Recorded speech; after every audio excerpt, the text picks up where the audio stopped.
Okay, good morning. On behalf of the ARPA Institute Board and CSUN Armenian Studies Program, I would like to welcome you all to the ARPA's 30th Anniversary Celebratory Conference. Thank you all for coming on time. I'm sure more people will join us later as they find their way. I would like to extend my special thanks to the organizing committee chaired by Dr. Hagopanosian and all other committee members who put in several hours in making today's conference happen. I'd like to thank the participants from near and far who responded positively to our invitation and are here to take part in this very important conference. I also would like to extend our special thanks to Dr. Bahram Shemasian, Director of the Armenian Studies Program at the CSUN, Califoria State University, Northridge, for sponsoring this event. And special thanks to Mr. Suren Seropian, who was very instrumental in helping us in actually taking the lead in all those work that went behind the scenes. Suren is here. Thank you very much, Suren. On that note, if there are any alums, CSUN alums in the hall, please see Suren to register as an alum for the CSUN Armenian Alumni Chapter. Please do so, or you can go online and register for that. Some housekeeping issues. The restrooms are on the second floor. You can go out the door either by stairs or by the elevator. The restrooms are there. I hope you all had a chance to put the parking pass at the windshield. If you need one, please see me. I do have a parking pass for you to place it on the windshield if you haven't done so far. I think without further ado, I'd like to invite Dr. Hagopanosian to continue. Thank you.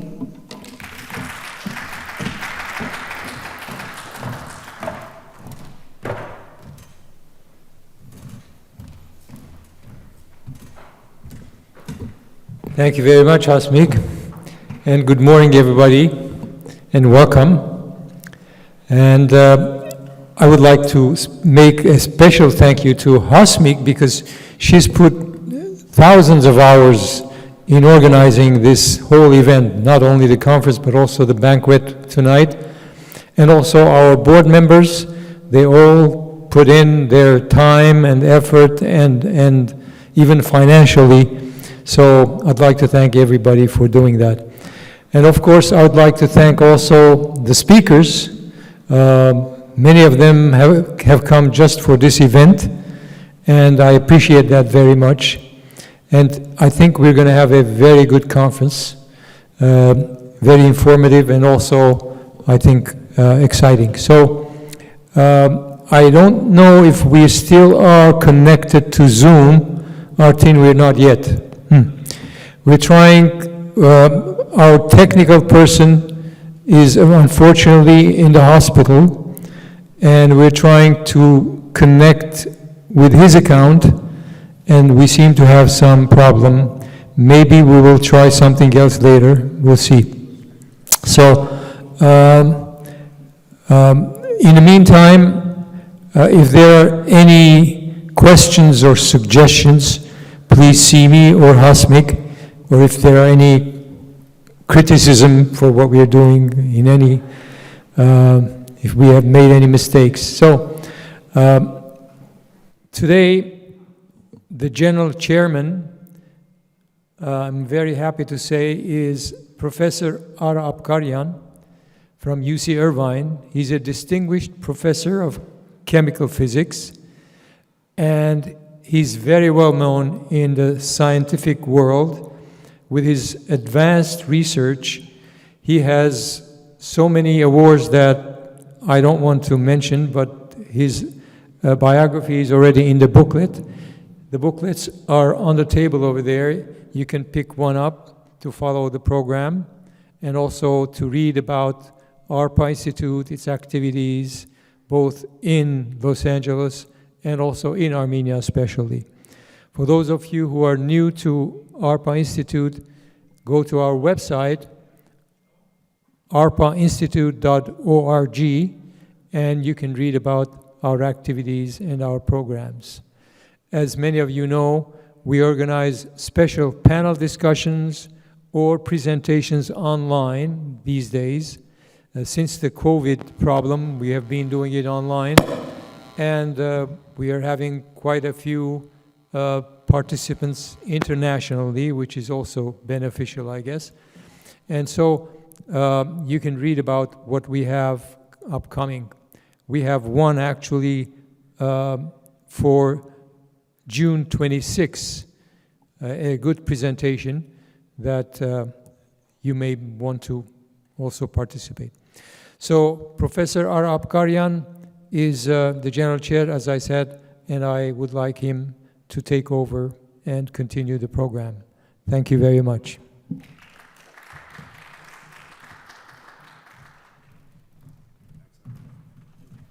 Thank you, Hagop, for the introduction, for keeping ARPA going all these many years.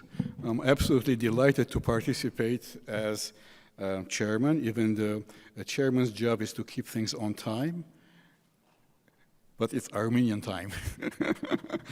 So we're going to go by that. So analysis, research, planning for Armenia is what ARPA has been doing all these years with perseverance. And I thought I would read you a line from similar thinking that happened a while back in our history. So here are some words. Ընդունիլ խրադը եւ ոչ թե արձատը, to accept the advice and not the silver, եւ գիտությունն առավել քան ընդիր ոսկին, and science as opposed to pure gold.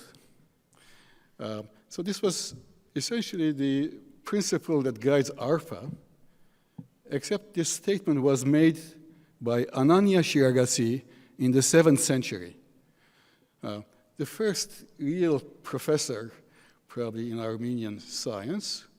And I'm delighted that things have not very much changed, but the spirit remains. So congratulations to ARPA for the 30th anniversary.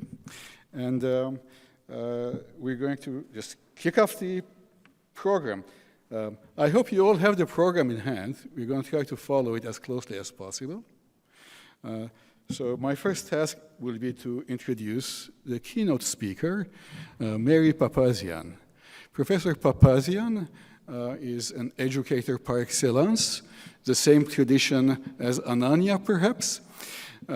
She has been at the highest levels of university administration and guidance, including the 30th president of the San Jose State University.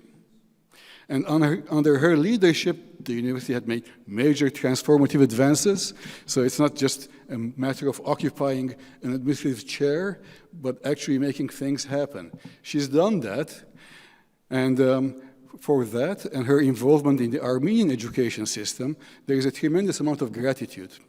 I see that she's already joined the Haigazian Board of Trustees, so she has presence in the US, in Asia, Lebanon, in Armenia, and she's using her years of experience to guide the education system. Without fundamental science, without a university that deals with the essential science, there cannot be applied science that can help the economy or the technology. So education is the foundation of almost everything we do. And I will add one thing from my end.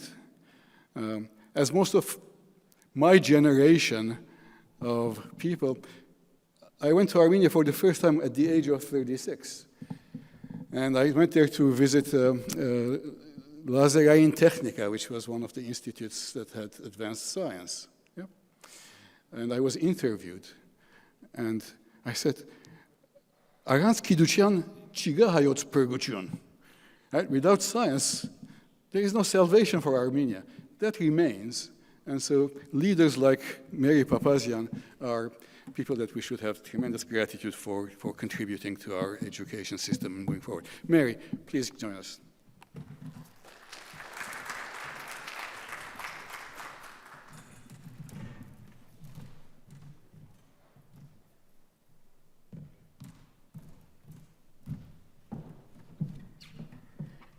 Thank you so much for that wonderful introduction. And I just like to reveal to all of you, and I think many of you know that, my own background is not in science. As a matter of fact, I represent the humanities, and my degree is in literature. And when I was appointed president of San Jose State some 6 years ago, many people wondered why they would appoint a humanist as president of Silicon Valley's public university. And I said at the time that I actually didn't have a good answer at first. I said, I don't know, ask them. But then I came up with a better answer, and I started to say, when was the last great age of innovation?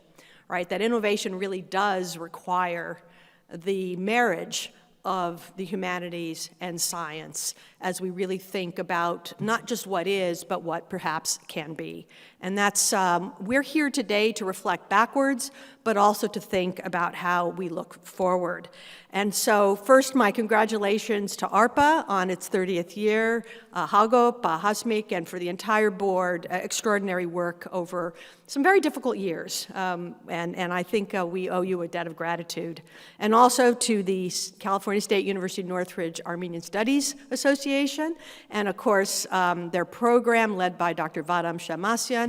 Vadam and I have an old history, having been at UCLA at the same time. I won't tell those stories today, but he's done an extraordinary job leading a campus where 10% of its students are of Armenian background. That's huge. It's the most in the United States in terms of percentage. So kudos, Vadam, and to the entire Armenian Studies program. Appreciate all your work. So as we gather today, I'm going to really just kind of jump in. I'm a humanist. I'm not going to do a PowerPoint, but I want to just share some thoughts with you that I hope can be a backdrop for the conversations that we're going to have with our experts today. As we gather to celebrate 30 years of the ARPA Institute, working in partnership with Armenia, and I stress partnership because it has to be a partnership if it's to succeed, we can look back at how far we've come and celebrate the dedicated work of so many. And indeed, if this celebration were taking place 2 years ago, I suspect much of our tone would be of real optimism as we think about all the strides that we have made in establishing Armenian science and technology and setting it up for the future. And yet, that optimism today is tempered by the realities of our geopolitical circumstances, coming on the heels of war, economic and political disruption, and a global pandemic. Yet despite these challenges, some will argue that the work of the ARPA Institute and many others in Armenia has created opportunities for real change. Others will lament that little change has indeed taken hold, pointing out that the broader infrastructure in education needed to support a strong, cutting-edge science, technology, and innovation economy is still in the early stages of evolution and hence still very vulnerable. As we contemplate the current state of affairs, we must ask ourselves if these early successes are sustainable, laying the foundation for real transformation, or whether they represent missed opportunities teasing us into believing we are moving forward when in fact little change hasn't taken place and taken root. Wherever the truth may lie, we can all agree that there is an urgency to the changes about which we have been speaking over these last decades.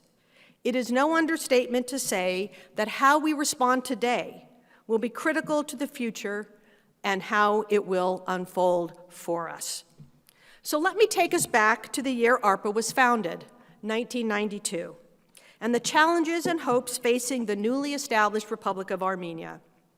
As many of us witnessed in the early years, Armenia faced many challenges. And I think I can say that about just about any point in our history, can't I? Engulfed in war with neighboring Azerbaijan, fighting for self-determination in Artsakh, still recovering from the aftermath of the devastating Spitag earthquake in 1988, facing hours of darkness every day, the road ahead paradoxically looked both dire and hopeful.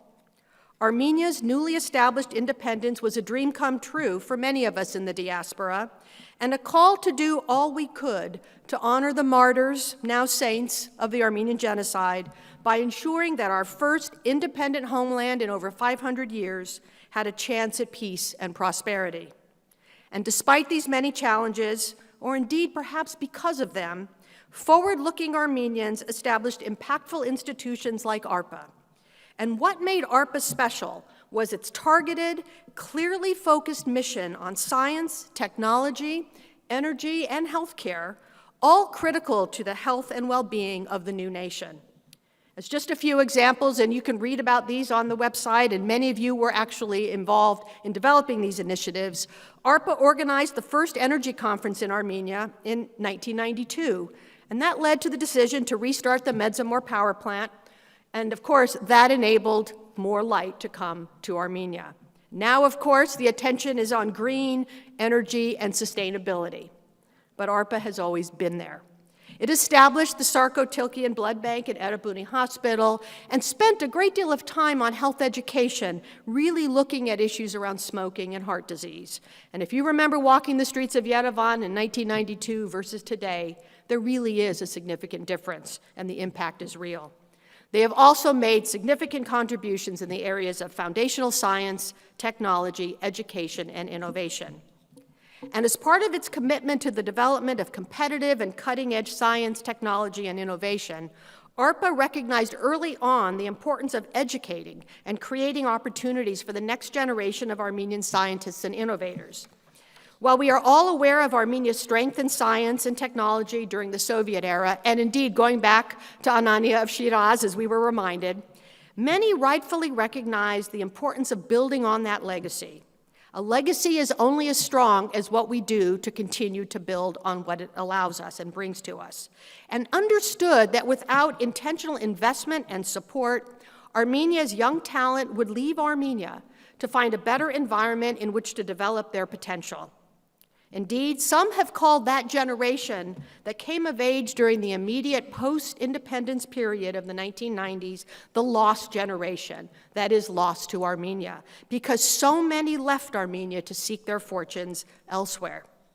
And this is where ARPA's investment in young scientists and innovators plays such an important role, with the goal of keeping Armenian talent in Armenia, ensuring it has the early support and education to develop its talent, create new pathways for innovation and product development, and become a regional center for scientific knowledge, regional beyond Armenia, applied to the most urgent challenges of the day.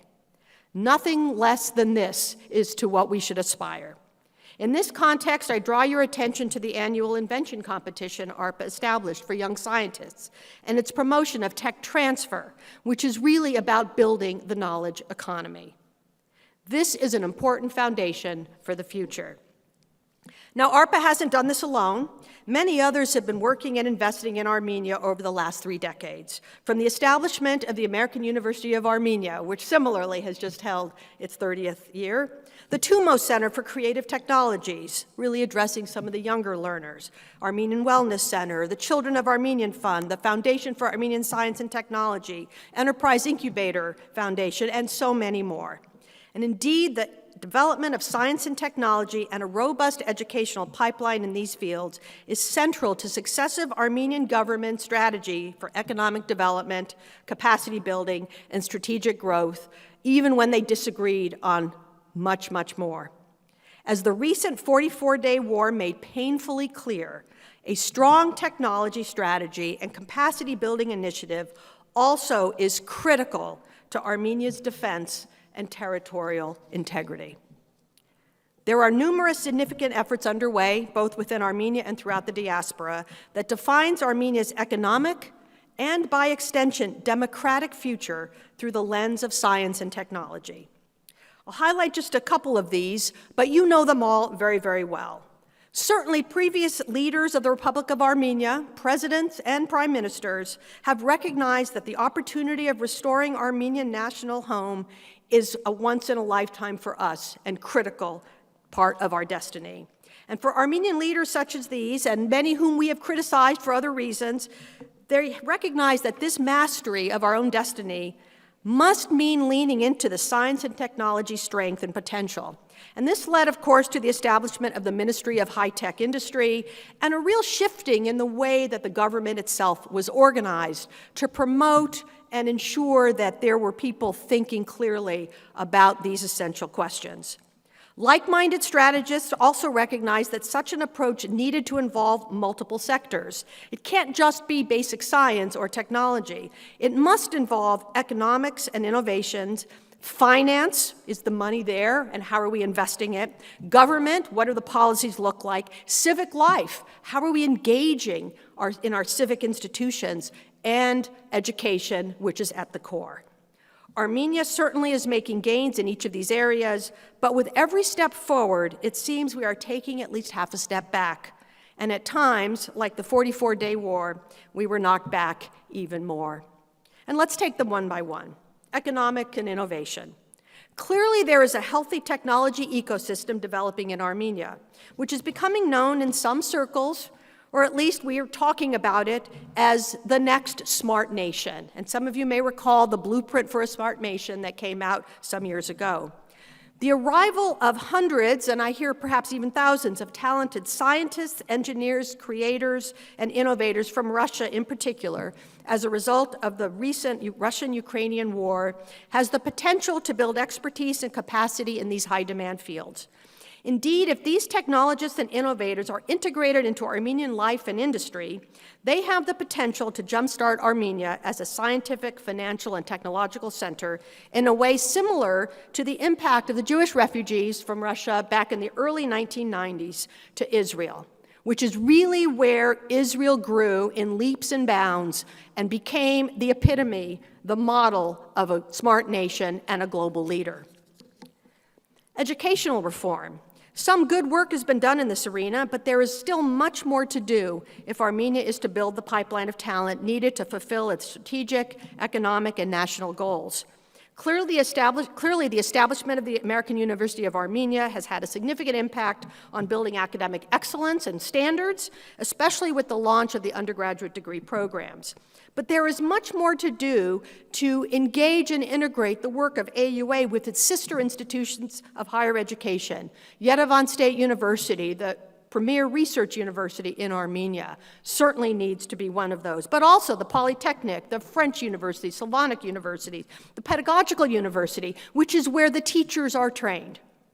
That, too, needs a great deal of attention. The Agricultural University, because the move to agricultural and technology is critical. Agriculture, if you fly, I was in a helicopter in Israel and flew over much of the country. There isn't a space in Israel that's not properly plotted and growing and building the food sources and other things for the country and beyond. Armenia needs to bring its innovation and its technology into really modernizing its agricultural environment. That, too, will add to the economics of the country. So these institutions have to really grow to the standards of global institutions. At this time, they do not rank highly on the global indexes. We do not have enough papers coming out of Armenia. I know I've talked to somebody in this room today who's already got a paper coming out of Armenia, and there are more. We're at the early stages, and we need to do everything we can to support this work, to lift some of these universities so that they really resonate in some of these global rankings. This is a very, very heavy lift, but it is probably the most essential thing that we need to do. Let's also think about the impact of the TUMO Center for Creative Technologies and the IPE School and others. These are inspiring. Anyone who's visited them can see the energy, the creativity. There's just so much promise for the future, and we always leave with a full heart, knowing that we have talent, we have people creating, and this is going to produce wonderful things for Armenia. But can you build a country's educational system on a couple of places? There are thousands more young people in Armenia. The real challenge is in creating reform in the public K-12 system. And this is a challenge not just in Yerevan, but perhaps even more powerfully in the provinces, because we want to ensure that the talent, which is everywhere in the provinces, similarly has a chance to gain this kind of growth and expertise.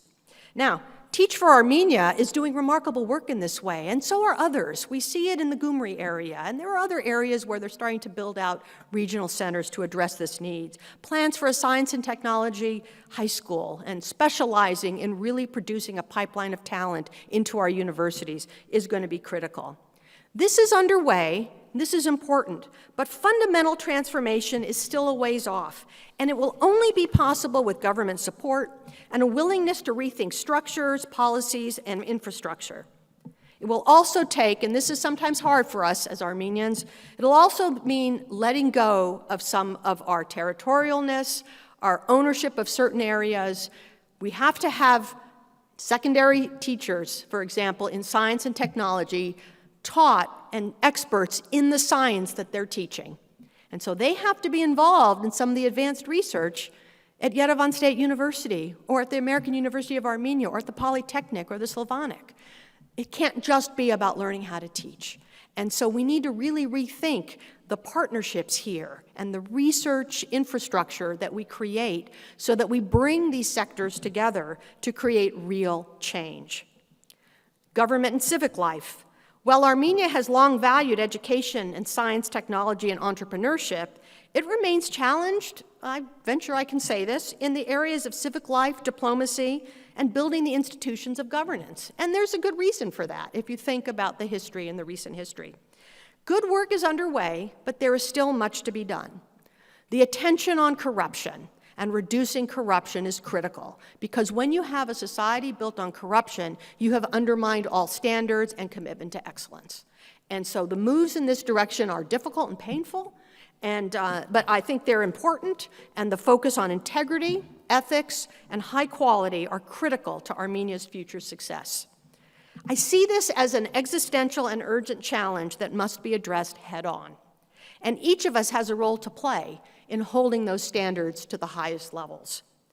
It is no understatement to say that Armenia's future depends on addressing these governance and policy questions, both foreign and domestic, honestly and with a focus on the future survival and well-being of the nation, rather than personal status or wealth. And we've seen a lot of wealth leave Armenia. We need to reinvest that into Armenia to build this infrastructure that will allow for a healthy future. The second approach, a holistic approach to Armenia's future called the Future Armenian, many of you have been involved in that or read about it, launched by philanthropists Ruben Vardanyan and Nubar Afeyan over a year or two ago, really looks to align Armenia's growth with the 17 United Nations Sustainable Development Goals and create a global umbrella under which to bring together Armenian and diaspora in an effort to chart a sustainable course for the future. Whatever you think about that approach, certainly the idea of linking the growth strategies to a global effort actually makes a lot of sense, because we are not just a local nation, but a global nation. And the only way we succeed is ultimately to lean into that global quality that we have. And so the Future Armenian, or if you buy into that or you don't, what I like about it is that it's an all-encompassing initiative that recognizes the intersection of multiple sectors and initiatives in finding creative solutions to the challenges of the 21st century. And that's really where we need to go. And it's aligned with these 17 Sustainable Development Goals because it places Armenia in the center of regional development. And ultimately, Armenia has the potential, if we continue to lean into these initiatives, to lead the region, because it does have the knowledge capacity to do it, and it does have the benefit of the expertise globally through its many diasporas. So whether you subscribe to the vision of Armenia's national leaders or the vision of the prime movers behind the Future Armenia or other initiatives, and I'm going to plug one, the newly launched Armenian Society of Fellows. Ani, I got that. Where are you? Our chair, Dr. Ani Abrahamian in the back, who's here to speak with us today, which is a nonpartisan society of scholars and thinkers dedicated to leveraging Armenian expertise and global networks to build capacity in all sectors of Armenian society. Or ARPA, which is another one, and that's what we're here to celebrate today, or any of these initiatives focused on sector-specific solutions. Clearly, there is much more to do, and somehow the future seems both possible and fragile at the same time, just as it did in 1992. Now, fortunately for Armenia's strategic growth in the area of science and technology, the years of independence paralleled the period of global digital transformation. With the rise of the internet, the movement into cloud computing, data analytics, artificial intelligence, machine learning, smart technologies, the Internet of Things, blockchain, quantum computing, biotechnology, Web3, and you can add to the list. And the global center of innovation, Silicon Valley, is still one of the strong centers of the Armenian diaspora. And now I live in Silicon Valley and served, as you heard, for the last 5 years as president of San Jose State University, which is the largest single university supplier of talent to Silicon Valley companies. And during my time, I regularly met and continue to meet with Armenian innovators from Armenia who have relocated to California in hopes of finding the financial support, the talent to ensure capacity and growth, and the networks to leverage impact of their ideas. And these are the three things they need to grow: financial support, talent, and networks. And without those three, it's really difficult to grow an innovation economy. There isn't a tech company, and I'm going out on a limb here, but I'll stand by it. There isn't a tech company in the Valley where one can't find an Armenian, whether originally from Armenia or the diaspora, driving value, change, and innovation. We are everywhere. It's amazing. We held an event at Netflix, and there were talking about high tech in Armenia, and there were about 300 people in the audience, and I hadn't met most of them before. They were Armenians from Armenia and elsewhere who had converged in Silicon Valley to continue this work.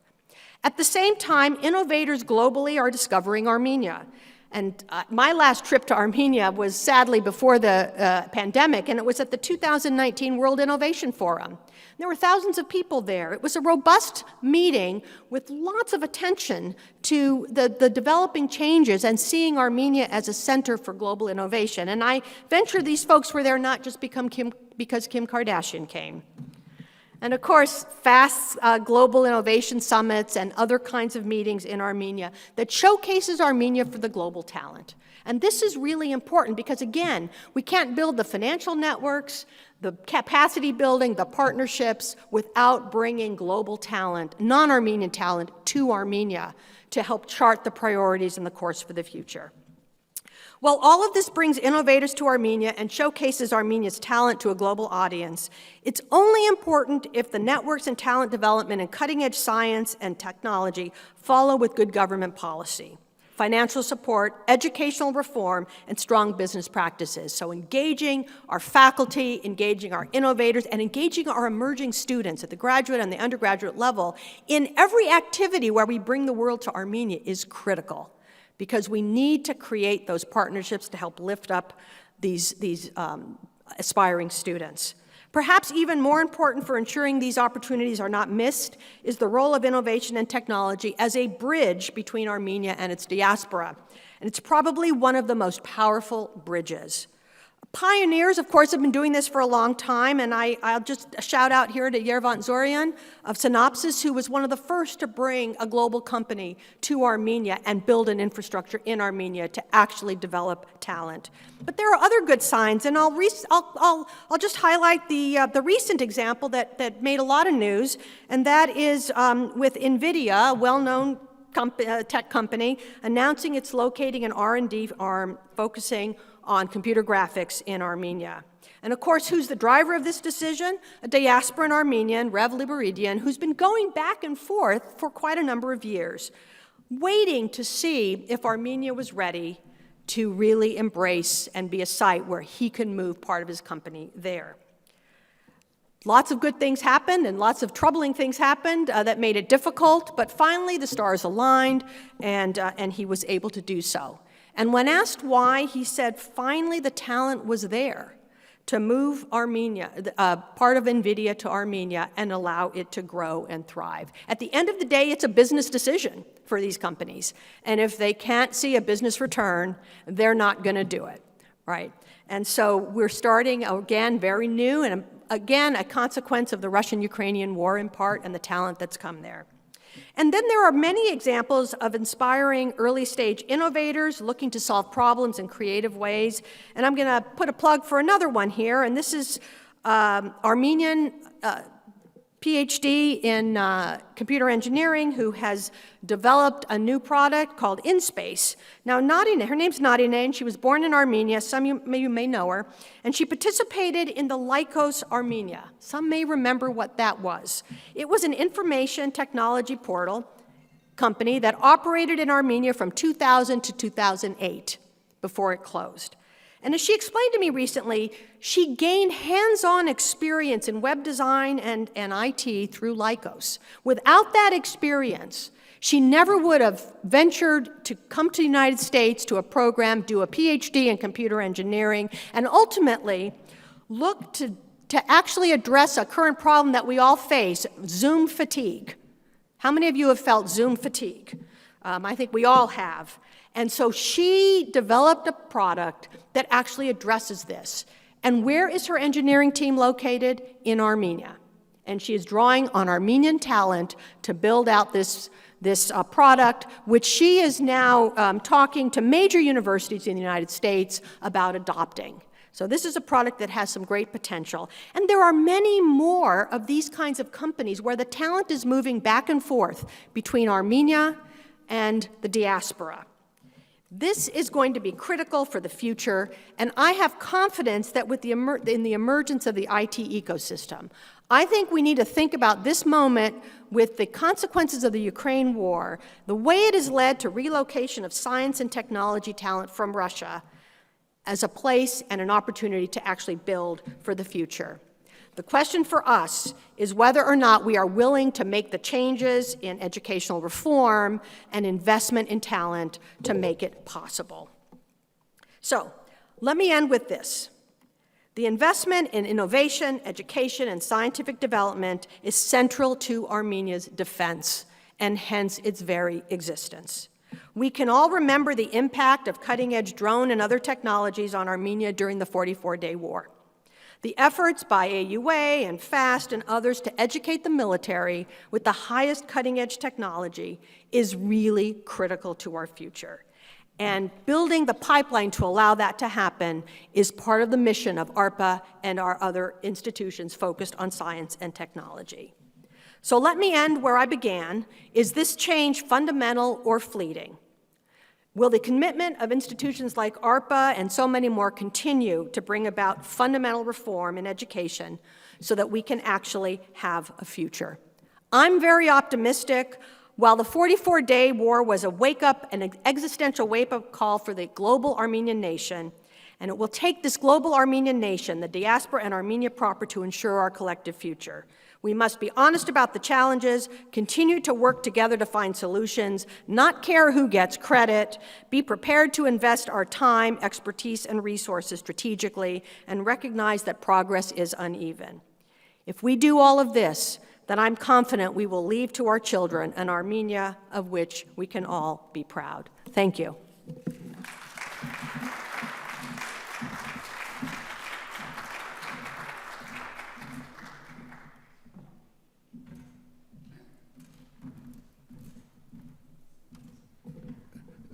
Thank you, Mary, for that uplifting keynote to get everything going, and I'm sure the day will go better because of that.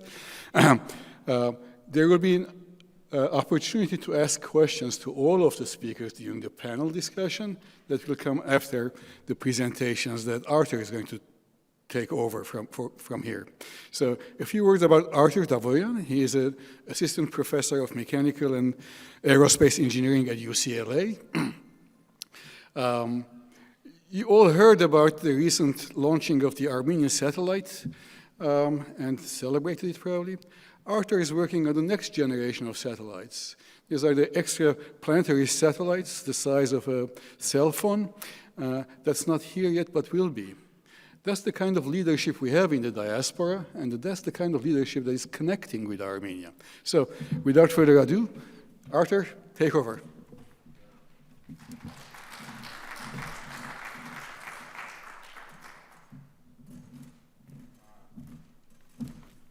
Thank you, Ara. And our next part of the program is a session on education, technology in Armenia. And the idea is to understand how can we really implement that, or the vision that Mary Papazian was mentioning, the bright vision that she was mentioning. So we have a list of distinguished speakers, and the format is going to be that the speakers will present, then we have a discussant who will moderate the discussion, and pretty much like question and answer session, and then we will transition to a panel discussion afterwards to discuss, to have the questions from the audience and discuss different things.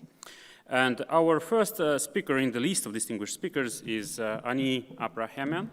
So Ani is a well-known leader and educator and scientist across, I think, multinational, essentially. It's not only in the United States, it's also in Armenia and beyond. So Ani right now is the director of Alikhanyan National Science Laboratory in Armenia and endowed chair professor at Northridge, where she is in the physics department. And she went to Armenia actually to launch a new initiative on building cyclotrons, high energy cyclotrons, and for nuclear medicine. So there has been a lot of effort going on in this area. Ani is also an active member of the scientific community, as I mentioned, with many accolades and many awards, distinguished awards. She has, for example, served as a program director of the National Science Foundation here in the United States, as well as director of the Nuclear Science Laboratory at the University of Notre Dame. She has been a contributor to many publications and a very broad attraction to the scientific community. So Ani, I'm pleased to welcome you to the stage.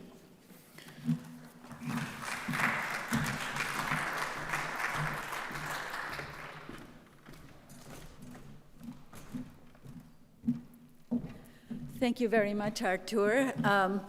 I have to state right in the beginning that I had hoped to have my computer right here, but that's not going to, so I'm going to require the help of our people to try and get the presentation on board. So could you project, please, my presentation?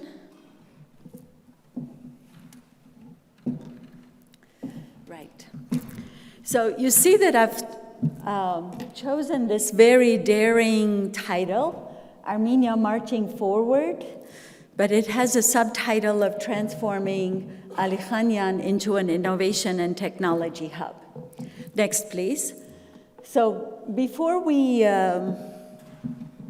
I start to present some of the ideas that are the foundation of my vision for Armenia, we're actually working on things that could be disruptive technologies for Armenia. We cannot proceed in a linear fashion. I very much appreciated all the messages from Mary, and I'm sure some of the other speakers will also address that. We have to think about how we can be globally competitive. And there are some ways that we can be globally competitive. But before I start all that, I'd like to congratulate ARPA for its 30th anniversary. I love the logo saying innovate, empower, and transform. The logo of Alikhanyan National Science Laboratory of Armenia has changed the world with science. And I will give you an example of how our collaboration with ARPA has actually changed significantly the area of material science in Armenia. Next, please. I think many of you know the Yerevan Physics Institute. It was a well-known, globally recognized, regionally outstanding center of physics. It's about 10 years ago that it became the Alikhanyan, the National Science Laboratory of Armenia. Alikhanyan was originally founded in 1943. I'm fond of saying that we Armenians are best under difficult times. During World War I, We founded the university in Armenia, Yerevan State University. During World War II, when everything was hard, we founded the Yerevan Physics Institute. We do amazing things, but it seems we do them under difficult times. And as Mary said, we're always under difficult times, it seems. That's Mer Jagadakir. All right, next. Yerevan Physics Institute is remarkably well known all around the world, and it was hard for me to insist on becoming Ali Khanyan National Science Laboratory when you have such a good brand, YERFI, Yerevan Physics Institute.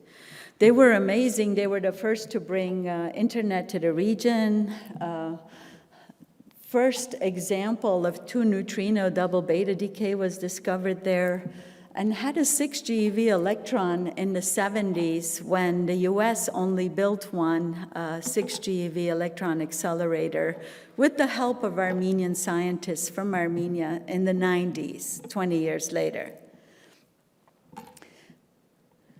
This is a painting of the founders, brothers Ali Khanov and Ali Khanyan. This is the work of the Institute artist. He's not so good at portraits, but he's amazing painting the mountains of Armenia. I think you all know this already, and forgive me for repeating here, that during Soviet times, this was a remarkable institute. Today, it has some 350 people. We still have a linear electron accelerator that's been upgraded to 75 million electron volts. And most recently, we have the 18 MeV cyclotron that just came online about 3 years ago. Next, please. I wanted to take a nod to Yuri Oganessian. He's the only living person with an element named after him, element 118. He recently visited Armenia in April, where we celebrated his 89th birthday. But he was mainly responsible for bringing in an international group of physicists to advise the government of Armenia to convert Yerevan Physics Institute into the National Science Laboratory of Armenia. So this was a very important step for Armenia to take. The government of Armenia did that. They increased their support in order to do that. And you'll see what is possible in doing that. In the United States, next please. In the United States, we have some 17 national laboratories. In the United States, we rely on the national science laboratories to solve the most difficult problems, to have the expertise in-house when a challenge comes up. And we rely on these science laboratories to improve our economic welfare in the United States. So the concept of a national science laboratory is new in Armenia. So even though it was already 10 years ago that Yerevan Physics Institute became the National Science Laboratory of Armenia, it has taken some time for people in Armenia, the government of Armenia, and the people of Armenia to know what is the Science Laboratory of Armenia. Next, please.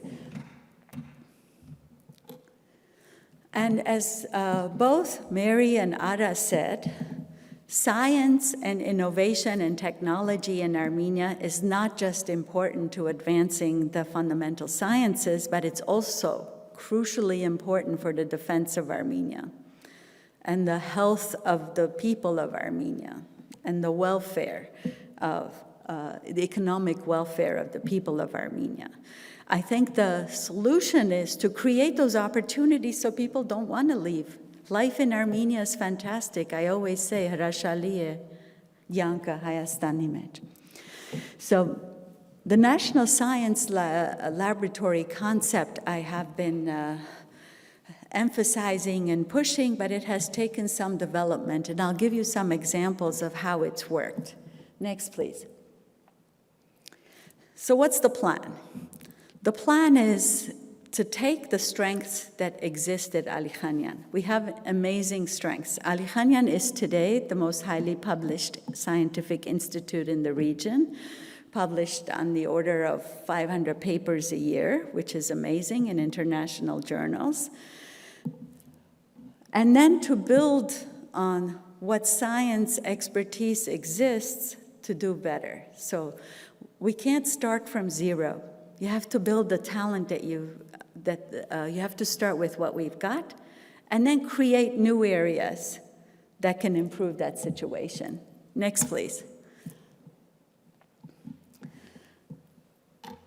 The approach that I'm going to talk about quite a bit is both, we have a lot of existing strength in theory in Armenia, physics theory.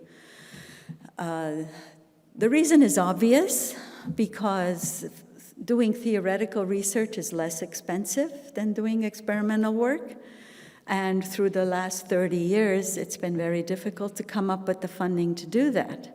And ARPA has played an amazing role here. But we've also been looking at, what's changing the world. There is a revolution going on now in quantum computing and quantum technologies. Next, please. So we're actually moving ahead and founded a new group that works on quantum technologies. It's some 10 scientist group, and we're trying to develop the experimental component as well to develop quantum sensors, which we have some expertise in. But today, this is an area that Armenia can jump ahead and be at the global level. These are a picture of some of the 7 divisions of Ali Khanyan presently. I have talked about this many times. The division on isotope production and research was started 10 years ago. Here, this is strongly dependent on the cyclotron, which was made operational in 2019. So they're producing isotopes for nuclear medicine. This is a complete game changer for Armenia and Armenian health, but not only for Armenia, also regionally. Armenia is now recognized and works with IAEA to provide some of the new isotopes that there are. So that was 10 years ago. It's just having fruit now. The division, the group of quantum technologies, we just started it in January of this year. Next, please. I like to show this map to show that the scientists at Ali Khanyan are not slouchers. We have collaborations in all the big experiments around the world. So we participate in Switzerland, in Japan, in the United States, all over the place. Next, please. And we wouldn't do that if people didn't believe in our capabilities. So there is a lot of faith internationally, globally, in what we can do. And I think Mary also mentioned that we are a center that people want to come to, that we have lots of conferences. Internationally, people were writing to me during COVID saying, when is Armenia open? When can I come to visit? So we're actually, go ahead, please. We're trying to bank on this idea. In fact, in 2 weeks, I'm going to visit the International Center for Theoretical Physics in Trieste, Italy, to try and establish a regional center in Armenia. This will be seen very well because we have this scientific reputation, but also we have experience. We have experience in nuclear energy. We have experience in solar. We have experience now in nuclear medicine, in addition to the fundamental sciences. So to say that Armenia can serve as this regional center where people can come, it will be an attractor. It can be a brain drain in reverse from other nearby countries. So I'm going to propose such a center to this Abdus Salam Center for Theoretical Physics, and I hope they will go for it. I don't know that yet, but we certainly will try. I can say that Italy has shown a lot of interest in Armenia. They have invited me to talk about the challenges to fundamental sciences in Armenia to the Italian Physical Society, so I'm going to do that first. Next, please. So, disruptive technologies. I already mentioned quantum computing and quantum technologies. This is new. It's new for everybody. It's new for China, it's new for the US, it's new for Russia, it's new for Armenia. But we have some strength there already. And here, this is an area I have put a lot of emphasis on at Alichanyan, and we can jump, we can be competitive with the whole world in this area. Next, please. Material science, and this is where ARPA has played a very significant role. Many of you know that you have contributed to the construction of a 1,000 class clean room in Armenia. Today, material science research rocks the world. Everybody is spending a lot of money developing new materials. Important for us, important for everyone. Why? Materials that can stand corrosion, materials that can stand high temperature, high pressure conditions, material that can go to space, all kinds of things. And Armenia has some expertise in this area. So we recently proposed in a collaboration with the Academy Physical Chemistry Institute, Alichanyan, and Notre Dame. We applied for research from the US Naval Research Office. They loved the idea so much, they just said to me within 2 days of submission, we're going to give you this money. What else can you do? So if we didn't have all that infrastructure in place, we couldn't even play in the same game. But here we tell them, look, we have accelerators at Alichanyan that can irradiate materials. We have an institute that makes new materials. And we have a place where you can characterize and image those materials to understand how they work. So here's an area that's globally competitive, and we can only do this because ARPA has helped Alichanyan create a 1,000 class clean room in Armenia. The accelerator complex was there, the cyclotron working 3 years ago, the linear accelerator, electron accelerator upgraded to 75 MeV also 2 years ago. So it's the collaboration. And I have mentioned this many times, that all kinds of studies by the World Bank about countries that have stepped up in science and technology very quickly, one of the things they've done first is grow the internal collaboration. And this concept is also new to Armenia. ARPA has come in and collaborated with many universities and laboratories, but within Armenia, there's been very few interinstitutional, inter-institute collaborations.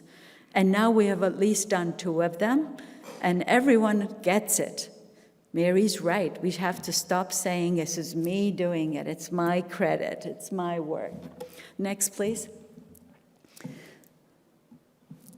Next slide, please. I already mentioned the accelerator complex. Go ahead, please. And the clean room, which has enabled that. Please, let's go ahead.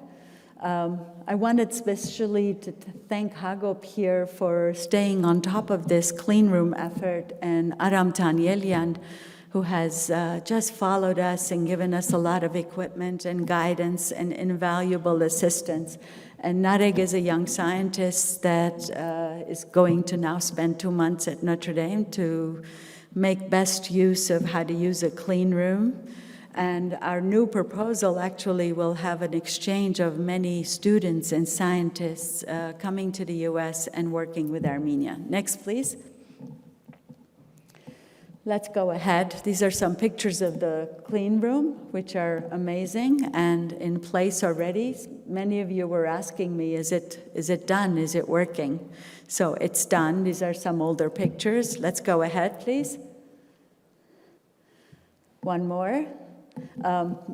I'll just mention something about material science in Armenia. There is, I mentioned expertise in materials in general, but particularly materials for solar cells are also a specialty in Armenia, perovskites, and people are known for it internationally within Armenia. And now with our collaboration with Notre Dame and also Korea and other institutes, we're just spreading it all out and getting more awareness and acknowledgement of that. There are actually some instruments in Armenia that are developed and built by scientists in Armenia, the equal of which do not exist anywhere in the world. So I've been working on trying to patent those instruments, patent them in Armenia, because now patent law is also changing. Before, having a patent in Armenia had no meaning, but now it does. And these instruments have a large market, so we don't do the marketing, but we could. There's some instruments that are worth patenting and bringing to the global market. So these young men are all collaborating. They're all diaspora scientists that are working with scientists in Armenia, both at the university and different institutes and Ali Khanyan, to jumpstart or jump ahead. Next, please. I mentioned already some of the institutes that are collaborating with the Clean Room. Let's go ahead. But I want to emphasize this part here. This is where the diaspora can really spread its wings. Mary's right, you cannot go to any scientific or technical meeting where you don't have expertise by Armenians there. We're going to bring some of that expertise back to Armenia and implement those things there. Just a few days ago, the State Science Committee of Armenia announced a new program for diasporan scientists to make joint proposals with scientists in Armenia. And Dikran Shahverjan will tell you a little bit more about that as well. Mary already gave us a nod up for the Armenian Society of Fellows. The launching meeting will be in Venice. We hope this to be another revolution in Armenian history. So, as my friend Mark Chenyan is fond of saying, the first revolution was in the Armenian highlands, the second revolution was the Renaissance, and now this is the third revolution for us, for Armenia. So I'll also mention that the World Bank is very much interested in the potential of Armenia. I have written a proposal 3 years ago which is now seriously being explored by the World Bank for funding. The World Bank is in Armenia this coming week. Unfortunately, I'm not there, but they're going to come to Ali Khanyan and see what places we have. The idea, the proposal there was, we have this amazing campus at Ali Khanyan. It's on the river, on the Tsor. It's a gorgeous place, but it has not been maintained for 50 years. So to convert this into an innovation and technology hub, that's the plan. I've run out of time, Artur, right? So another very disruptive technology that I think is worth mentioning is the effort with small modular nuclear reactors. The whole world is going with modular nuclear reactors. This is big market. And Armenia signed an MOU with the government of, with the State Department of the United States on May 3rd, that there will be full collaboration and cooperation with Armenia in nuclear energy. We have the expertise to build modular nuclear reactors in Armenia and to sell them. Everyone says to me, oh, Medzamor, isn't that enough? No, if Armenia is going to be a science and technology country, we need to double the electricity output. But this isn't about Medzamor. This is about making modular nuclear reactors to bring them to market. They're safer, they're small, we have the expertise to do it. The aspect that I think will make us more competitive and make it disruptive is the fact that we can try to do, instead of doing normal nuclear reactors, modular size, we can do fast ones, the breeder ones. The breeder ones, new technology, no one really has them yet, but if we have it in Armenia and could make a market with this, it would be in the billions of dollars of market for us. Please, next slide. Let's go ahead. There are some other ideas, and I'm going to leave some because I don't want to hog all the time, but we have now built an advanced detector laboratory also at Ali Khanyan. This allows Armenia to register as a full partner in the big US project on the electron-ion collider. It's a huge billion-dollar project that Department of Energy gave the go-ahead to last year. So Armenia is registered as one of the participating institutions. So that's a big advantage to us. We can apply for more grants to bring some of that funding to Armenia to test detectors. There is some expertise, of course, with the cosmic ray division, but we want to improve this. There's so much more we could do. With new detectors, there's new materials on the market all the time. And go ahead, please.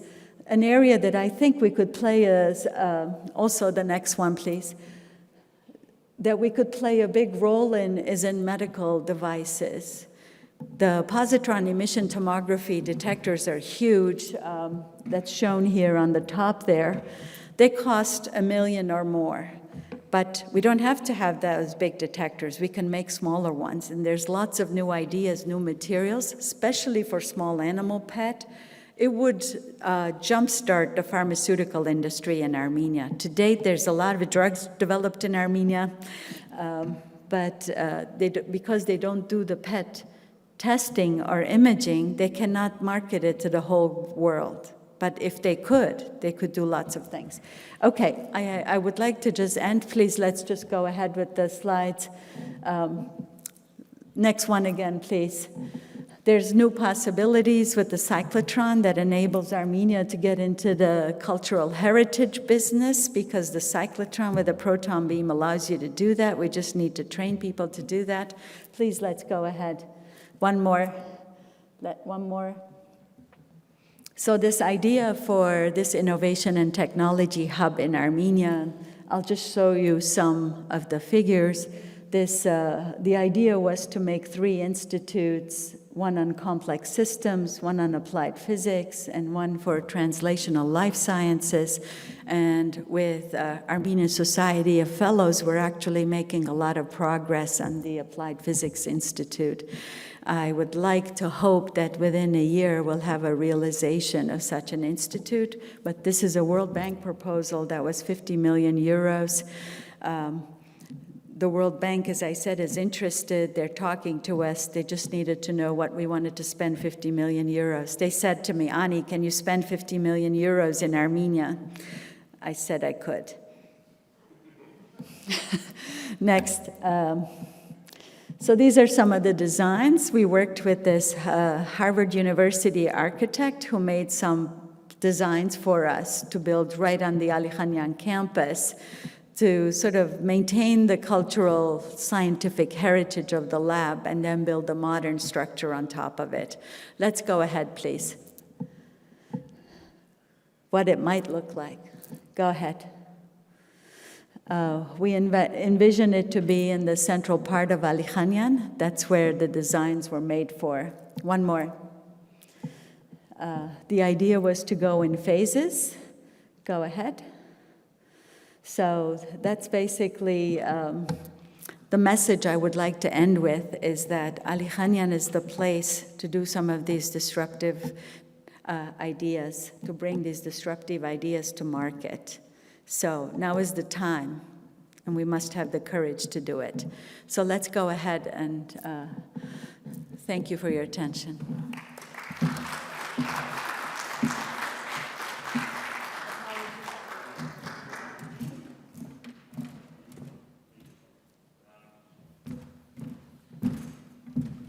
Thank you, Ani, for really great talk and actually your really visionary leadership in bringing all of these different areas into Armenia and coordinating with international organizations to make sure that we do have innovative programs in Armenia. It's really a lot of effort, and I can see and relate to that. It's a very difficult one.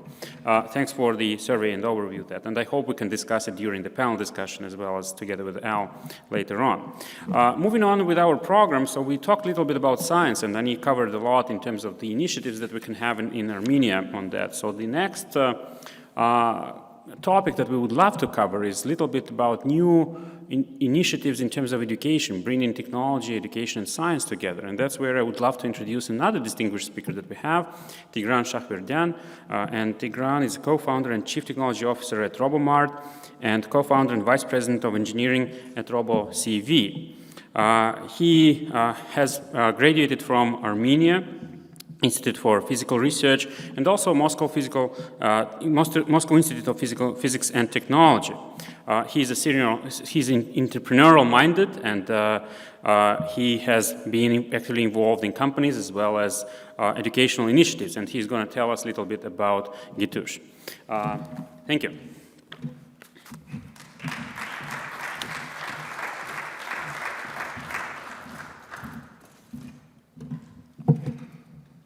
Hello, everyone.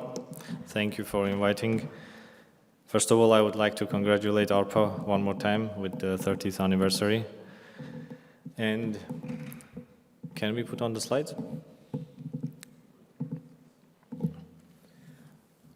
While we are getting the slides on the screen, just a few words about the Gitush. Gitush is a public, non-partisan initiative by the high-tech industry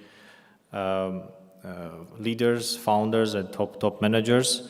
It was started like that actually, but then more other leaders joined, and also the community grew, and we have right now many business associations and also foundations who are helping science in Armenia and tech industry join the Gitush initiative to support its agenda.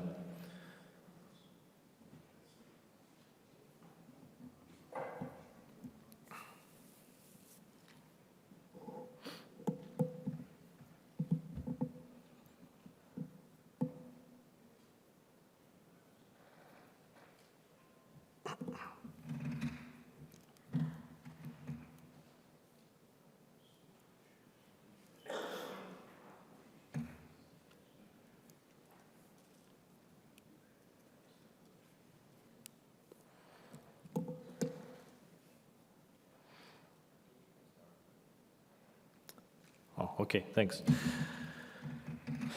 So I want to start with the problem, which the realization of which made us to start acting, doing something, is that Armenia's R&D ecosystem right now is not adequate to the challenges that the country faces. And we came to this realization as a community, as a high-tech industry community, somewhere about end of 2019. It's probably, I mean, this is as a group, right? I mean, individuals probably knew about this themselves, but understanding it as a community and understanding that we need to act somehow on this, it was end of 2019, and we started with the letter actually that we all co-signed. At the beginning, it was about 70 people, founders and top managers of companies, stating the issues with the ecosystem and what steps can be made to actually change something. And we have seen some efforts before that mostly by the scientific community, and we knew that they didn't succeed. Nobody heard them, nobody heard their voices in the governments. So we decided it's time for us to act and start changing something. Can you put the next slide? So just to describe a bit like in more details like what was the situation, we all saw that the R&D ecosystem was almost completely degraded from the state that we had 30 years ago. We saw that there was no really a state demand for the science and R&D, and scientific career was not really appealing in Armenia for youth. So, but at the same time, we saw that there's a potential. I mean, besides the obvious fact that there is no alternative, that R&D ecosystem is essential, we also saw some points, some potential. Can you put next slide? I mean, we know that there's a huge talent, scientific and engineering talent in diaspora, and also there are still some schools in Armenia which teach in STEM mostly. And they have really talented graduates. I mean, it's a small scale if you compare with the overall number of students we have in the schools, but still, we still see people going to the international Olympiads, winning, and then continuing their studies abroad. Unfortunately, most of them probably don't return to Armenia. In 2020, according to the Global Innovation Index, we could still see by the number of publications from Armenia that we are 18th in the world by the number of publications per PPP GDP. And 1 year before that, we were actually in the 13th place in the world. Last year, we can see that it's already going down very fast. We are, I think, somewhere in the 40th, somewhere 40th place. And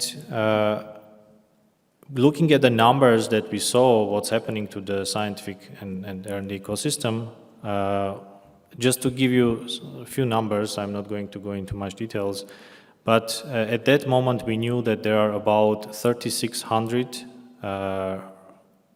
like R&D personnel in Armenia working on with the government programs, and this is almost like ninefold decline compared from the numbers that we had 30 years ago, which according to the estimates from different organizations, it was somewhere about 30,000 people.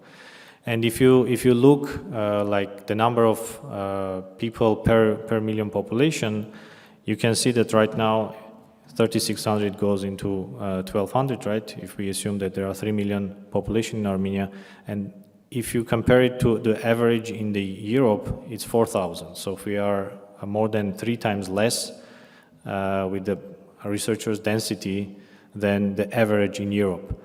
And we have, if you look like 30 years ago with the 30,000, we were in the top 5 countries in the world. And a few other numbers is that like only 2,500 out of these 3,600 have a PhD degree, and 1,000 of them are older than 65 years. This is another big concern because most of the work is done by these skilled people, which are all in this older generation, and we see throughout like many years recently like that people are just leaving the career, like going to pension or unfortunately dying, and we lose like really important areas. And they don't have people who will continue their work because we didn't make the scientific career appealing for the youth throughout these 30 years. And the estimate from us was that in about 5 years we'll probably lose everything, that even the last remains will be gone, and we need to act and do something right now. And you can probably, the number I mentioned that we are declining our place in the Global Innovation Index is actually an indicator of this, that it's, we have the last pieces of whatever might we had before. Can you go to the next slide? So after some private discussions, we understood that it's not really moving forward. Private discussions with the government officials, it's not moving forward fast enough. And especially after the COVID and 44 days of active phase of the war, I would say, we understood that it's even more important right now to act on this. So with the community, we decided that we need to start a public campaign instead of private discussions. And the G2 initiative was formed actually in the February of last year, 2021. And it's consolidated around these 3 main like demands from the government that needs to be done. The first one was that we need to increase the funding for science right now, without waiting for any anything basically. And we knew that there are some already programs developed in the science committee. So, even more than 50% of increase will be spent adequately and efficiently. So we started with the point that at least 50% increase needs to be done last year in 2021. And then the other 2 points were that we need to commit at least 1% of our GDP through the public funding to R&D in Armenia. And we need to right away develop an ambitious strategic program for R&D and start implementing it. So the Gituj initiative public phase public agenda was based on these 3 demands. So I want to share a bit about the progress on the next slides that we had, and then talk about what problems are still remaining. Can you put the next slide? Next slide, please.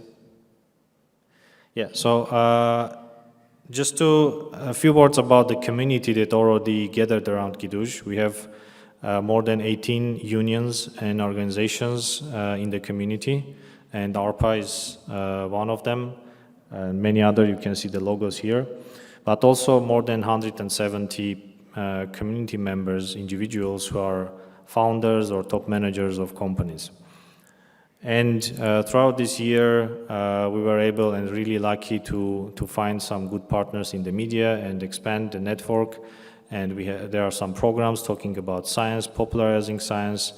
And you can also see that there was a program with ISTC and Yerevan State University on scientific and technology journalism.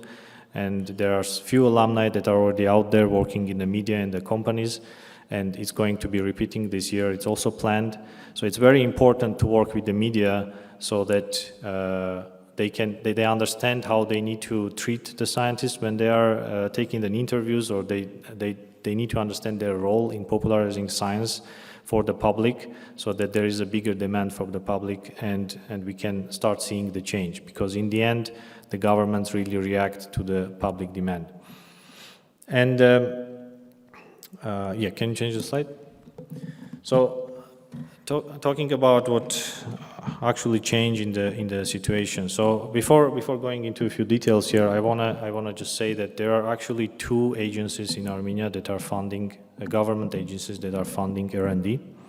One is Scientific Committee, and you can see the SC here is the Science Committee, which is inside the Ministry of Education, Science, Culture and Sport.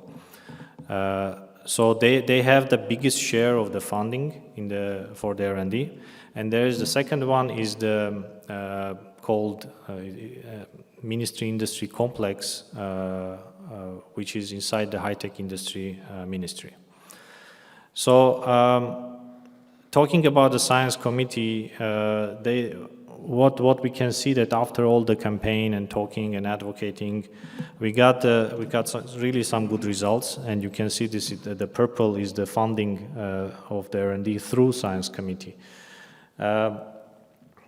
We had the situation when last year it was about 13.76 billion Armenian drams, the budget planned for 2021.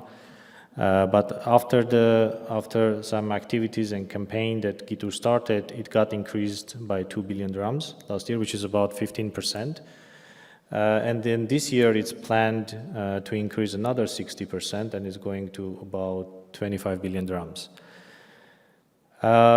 And all these allocations are going to be spent on the base salaries for the scientists in the institutes, in the universities.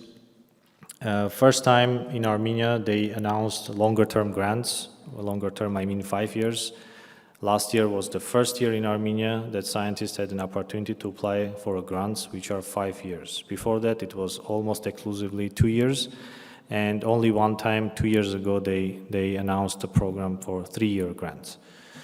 And they are starting new programs, and I'll talk a bit on the next slide about them because it's important for our diaspora to know. No, can you go back for now? I want to finish there.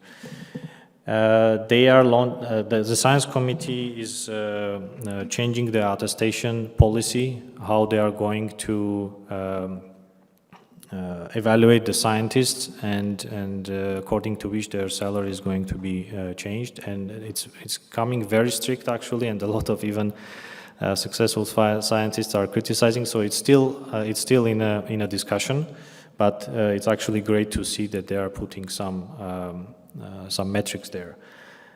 And I would say there's a real glimpse of or hope of reforms in the National Academy of Sciences. The leadership changed last year, and the new leadership, both the president and the secretary academician are two of the top scientists in Armenia, and they are reforming a lot of things, and I hope to see maybe many things will be announced soon, hopefully. But they're really trying to change how the National Academy of Sciences functions and what kind of results it gives for the country and for the public. But I want to also mention the orange part in the chart, bar chart. You can see that the other part of the R&D funding, which is really small, and this is not the situation that you should see in the countries that are striving to defend themselves. The funding for defense R&D is much smaller, and they actually don't get to spend it. You can see that the budget for last year was about 4.6 billion Armenian drams, but they spent only 2 billion drams. And by the end of the year, they transferred the part of the budget to other places. And this year, it's planned 5.23 billion Armenian drams, but already this April, they cut it by 300 million Armenian drams, which is, I mean, it's nonsense. The year hasn't ended yet, but they are not even spending the small amount that they are spending on the defense R&D. So we think that the allocations for defense R&D should not be smaller than for the science committee, which is mostly funding basic research in Armenia. They have some applied research grants and also dual usage grants, but it's small in their budget. So mostly they are funding basic research, and in our opinion that the defense R&D budget should be at least as much. But the problem with this budget is that for almost 2 years, the committee, which is Military Industry Complex Committee, didn't have a leader, the president, for almost 2 years. If you can imagine, just 1 month ago they appointed a new person, so we'll see how it goes. But otherwise, it's really I don't know how to. I would say it's disastrous, this situation. So can you go to the next slide? Yeah, I wanna say a few things about the programs that actually Ani mentioned, and this is very important. With the increase of the funding, the Science Committee is starting new programs, some of them are really targeting the international scientists, and obviously mostly the Armenians outside of Armenia. So just a few points, so you know, it's already announced like five days ago, and in this QR code you actually can find the link to their website. Right now it's only in Armenian, but they are going to put all the documentation in English in a few days, I think. And the fellowships are for 5 years, targeted for like team 2 to 5 people. They have 2 groups there. So people who have the PhD, who got the PhD in up to 7 years ago, and people who got their PhD from 7 to 20 years ago.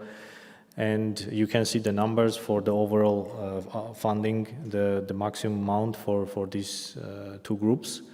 And the goal is that people will be moving to Armenia and establishing a new laboratories there. So it's important that we spread this information. I don't think they are doing a good job really to market these opportunities. It's important for us to spread, and more people apply here, the less voice will have the critics in the government who don't believe that this is possible for people to move to Armenia, scientists to move to Armenia and work and do their work there. And there's a new program that they are going to launch in about 1-2 weeks. It's called the Adjunct Research Professorship Program. Basically, it means that people like tenured scientists who are residing outside of Armenia, they are finding a co-investigator in Armenia and working together to establish a new laboratory in Armenia, advance the respective field. They need to be in Armenia for some time, short period of time, but they don't need to move to Armenia. So this is also going to be announced soon. Next slide. So, but I still want to mention that this is all the positive changes that I mentioned. It's not really solving the issues, the problem that I mentioned in the beginning. So at this moment, we can still say that there are no any national R&D programs based on the state needs. There is no program right now. Not general, not for any field. And I already told about the defense R&D budget is not being fully spent. The position was vacant for 2 years. It shows how serious people in the government consider this position and this work. There is no priorities for the basic research. And obviously, I mean, they have a target to have it, I think, Q3 of this year or Q4. But the problem is that you can't really make a good list of priorities until you have the R&D programs. So it's going to be like just, I don't know, if you ask people who are going to develop the science committee, they also, you see that they don't have any document to base their priorities on. They will be probably, I don't know, asking around, talking to people and guessing themselves what should be the priorities. But that's not the right way to do.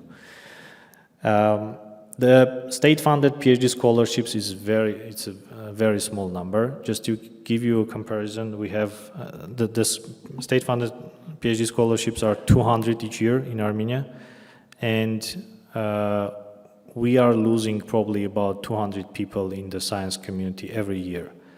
Even if 100% of these all PhD students continue their career in Armenia as scientists, we will be at like probably zero balance there. And obviously we need to increase the number of PhD scholarships, but also we need to increase the percentage of people who are actually choosing the scientific career, which is very low right now. Only few continue their career in science in Armenia. And obviously the fastest way actually, if you wanna change the balance just to keep at least the number of researchers at the change at the zero level, we need to push ahead with the programs that are targeting to bring people to Armenia. This can be done much faster than changing the number of people who really want to go to science in Armenia. It will take time, several years.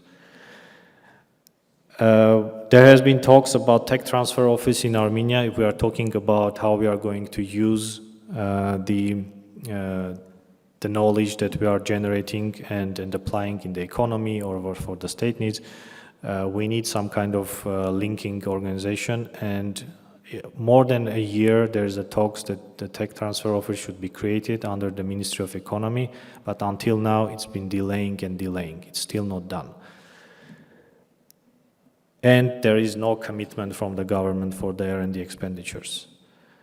So our demand was to commit at least 1% of the public, from the public budget, 1% of GDP, and fix this in a law. So it's much more trustworthy for people who want to plan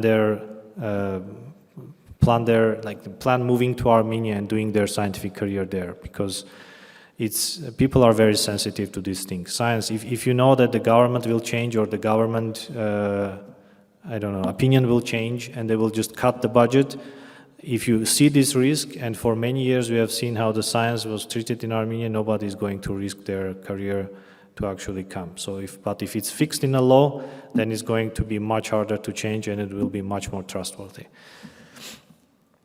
So yeah, can you please next slide?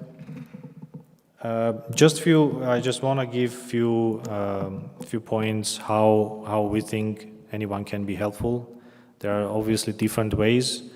One of them is actually, probably one of the important ones, is to actually integrate into Armenia's R&D ecosystem. This might be done through moving to Armenia and working in the institutes or the universities, or there are few private laboratories that are being established or are established.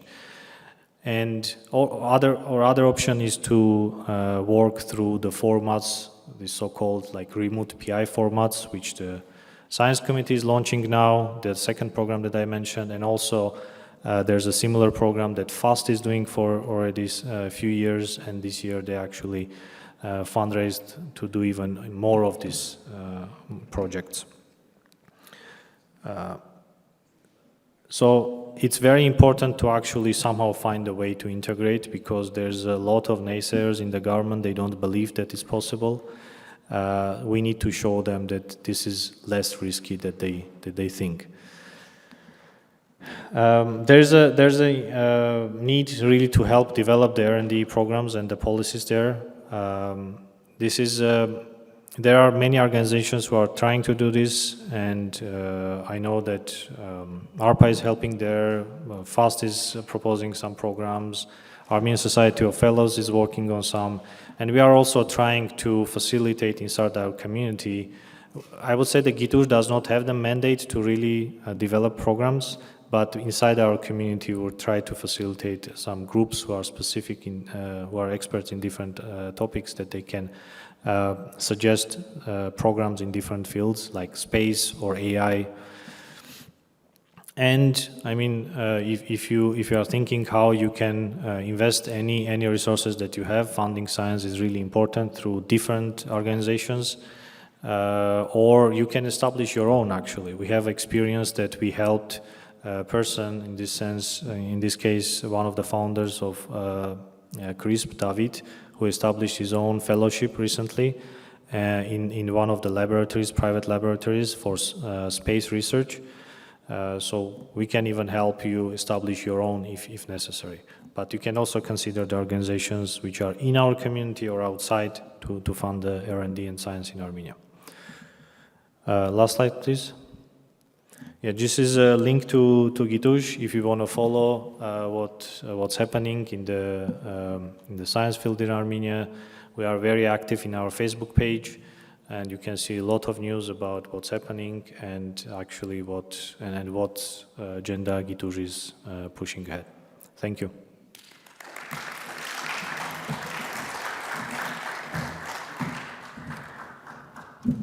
Thank you, Tigran, for a very informative speech and talk. And actually, really thank you for the effort in terms of promoting the science, like the funding in terms of science that is out there.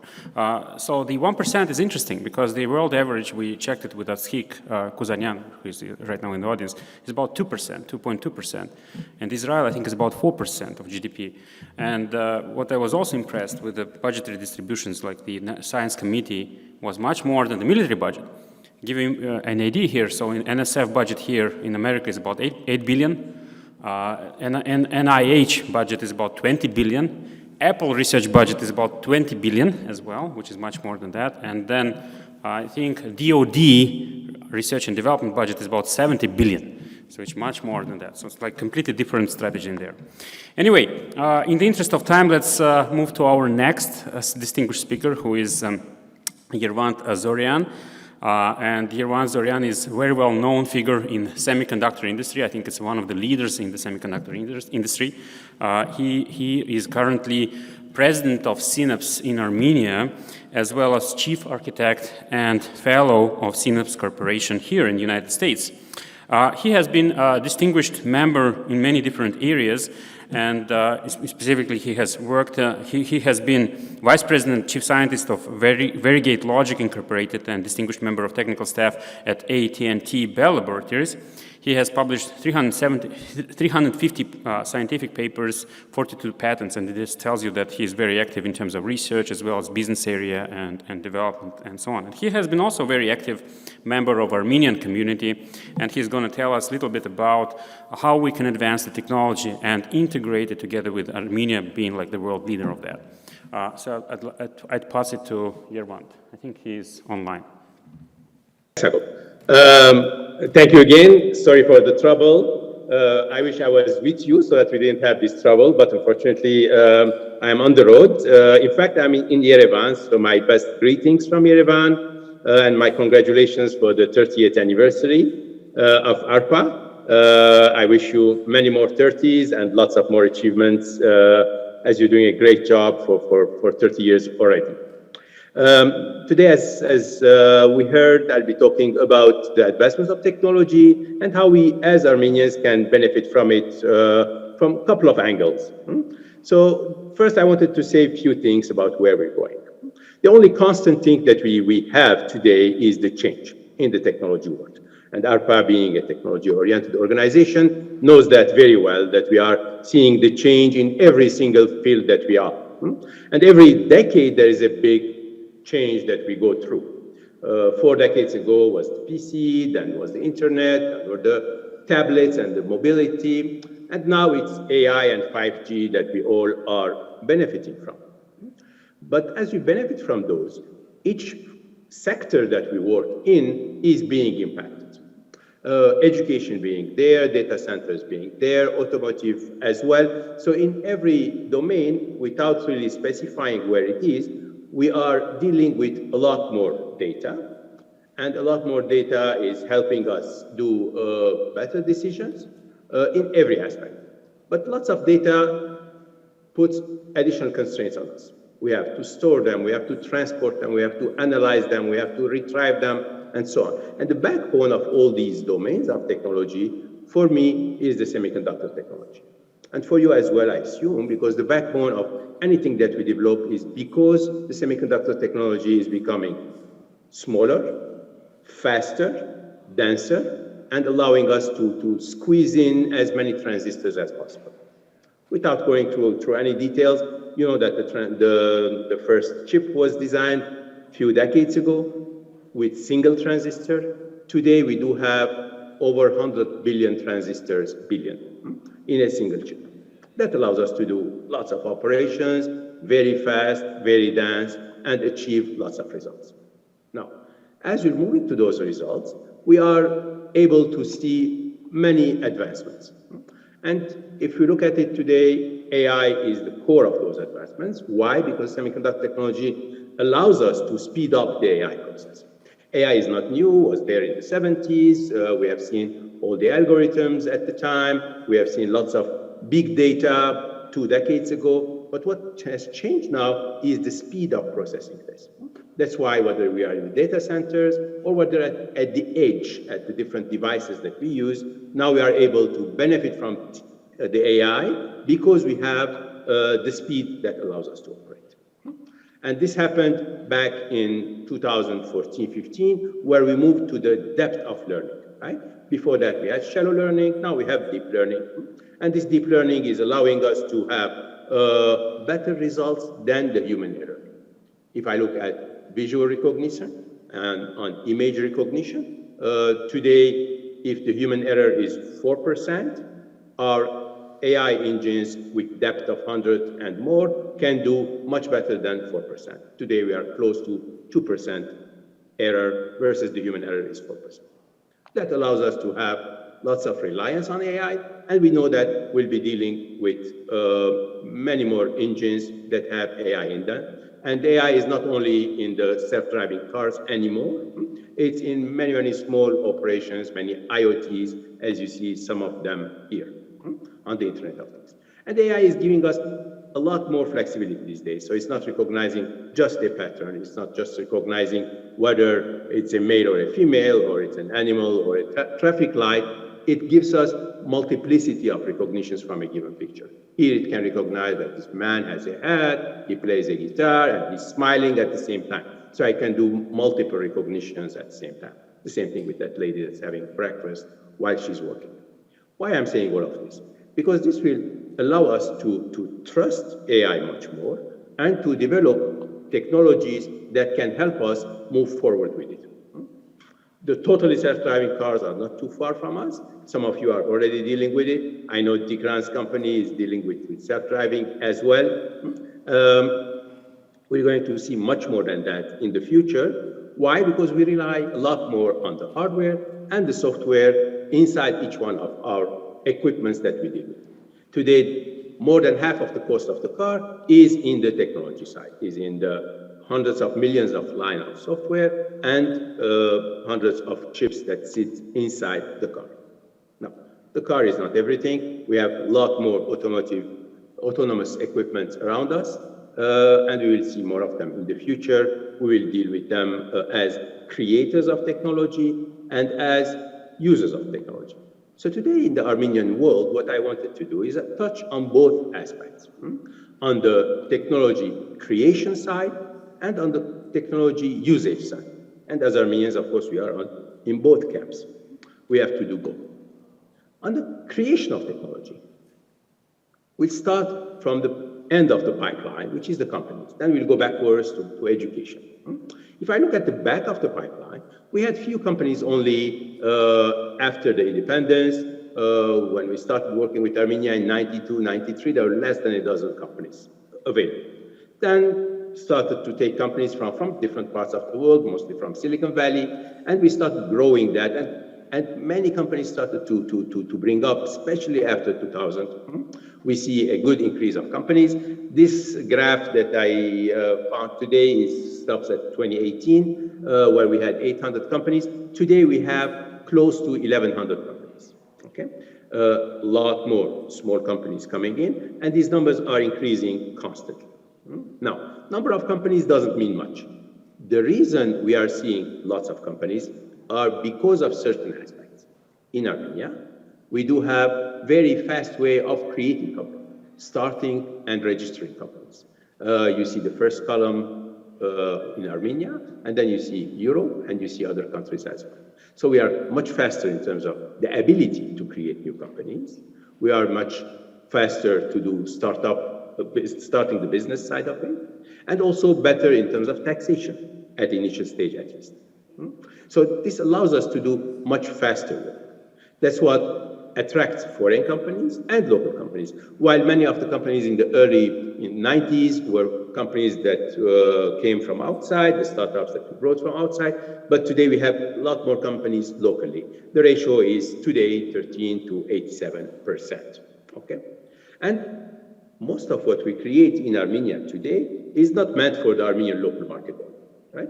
To make it scalable, almost every product that we create are meant for the global business, but they are exported. So some of them are exported to the US first, to Europe first, to Russia first, and so on. Now, if I look at the distribution of the size of companies, interestingly, I see that 84% of the companies are small companies, naturally. 13% of them are mid-sized companies, 25 to 100 employees, and 3% are more than 100. So there are not too many companies, more than 100 employees today. Some of them are multinationals, but also we have several that are local companies that grew to become large companies today in Armenia. If I look at the population, you look at the first column, for instance, here, you see how we are populated. And then you look at the revenue that we make, okay? If you look at the revenue, still over 80% of the revenue is made by the larger companies, of course, because they are large companies. And then the mid-sized companies are about 16%. The small companies, as we know well, many of them do fail, unfortunately. They make 2.3% of the revenue. So natural distribution. In terms of workforce, it's important to see that while we were very low in terms of workforce numbers, we were a few thousands initially, today we have over 20,000 people in our domain, in the technology domain. We do have the foreign companies hiring close to 9,000 people or a little bit more than that, and local companies, of course, more than that number. Together they make about 20,000. This number grows very fast as we see new graduates, as they get absorbed, and recently with the with the crowd of experts from Russia, that number is coming up as well. So it is good to see that increase. Now, the work is done by different levels of graduates. 82% are bachelors, 16% are masters, and 2% are PhDs. Okay?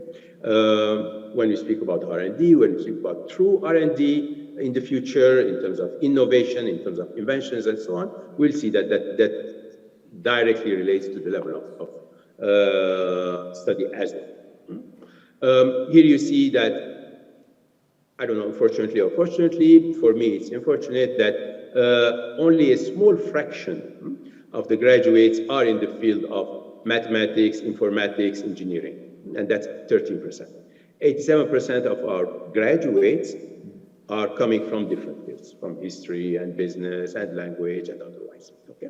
So we have 13% in the tech domain, and for us as technology community, it's one of our struggles is to increase this slice of the pie, okay? To have more graduates in math, in informatics, in engineering. Right? That will feed better the pipeline of technology, which is a promising pipeline for Armenia and its prosperity. I'll touch a little bit about my company, Synopsys, that operates in Armenia. We have been there for 17 years. 17 years ago, Synopsys acquired 3, later 4 companies, which were already in Armenia 10 years before, our startups that we had at that time. And then with that, it got into 300 people. Now that 300 increased, we are over 1,000 people doing R&D work, which is more than, more than 8% of our R&D of the entire corporation worldwide. In terms of scientific work, we're doing the most advanced technology development. Today's technology development is already in the 5 nanometer, 4 nanometer, down to 3 nanometer domain. Some of you who are in the semiconductor domain will recognize that 3 nanometer is the most fascinating technology. Only 2 companies can manufacture chips in 3 nanometer, Samsung and TSMC. There are many others who stop at earlier stages. 2 other companies are in the 12 and 7 nanometer. Intel is one of them. So not too many companies can do that. But in terms of designing building blocks and developing tools for the 3 nanometer technology, Armenia is prominent. So different companies who are designing chips all over the world, whether they are Samsung or Toshiba or Fujitsu or IBM or TI, they all know that many of those blocks do come from Armenia. Do come from Armenia because we have been investing in this domain, investing in the people and the technology that comes out. As company, again, a few things about the company. This is our center. Many of you have visited in the Biosphere Technopark. We have 4 buildings there. So this is one of the locations. Recently, we moved about 250 people to a new location, the last floor of the TUMO Center, the 6th floor, which was being prepared for us. And also recently, after COVID, we opened the doors of our Gümrük site. So we do have there also a new site that is developing new technologies as well in conjunction with Yerevan. Now, to do all of this, to be able to grow 100% person every year, we need to have investment in education.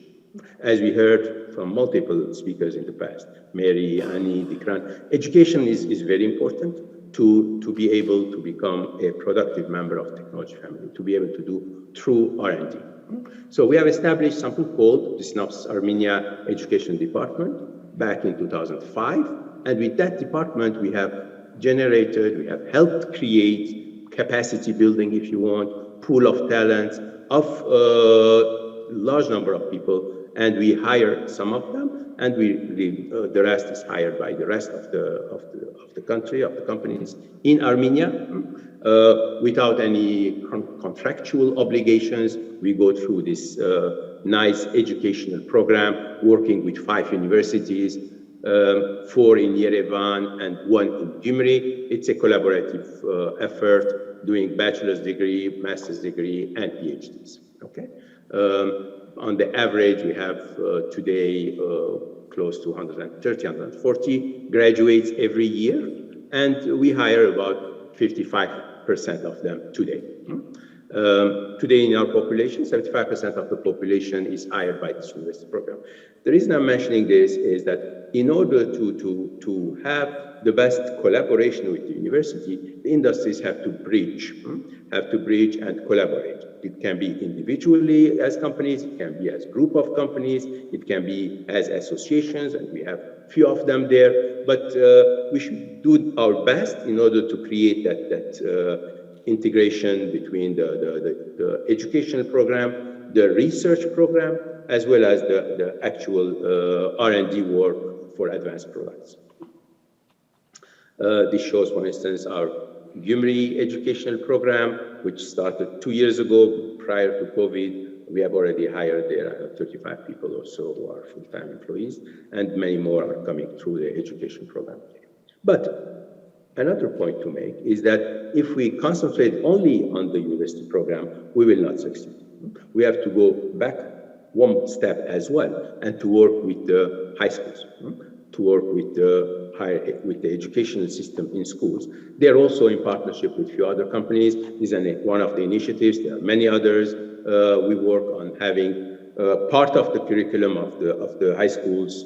We have information technology, telecommunication, and microelectronics are established as courses for 10th grade, 11th grade, and 12th grade. And many schools benefit from this. This is in collaboration with the Ministry of Education. So such initiatives will help us go forward. I'll talk about another initiative as we spoke about companies, because I don't want to give the impression that only the larger companies are doing work in this. For smaller companies, we have established a very nice Armenian virtual bridge program, where in the past, we used to take individually companies and help them when they try to accelerate, not incubation. The incubation is done in Armenia, and there are a number of nice incubators in Armenia. This is acceleration that's taking from incubation to the next level, to bring them to the international level, to make them successful worldwide, not only locally. So this bridge program recently, after the revolution, now that we have a dedicated ministry for high tech, we collaborate with the Ministry of High Tech between the AGBU Silicon Valley and the Ministry of High Tech. We created this bridge where certain companies would come to Silicon Valley and get the acceleration program. Last year, we succeeded to help 15 companies together. We spoke about this in different places. I will not touch on the topic here. Recently, as I speak now, we have 4 companies, 4 CEOs in Silicon Valley going through a training program. Again, it's an acceleration program. They are being trained. In this case, it is 5 plus 2 weeks of acceleration in Silicon Valley for them. So these things are important again. So education, yes, it's important to do it at the high school level, it's important to do it at the university level, but it doesn't stop. So doing training, doing hand-holding for startups, and also in the larger companies is a necessity. So yes, the backbone of our technology sector is that. Now, I'll shift gears a little bit, and I will talk a little bit about not the creators of the technology, as I spoke so far, but rather on the usage of technology and how we as Armenians have to benefit from the technology that is available to us. And I'll give some examples, again, some initiatives in this domain. In Armenian reality, we know that a number of things have changed. Having our independent Armenia, of course, is an important one. Having this global revolution in technology is an important one. And our distribution around the world as 10 million Armenians need to be considered as an advantage. But to do that, we need to be able to be connected. We need to be able to collaborate with each other, and with the concentration on prosperity of Armenia and maintaining our identity. In my view, I've said in the past as well, I see Armenians as a neural network, as neurons that are connected to each other. We have been connected to each other for many centuries. We continue to be connected today. And these neurons, the circles can be larger and larger if our content is bigger. So enhancing the content of each neuron is important. And enhancing the connections and the strength of the connections is also very important. So I think to strengthen this network, we need to do a number of things. One of the recent things that we have done, again, we announced it 2 years ago, it's an initiative called the HiConnect initiative. HiConnect is to bring together the Armenians in a pan-Armenian digital platform and allow Armenians to communicate with each other based on their interests, based on their profession, based on their, to create a collaborative environment, not for social activities. We have other tools for social activities. This one is more professional and it's more to help each other, okay? And it has its gaming in it, encouraging, helping each other, whether we are from the same sector or other sectors that we need to. Okay. With HiConnect, soon you will see more of it.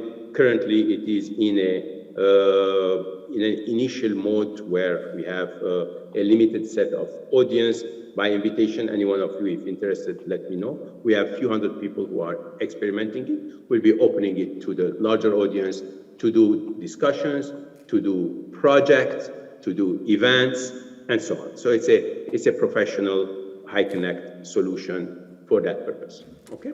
We can do meetups. We announced it at WCIT, and some of you may have heard it, and we'll be continuing to build on it as we move forward. So that's an initiative I wanted to touch on, mentioning it. Another initiative, again, in terms of using technology for Armenians, is a solution not for connection only, but rather for the content as well.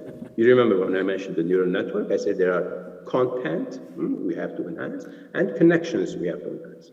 The connections, HiConnect would help us do that. And for the content, this initiative is an interesting one that we started back 12 years ago. This happens to be the e-learning initiative under the Armenian Virtual College. AVC, the Armenian Virtual College, some of you have heard about in the past, is an AGBU sponsored project that we have expanded over the years. We started as a small activity, and today we grew it quite fast, and we gained interest in many places around the world. It's an educational program, totally online, much before COVID was there. So we have utilized not just Zoom, but full e-learning, multimedia, immersive e-learning technologies in multiple languages because of our distribution around the world, Armenians being distributed over many countries. So the full content comes in different languages. So you can learn in English, French, Russian, in Spanish, as you see, even in Turkish, multiple topic areas.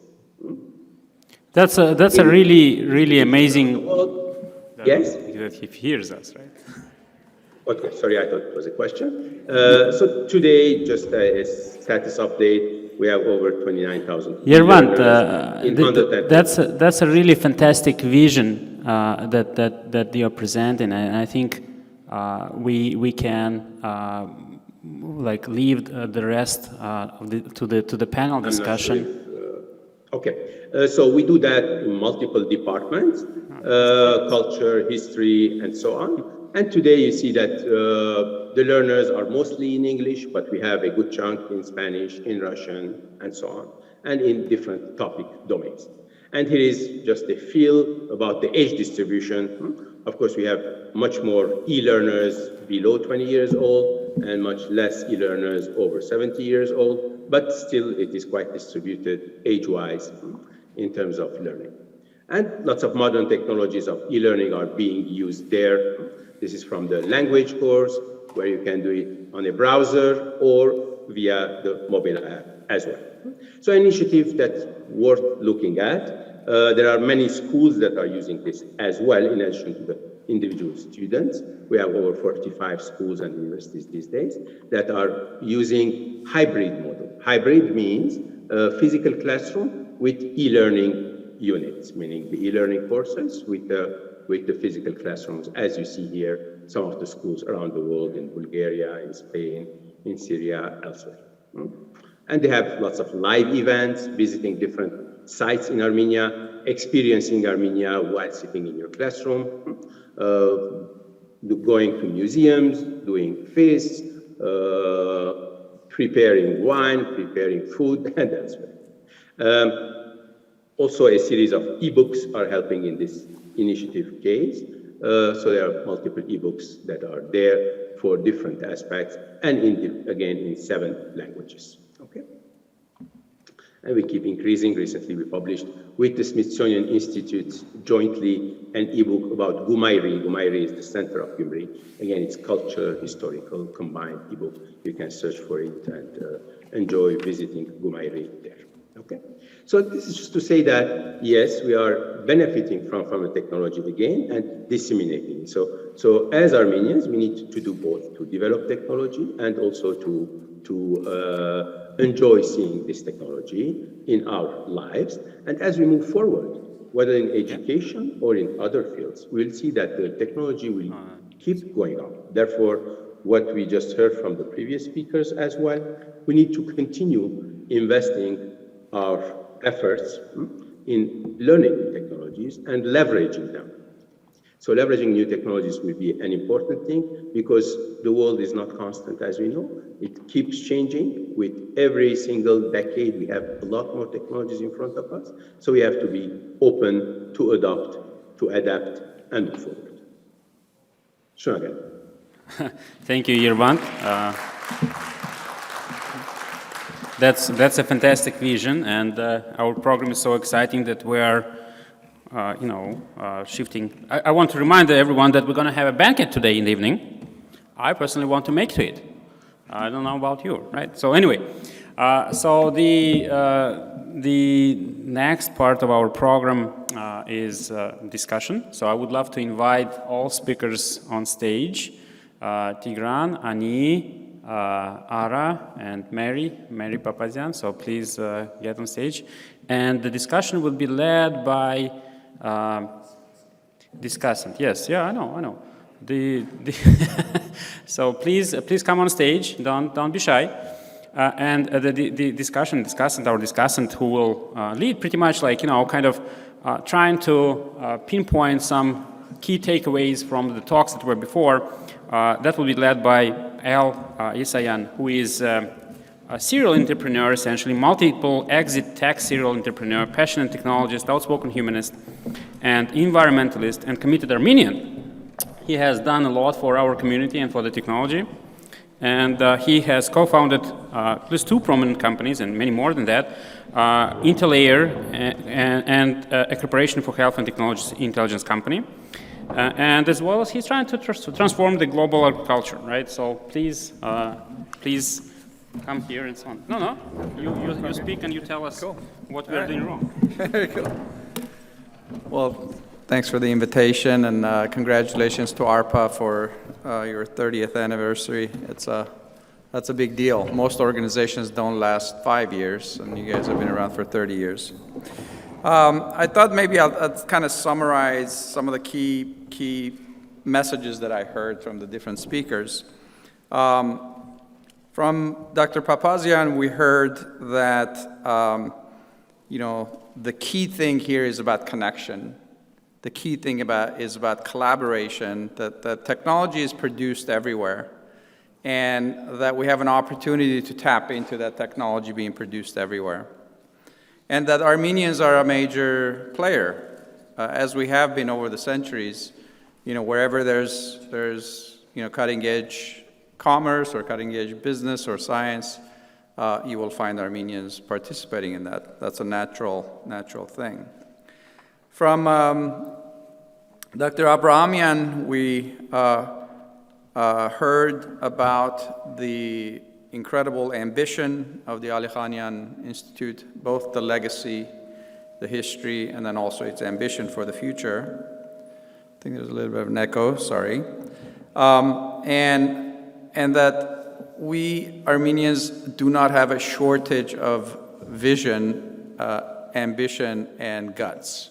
So that was the key takeaway that I had there. From Dr. Shaverdian, we heard the reality on the ground. What is happening in Armenia?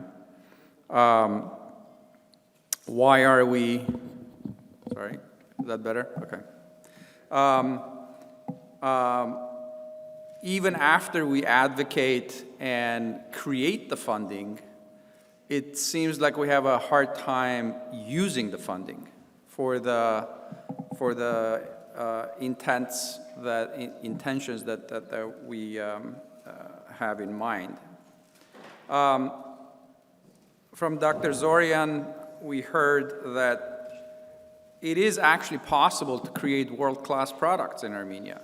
You know, that we have still got we're continuing that legacy of quality and excellence, and that through collaboration again, not being isolated within ourselves, but actually connecting to Silicon Valley, connecting to other minds around the world, that we can create incredible products and technology that humanity uses and advances humanity. A couple of thoughts about where we are as a nation, and maybe reformatting or reframing what it means to be Armenian in the 21st century. On the backdrop of the global technology and the power shift that we're seeing. In a week or so, I'm gonna go to Venice. I'm really looking forward to hanging out with Ani and Mark and others. And I've never been to Venice, but I was kind of researching what is Venice? And it turns out that Venice was a very, very powerful, geography, powerful place in the human history.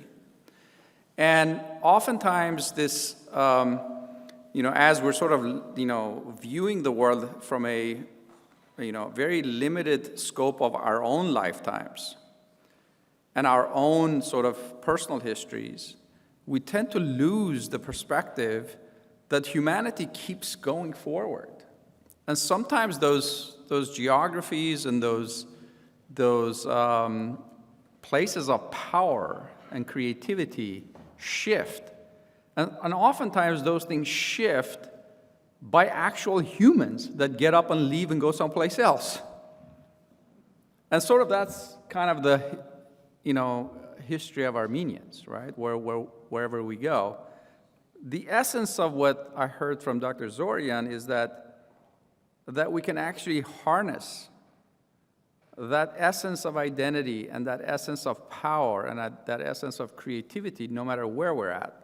Obviously, Armenia as being the epicenter of our culture is an important thing.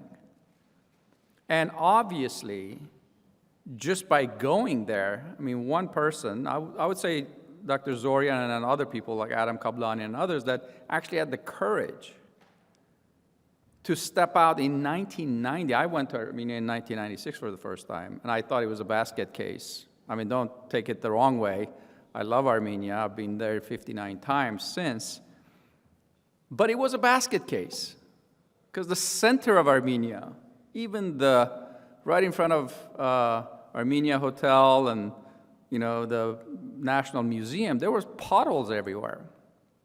But therein lies the decision that you and everybody on the panel individually makes, that we are going to be part of the solution, regardless of what's going on in the backdrop. And Dr. Papazian talked about how Armenia has always had a hard history.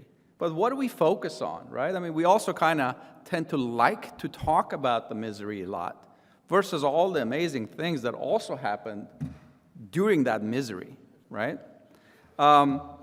So the common thread that I saw across all of the talks was that it is really a question of leadership and personal leadership, personal engagement, personal sacrifice. To get an organization to run for 30 years, it doesn't happen by osmosis. It happens by personal commitment for that long. Nothing of value comes from, hey, getting really passionate about something for a week or a year, right? It takes a long-term commitment to actually build the types of things that we want to endure. Secondly, it's a matter of scale. You know, with 10 million people in a backdrop of 8 billion, whatever, 7, 8 billion people in the background, if we're too myopic, right, or if we're too focused on our own culture at the exclusion of connecting to other cultures, then that's something that I think is going to be very dangerous for us as a nation, global nation, to be able to go forward. So that scale matters. Like some of these ambitions that Dr. Abrahamian talked about, Dr. Papazian talked about, Dr. Zorian presented, these types of ambitions require a superpower. Like, think about all the stuff that we're doing here. How many nations in the world actually are creating all this stuff? So we don't have a shortage of creativity and ambition. We have a shortage of scale, a shortage of resources, and the right application of those resources. And maybe that's the area that we kind of can bring our ambition and bring our actual resources, the right use of our resources in the proper fashion to move forward. The third thing I would say is mindset. Literally, there are absolutely traditions that we want to continue, but there are traditions that are absolutely obsolete. And that's the other thing that I see, that we tend to want to wallow in this obsolete knowledge that we have, the history of, look at our legacy. And that's great. I mean, legacy is great, but that should be 1% of the focus. 99% is in the future, is in front of us. And then the last thing I would say is that mindset of personal responsibility drives focus. Because once you actually take it on to yourself, that, like Dr. Shaverdian took it on himself, and I want to kind of commend him as a young scientist, but also a young advocate, to organize, to actually go to 170, 200 people and say, write your name down here, because we're going to use a pressure tactic to bring more resources to scientists.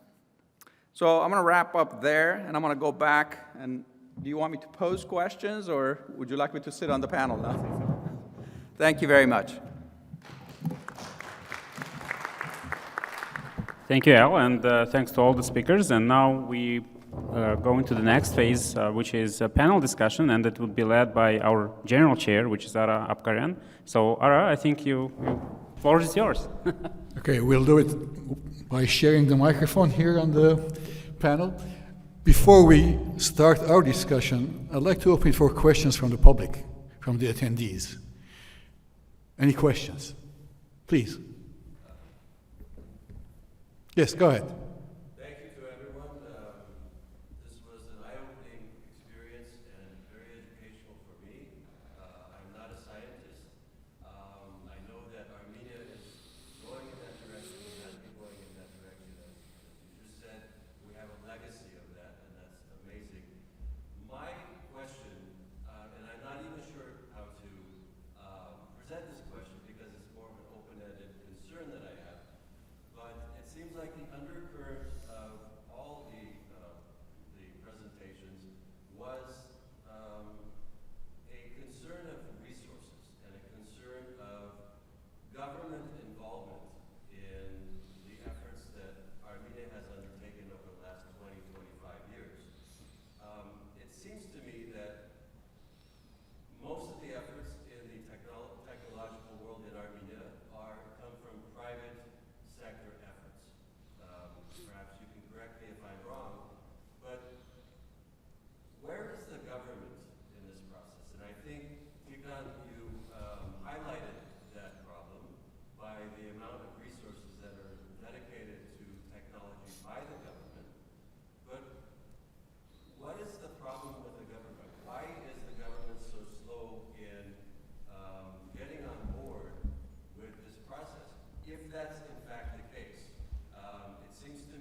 Yeah, I'm going to let Ani and Tikran answer some of the specifics because they work very directly in this space, and Yerevan too.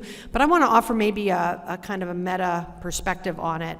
I alluded to it in my comments. Over the last the 70 years of communism, if you will, Armenia was allowed to develop, scientifically and in other ways to a very mature, very high level.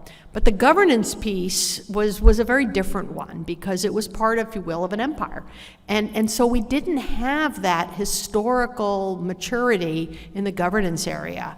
I think there are efforts here, and it's been a hard one because trying to develop maturity in governance where you have multiple crises, many of them existential, as you described, and you're in a very difficult neighborhood where you don't quite know who your friends are and who aren't, and they shift and change. It's a challenge. I want to be sympathetic to those challenges because I think they're real. They're competing pressures.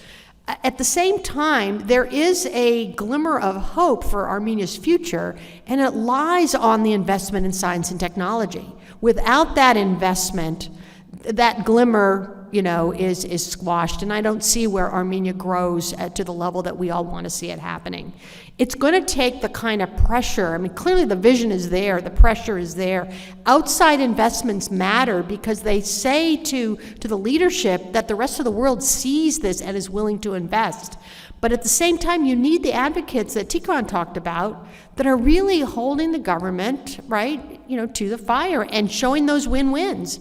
Because, governments succeed when the economy grows, when you reduce the kind of civil strife and all of those kinds of things. So I think we have a moment now, actually, where it's possible, but if we're not intentional about it, when we're not putting the pressure on, and when we don't have that clear roadmap of investment, then it's going to be a challenge. But that's kind of the overall. The political scientists may have a somewhat different view on that, but I'll leave it now to Ani and Tikran to perhaps respond on the ground.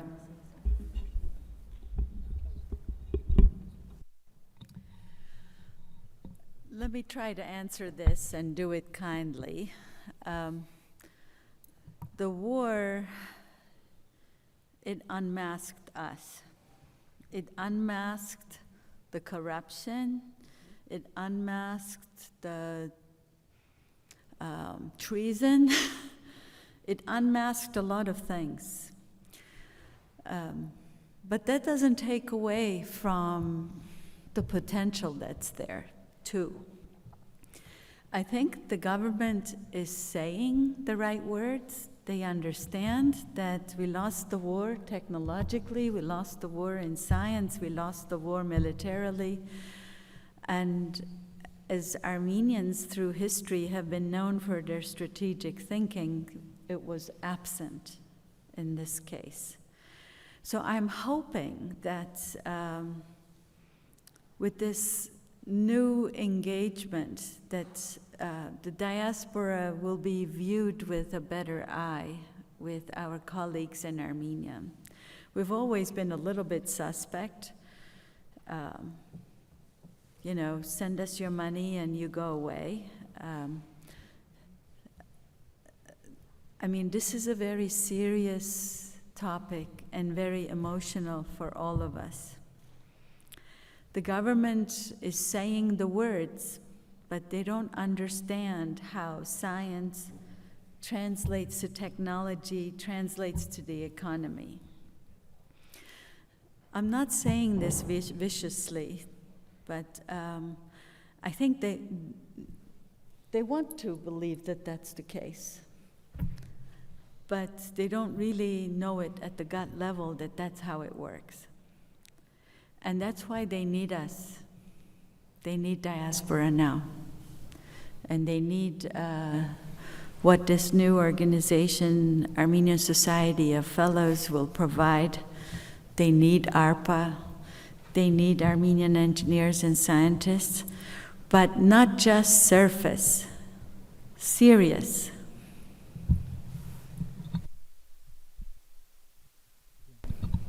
Yeah, so I think there are several aspects why the government is not doing this. Actually, doing something that will solve the problem, not just like cosmetics or I don't know PR things. Probably objective part of this is that historically, if we look when Armenia became independent, we didn't have the structures in the government that were before working for science. So in the Soviet Union, all the funding came from Moscow directly. We didn't have internally in Armenian Soviet Republic, we didn't have the offices responsible for investing in R&D. So I guess during the collapse of Soviet Union, because we didn't have it, we didn't have even the people or capacity to really catch up and grab the moment and continue doing this. And this is one of the reasons why it started collapsing all. And in a sense, I would probably argue that we were not really prepared for a sovereign country because, I mean, we treated the country that we got as a result of the collapse in this way.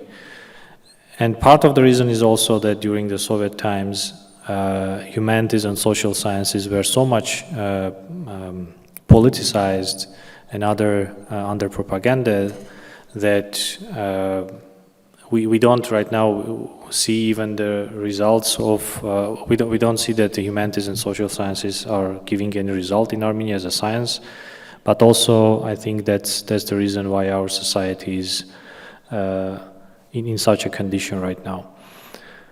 But if we come right now and think about people who are the decision makers and can change things, I wouldn't say we know exactly what's the real reason. For different people, it's probably different. Some of them they don't understand that this is important, that this is instrumental for the country.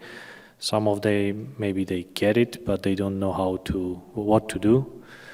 So it's always, I think, comes to insufficient amount of knowledge and competence to really do this. So it is, and it's also part of partially a reflection of the public demand in Armenia. So the public, the society, does not really understand fully the need. So it's important also to work on popularizing science, explaining to the public why it's critical to the success of the country for its defense. And it will definitely get its reflection in the steps that the government is taking.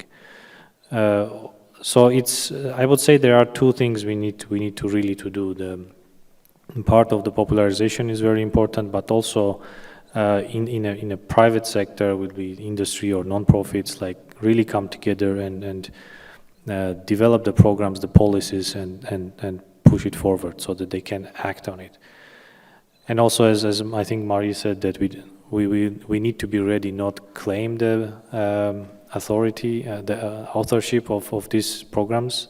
It's fine if they claim that they've done it. It's important that the results are there. So I think the question comes to leadership. There is the definite need of leadership from Armenia to manage all of the talent, resources which are not, you mentioned that we're not spending the resources that they have in their research for defense, and that shows a lack of leadership to me, at least. So let me point out that in this country, in the US, the NRC, National Research Council, was created first after the First World War. Its mandate was revised after the Second World War. The National Science Foundation was created after the Second World War. It's for very similar reasons. That's where we are. The question is, isn't it time to create the NRC, the National Research Council of Armenia, with diaspora presence in it? Right? Without that, I don't think we're going to have faith in leadership coming from Armenia directly. What do you think?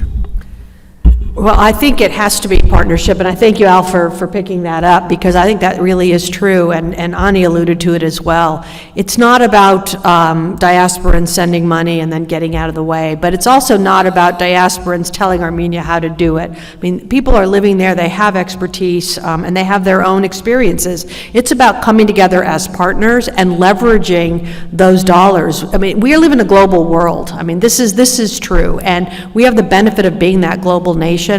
Ultimately, Armenia has to be the center. It really does, because you need a center around which everything else can connect and flow. So something like that, and that's a really good reminder. The development of science in the United States and research really was tied to defense, and this is where a lot of the money comes from. I mean, I live in Livermore now. The National Lab is there. Ani spent some time there early in her career, and much of Silicon Valley actually had its origins in defense spending, right? Investing in new technologies. If you go back to some of the early years, and so this is an opportunity not to say we know, you don't, you failed, we have the answer, but this is a moment of as I say, it's eye-opening, it's existential, it's something we all care about, because the diaspora disappears if Armenia disappears. If we look forward 2 or 3 generations, that's the reality. So let's do this. Let's figure out a structure. Let's bring key Armenian leaders in science, technology, and industry to the table to partner with Armenia. That will bring the level as well, and the expectation, the metrics, the whole thing, to the kind of global standard. Just two things to just add. I agree with everything that was said. I think there's no monolithic diaspora and there's no monolithic the government.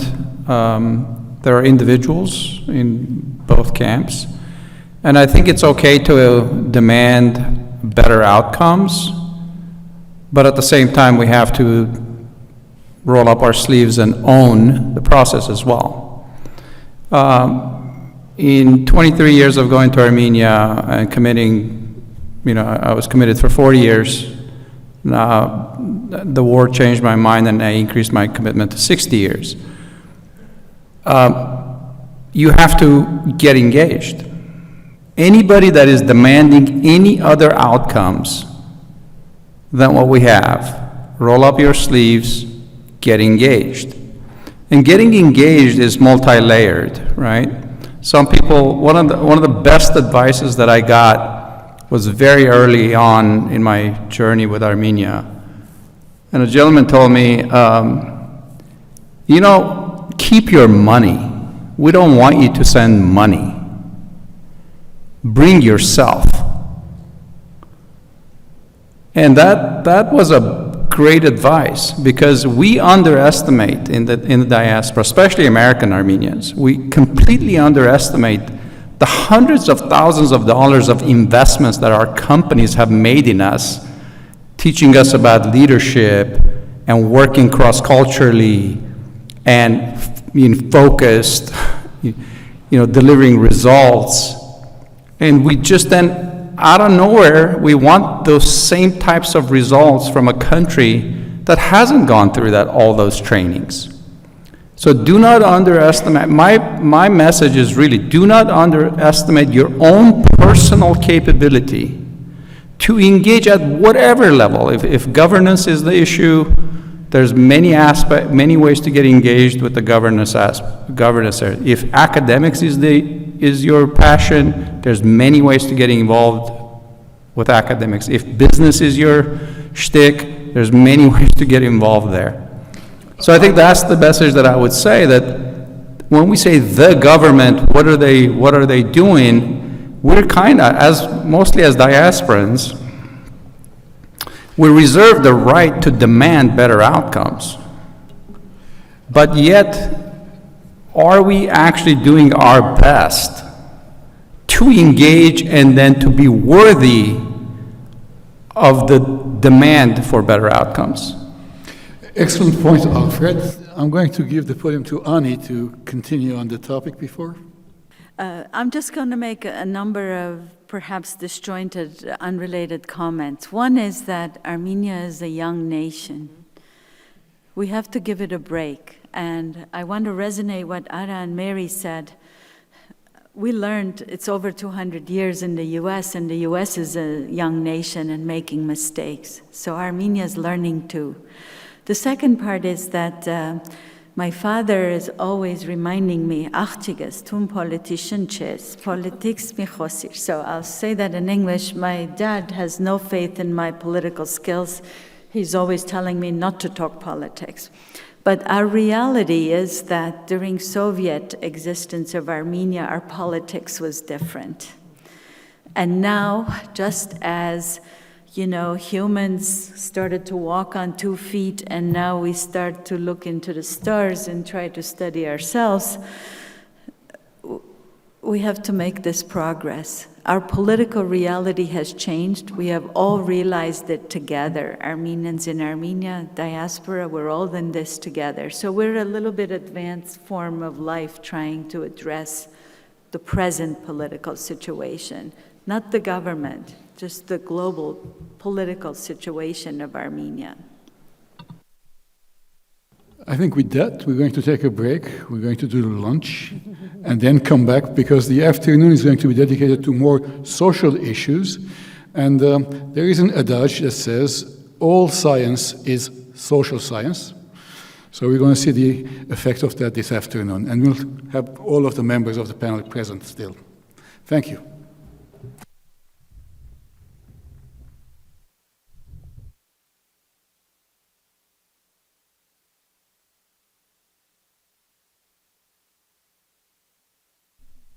Ask all the participants, morning and afternoon session, for a group picture now, and then you can have lunch. Please come to the stage forward for a group picture. Does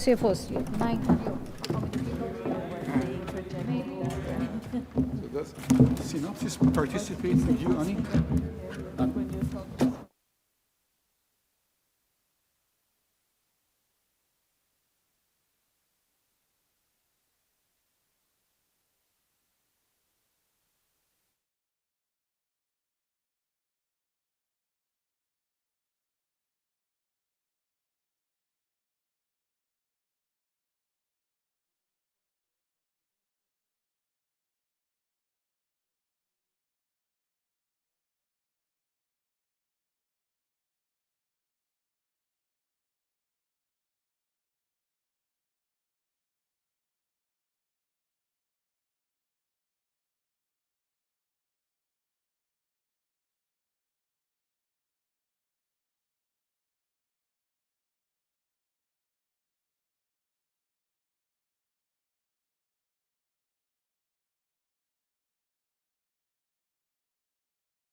I expect the afternoon to be as exciting as the morning was.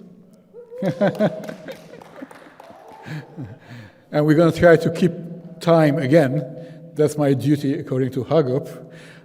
As such, we should get going. So the session chair is going to be Sarkis Sedrakian, who is on the faculty at USC. He's a urologist, an MD, and in his bio, I can identify several subjects that are common. Nanovesicles, for example.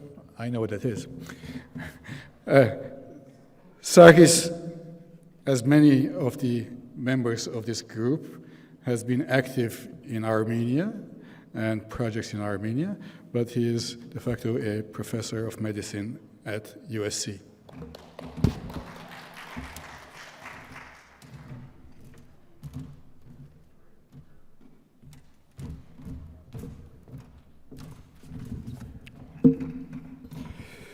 Thank you for that kind introduction. Welcome everyone to the second half of our program today. I want to specifically welcome our online audience who are joining us on the Zoom. We look forward to also getting questions and engagement from you. Hopefully we can coordinate that. As Arab Kayan mentioned, I hope that the second half of our program will be as exciting as the first part, which was mainly focused on science, technology, and education. And as far as I can tell, that's not the only aspect of Armenia that is important, that the politics, the social economic part of life is as important for the development of Armenia as a nation. So with this respect, our first speaker is going to be Irina Gaplanyan, who is going to join us on Zoom from Armenia. She's a political scientist, climate negotiator, and published author. She holds a PhD in political science from University of Cambridge. Dr. Gaplanyan has worked in numerous international organizations and think tanks around the world, including the United Nations Development Program, Eurasian Foundation, and Chatham House. She also served as a Deputy Minister of Environment for the Republic of Armenia, and currently she's a professor and teaches at the American University of Armenia. Irina, if you can hear us, please, the floor is yours.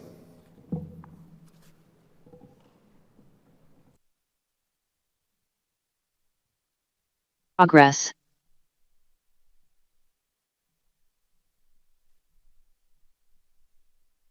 Am I heard?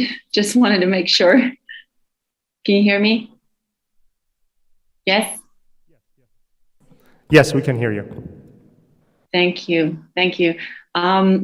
First of all, before I commence, I wanted to extend my words of gratitude to ARPA and personally to Dr. Akopanosian for always extending the invitation for ARPA events.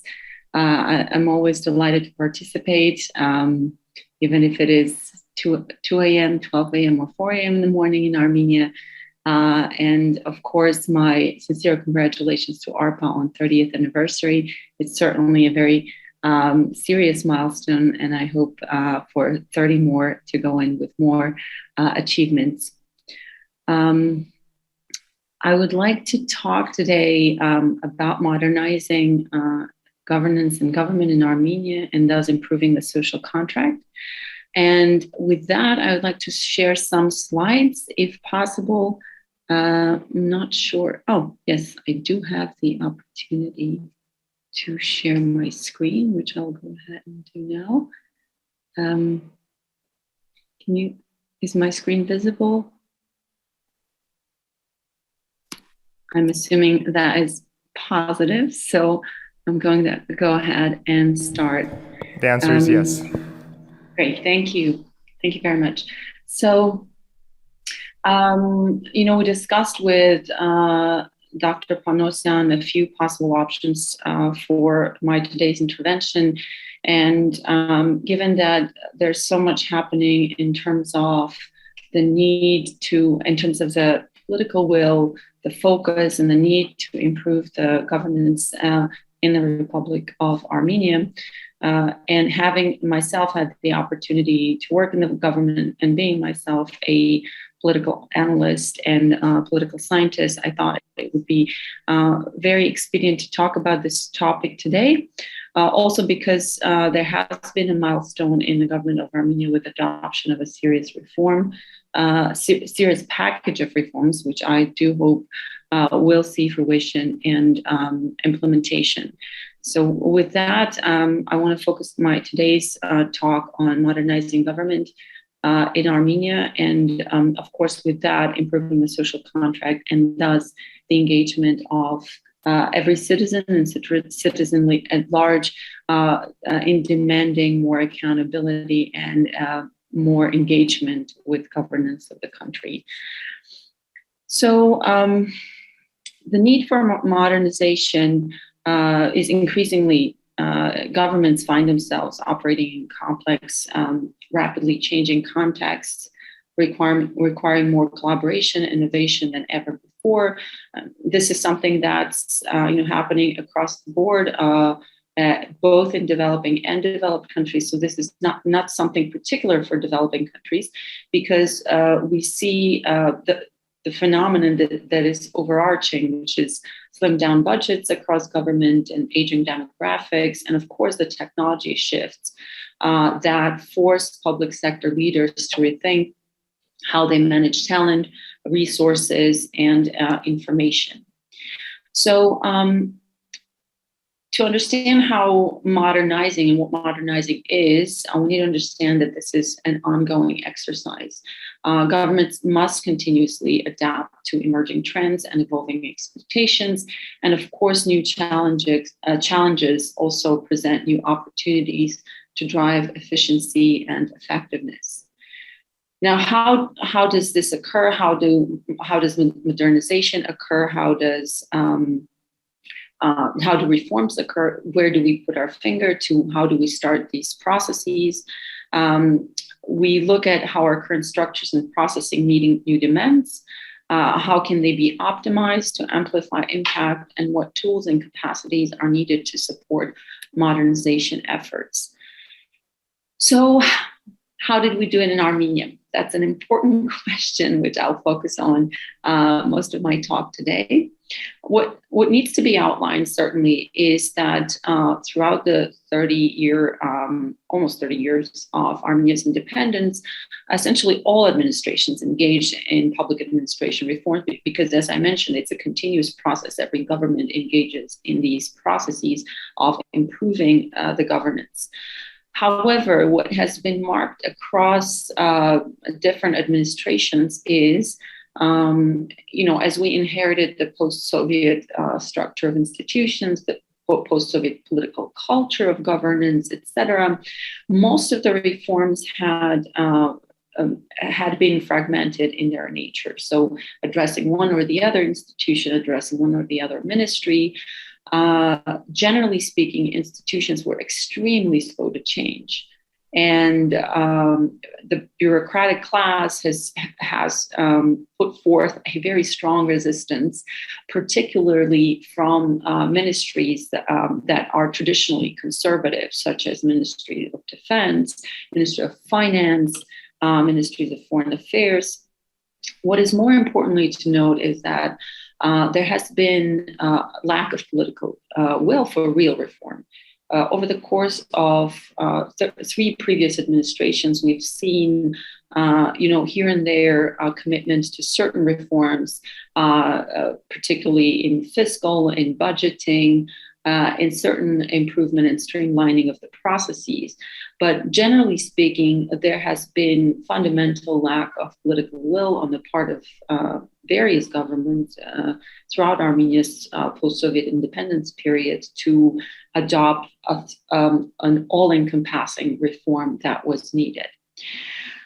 The other aspect of why this has been the case is that there has been lack of understanding for systemic reform. Systems thinkers as such, and based also on my previous research, which was part of my doctoral dissertation, as well as the book that came out later, which I had the opportunity to present at ARPA a few years ago, there has been a serious lack of systems thinkers and statesmen in three previous administrations in Armenia, and not that we do have currently systems thinkers in the high level decision makers, not a big variety of them, but there's strong understanding that a systems reform is needed, which is important. And of course, the implementation of these types of reforms would also require system thinkers and system managers.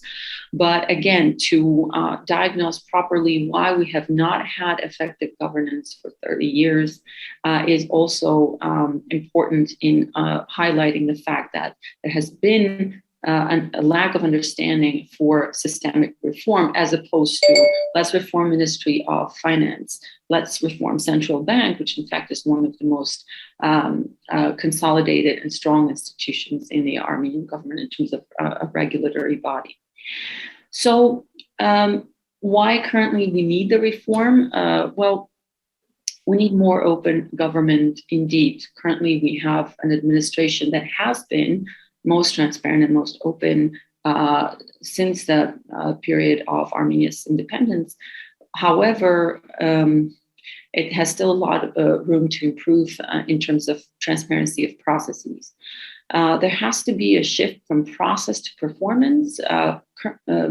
Personally, myself, having served in the government for 2.5 years, I have firsthand experienced how an exorbitant amount of governance and government resources is put forward towards various mundane and routine processes, and there's very little focus on performance. So as such, if we take corporate structures and corporate systems, the government does not have any KPIs, and not that governments as such in public sector have to have similar KPIs to corporate sector, no, but KPIs have to exist in order to assess performance. And this essentially doesn't exist. We have certain elements of that on paper, and it's extremely routine again in the way it's being managed. So as such, currently the system operates excessively focusing on the process as opposed to the performance of different government services and public system services.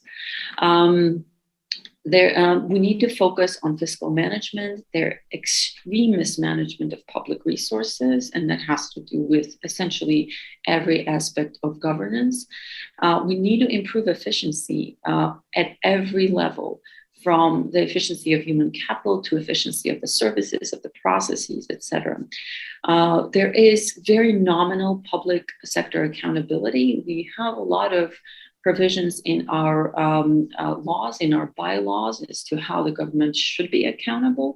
But these are essentially check marks that needed to be put on check boxes as the government committed to various reforms. But as such, when you assess the accountability, it's in fact very low.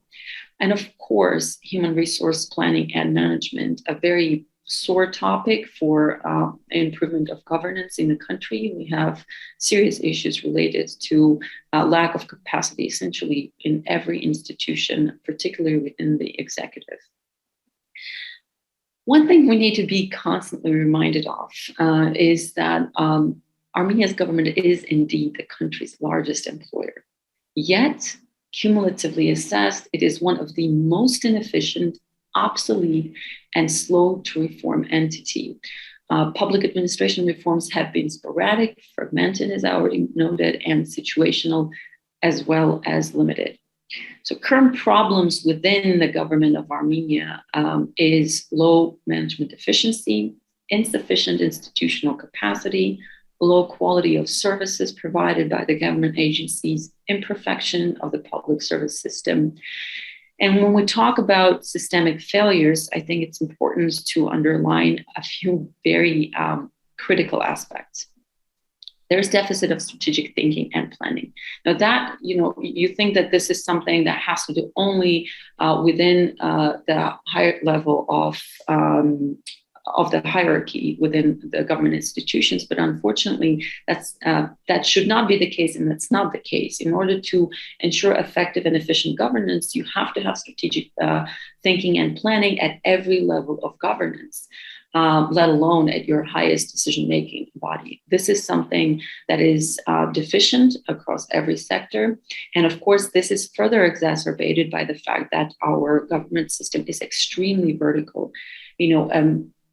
A big downfall of Armenia's governance is that it is extremely centralized, extremely vertical. And we've talked about how often decisions are made in one cabinet, and this continues to be the case, specifically for this reason, that we do not have strategic thinking and planning.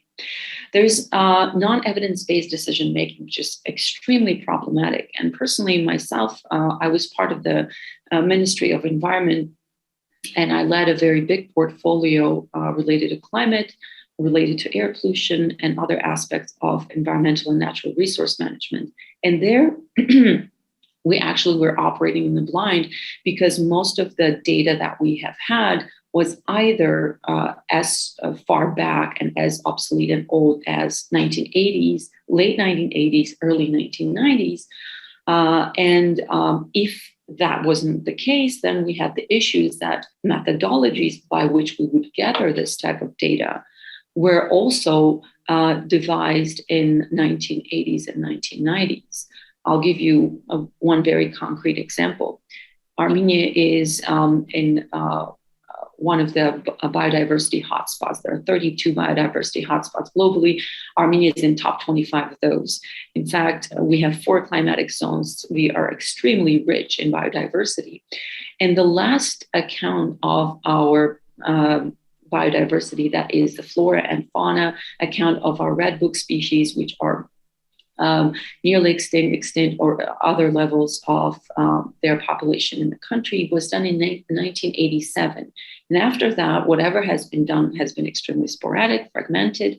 And when we try to make decisions on conservation efforts for one or the other species, it was virtually impossible because we didn't have any rigorous data to back off of. The same, for example, for air pollution.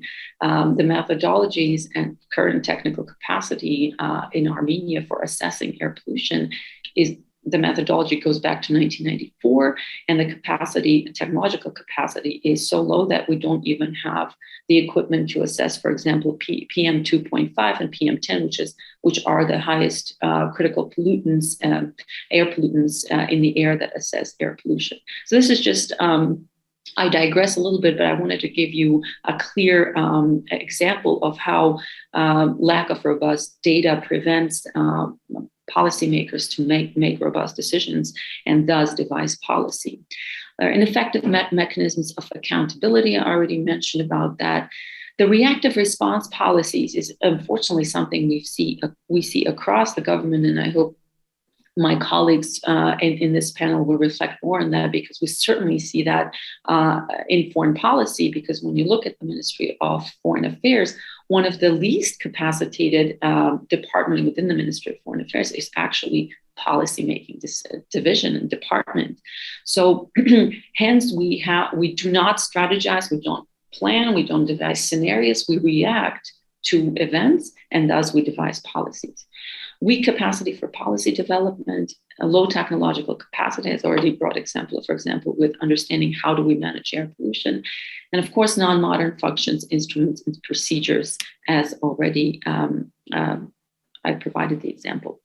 Weak perception of ethic and responsible service. And this brings me to the second part of the title of my presentation today, the improvement of social contract. There is this misconception or this stereotypical belief, that public servants are of a certain type. And this has brought to weakening of the ethical and responsible service on the part of the public servants. And this became a spiral process whereby there's this hostility between the public and public servants, and there needs to be a systemic reform to break out of this spiral, to increase the level and the perception of the work of the public servant. After all, Armenian government is the biggest employer in the country. Distorted image of a public servant, lack of competence and meritocracy in public service. So there are elements that contribute to this stereotypical perception and belief towards who public servant in Armenian government is. Insufficient quality of provided services, obviously, due to all of these listed deficiencies within the governance system of Armenia, you have thus very poor quality of provided services. And as I already mentioned, overwhelming resistance to change and resistance for reform. So what happened a month ago, literally today, we are in June 12th, exactly a month ago, the government of Armenia adopted a public administration reform strategy. Now, this was a document that has been developed without exaggeration for 4 years. For 4 years, this document has been worked on, processed, routinely gone back and forth between different ministries. This indeed is perhaps the biggest effort of the Armenian government at undertaking a systemic reform. So on Thursday, May 13th, when Minister of Justice Karen Andreasyan presented this bill, he stated that perhaps I wouldn't exaggerate if I said that this document is among the top 5 most important documents of our state, and I would certainly agree with this statement. The public administration reform strategy envisages 4 directions: public services, human resources, institutional modernization, and strategic approach in adopting policy. So this is indeed first time that the Armenian government has undertaken such a gargantuan task of doing a full systemic reform of the entire state system. So the rationale, when you open up the document, it's a very hefty document. In the executive summary, the rationale is laid out that the priority of this undertaking is to ensure the security and stable development of the country. Indeed, when you have the apparatus that operates all of the aspects of governance in the country, and it's that weak as we have had it for so many years, then from security to education to healthcare, you cannot provide the right services, you cannot strategize, plan, and implement all of the visions and reforms that you have put in place. So there are a number of results, and I think the critical one is, or rather the overarching one is the result towards democratic governance.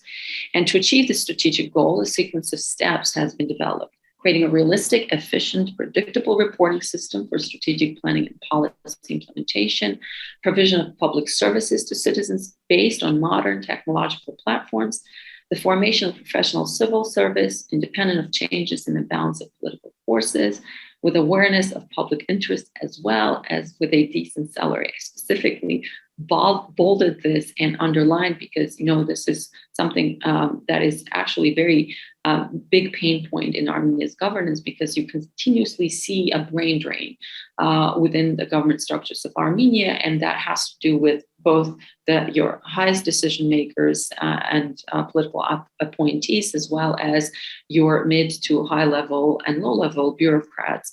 Wherever there's talent, international organizations pick up that talent because unfortunately, the motivation of civil servants over time drops because the salaries are not very competitive, or not competitive at all, if I'll be very honest. So the creation of effective state institutions on the principle of maximum ratio of price and quality of the work performed, as I already talked about, the need for institutionalization of the KPIs, formation and preservation of high quality human capital in the state system, formation of a technological and innovative system of public administration, resource efficient and sustainable public administration. One thing that's particularly dear to me, because having served in the government, I have seen how inefficient everything is, from the operationalization of a massive automobile fleet, vehicle fleet within the government, to printing paper, to utilities, et cetera, there's an exorbitant need for undertaking a sustainability audit within all of the government structures, and then understanding how we can cut costs, how we can improve the resource efficiency, et cetera, et cetera. So the reforms are planned to be completed by 2030, and they have to be consistently implemented within 3 pre-planned stages. The first stage is institutional and functional modernization, which will take 2 years and will be focused on elimination of system shortcomings in all areas, the formation of effective structures. The second phase is between 2025 and 2027. It's systemic transformation in all straits and areas. It is a prerequisite for the formation of the 4th generation state system. And Government 4.0 and the digital state, which is between 2028 and 2030, will focus on will provide the completion of all reforms and reaching the level of the 4th generation state system. Now, in conclusion, I think I'm not over my time. I wanted to bring this photo, particularly because this is the current government of Armenia. And one thing that's extremely, jumps at you in this photograph is that in the entire government of Armenia, there's only one woman. And even then, the body language is very squeezing her in between all the men. And with that being said, I want to flag a very important aspect that the key author and the driver and the locomotive behind the public administration reform strategy has been, in fact, a woman.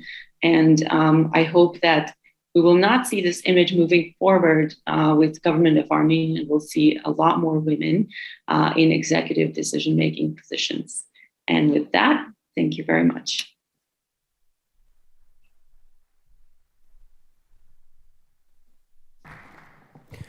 Thank you, Rina, for that enlightening talk and interesting insight into the government, how the Armenian government works and how the Armenian government should probably think and perform the reforms.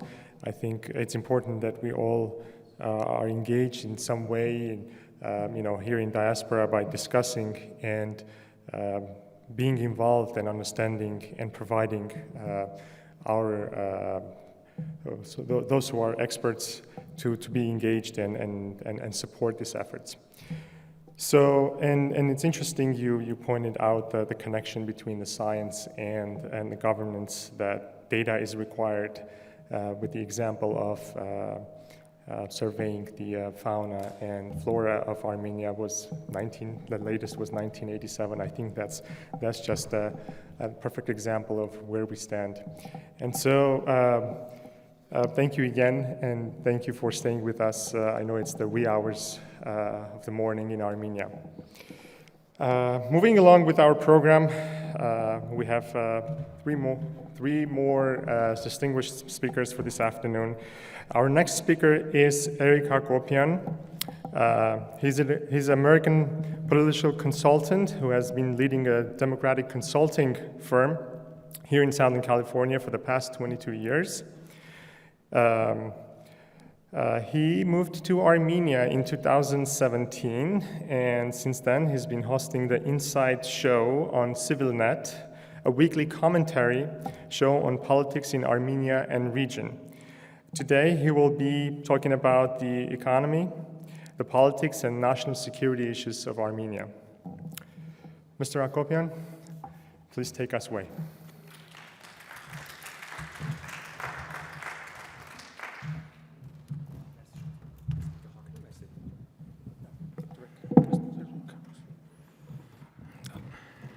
Thank you, everyone, especially Hako, for having me here.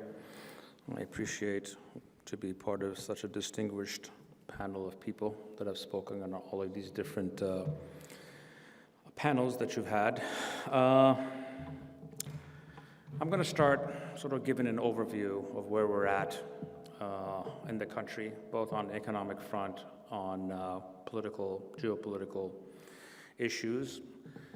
And if you're going to start explaining the sort of situation in Armenia today, the word that actually comes to mind is schizophrenia, because we have this fantastic dichotomy in which we have serious national security issues, existential issues on some levels, serious governance issues, political issues. You can just say it's the crises that go on.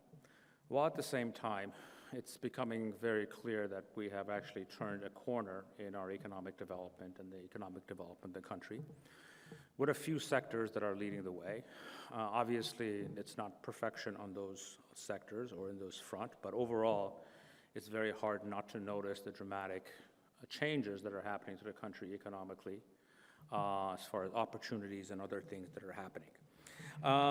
One thing that has struck me, and I've been here 4 or 5 days, is the fantastic, just the divergence between what I call the realities of Armenia and the perceptions of Armenia, at least in Southern California. And it is shocking, to be honest. I've heard questions that from very intelligent people about, is there enough food to eat?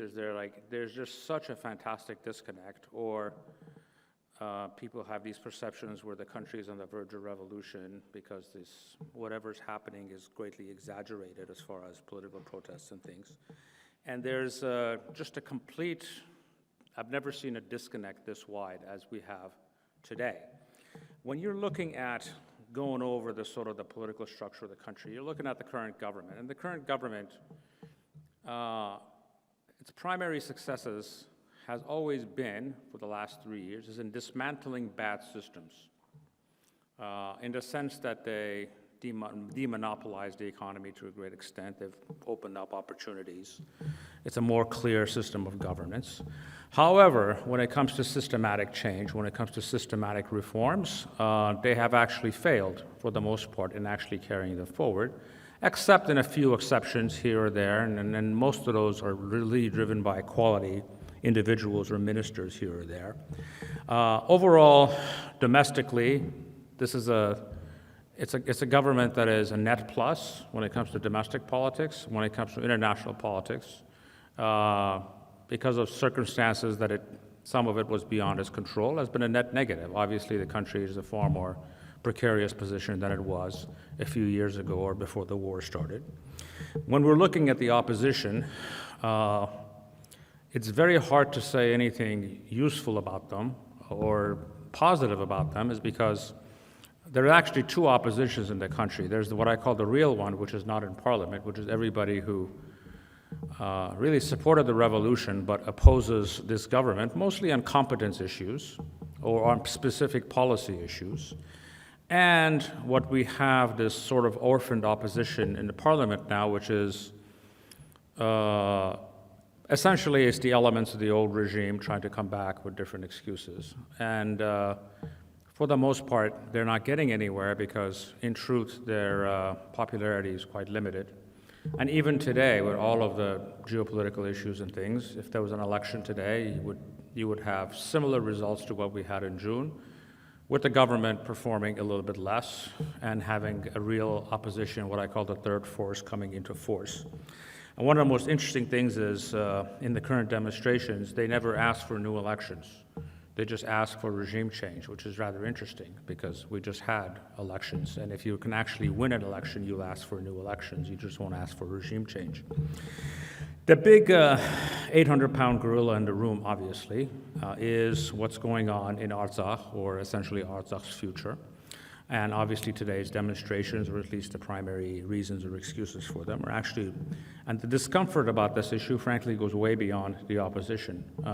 This current protest in some way actually they sort of underplay how much unease people have about the situation in Artsakh, specifically the government's positions about the issue of Artsakh. It's very clear that over the last month or two, the government has taken a deliberate step back from talking about what we have always talked about for more than 30 years, which is the right of self-determination for the people of Artsakh, and they've started putting it in terms of it's a human rights issue, which it certainly is, but the human rights issue eventually obviously leads to self-determination, because we all know the nature of the regime in Baku, and the Armenians cannot live under a system or a a fascist political system that they have in Baku, whose intentions have always been ethnic cleansing, and if short of that, and if needed, genocide to achieve those goals. So I think there's a lot of unease about this. Frankly, we know very little about these negotiations that are going on, specifically who's putting pressure on who and for what purpose. I think the one thing that we do know is that the international community, while divided on 1,000 things, for different reasons, wants this particular situation frozen for now, because the war, really a continuation of war conflict, does not serve the interests of major powers, only regional minor ones, which are Turkey and Azerbaijan, and only because they have the advantage at this point, which they fear is an advantage that will dissipate over time. So what we really need over the next 5 or 10 years, as horrendous as the current situation is for it to be frozen. That's really, unfortunately, the best possible outcome until we can actually be in a far more stronger position to change the equation. And frankly, all of that starts with military reform, and which is it's not something that's going to happen overnight. It's really a 5-10 year process. When looking geopolitically at the region, obviously the big issue is the war in Ukraine. The war in Ukraine it's essentially turned the world upside down, and it was sort of the day that war started is the day that the post-Cold War period ended. We're in a new world, which we're not really sure what all of this new world means. But when you look at it in real terms, we feared the economic impacts of it on Armenia to be negative. In the short run, that has not been the case. Actually, the influx of foreigners, Russians mostly, that have come to Armenia has been a net economic positive.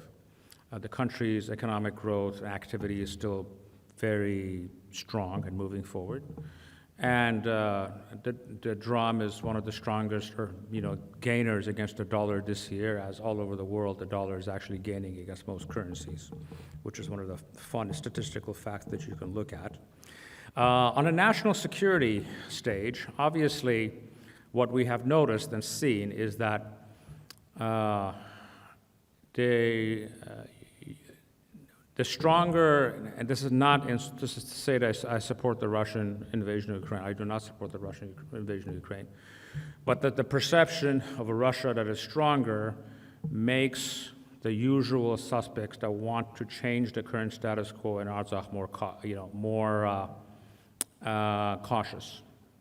The perception of Russian weakness actually emboldens the Azeri and Turkish side, and specifically it's the Turkish side that's actually pushing Aliyev behind the scenes.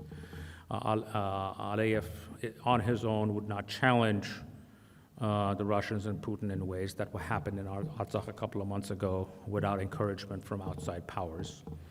So I think the best possible outcome for us is for this war to end as quickly as possible, in any way possible. I think short of a outright Russian defeat, which is the least likely scenario in this point, we most likely will hopefully go back to the status quo situation that we had before the war.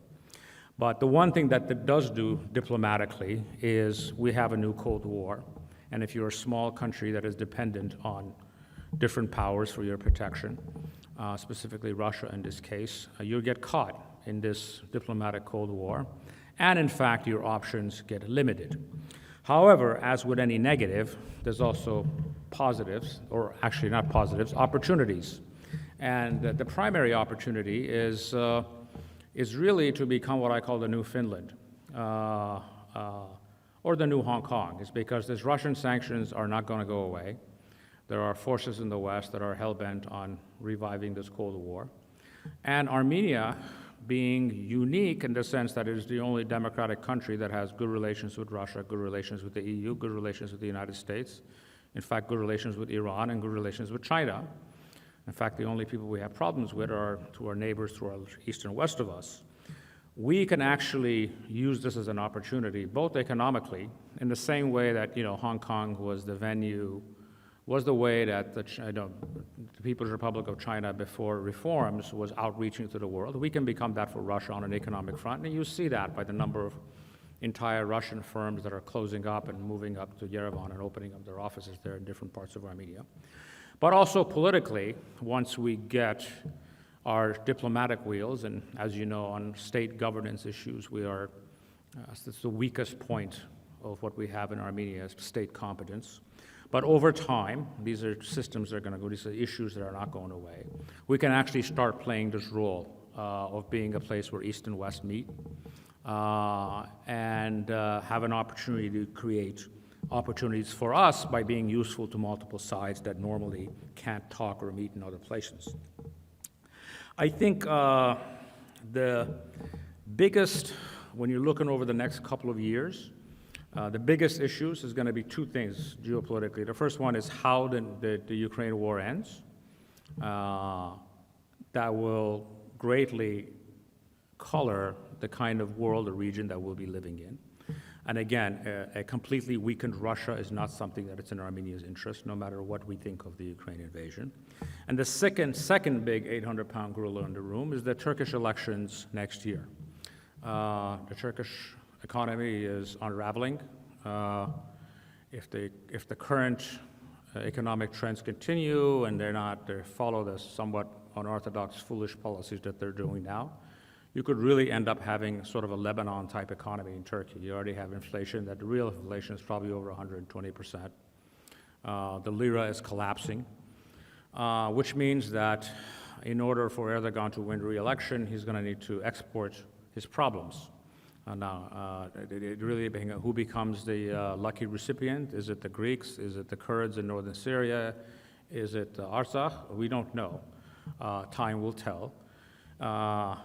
But how the Turkish elections work out can dramatically change the region, because what we're going to have in that country is there's only two varieties. Either Erdogan falls and he goes to jail or he goes to exile, or he turns his country into a variation of Azerbaijan, where the last of democratic features or any kind of Western aspirations are put away, because whenever I spoke to Turkish analysts or Turkish journalists, no one thinks that he will go. If he loses, he will not go, because he can't go. If he goes, he's going to be prosecuted or he's going to have to go to exile, and he's not going to do that. Moving on to the economy, which I think is the bright spot of what's going on in Armenia, and greatly missed, by the way. There's so little economic coverage or understanding of that issue. When you're looking at the challenges facing the economy, it's multiples. I'm going to focus mostly on the IT sector, because realistically, that's where the wealth creation is.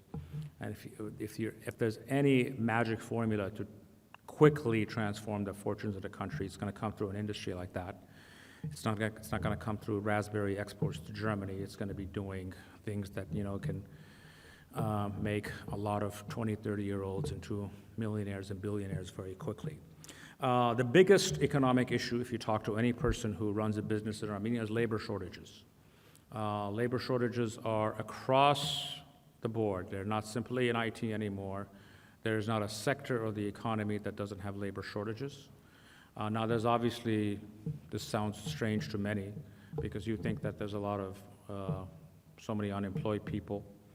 Everyone has relatives, and I don't have work, I don't have this, and there's multitudes of reasons for this. I think part of it is a reason of having an economy that lives off of remittances for many years, in which people are not willing to take a $300, $400 a month job if they're getting $500 a month from abroad, but they don't have the skill sets to take the job that pays $1,000 a month. So I think there's some things that are very specific to countries like Armenia that have had a system of living off of remittances for a long period of time.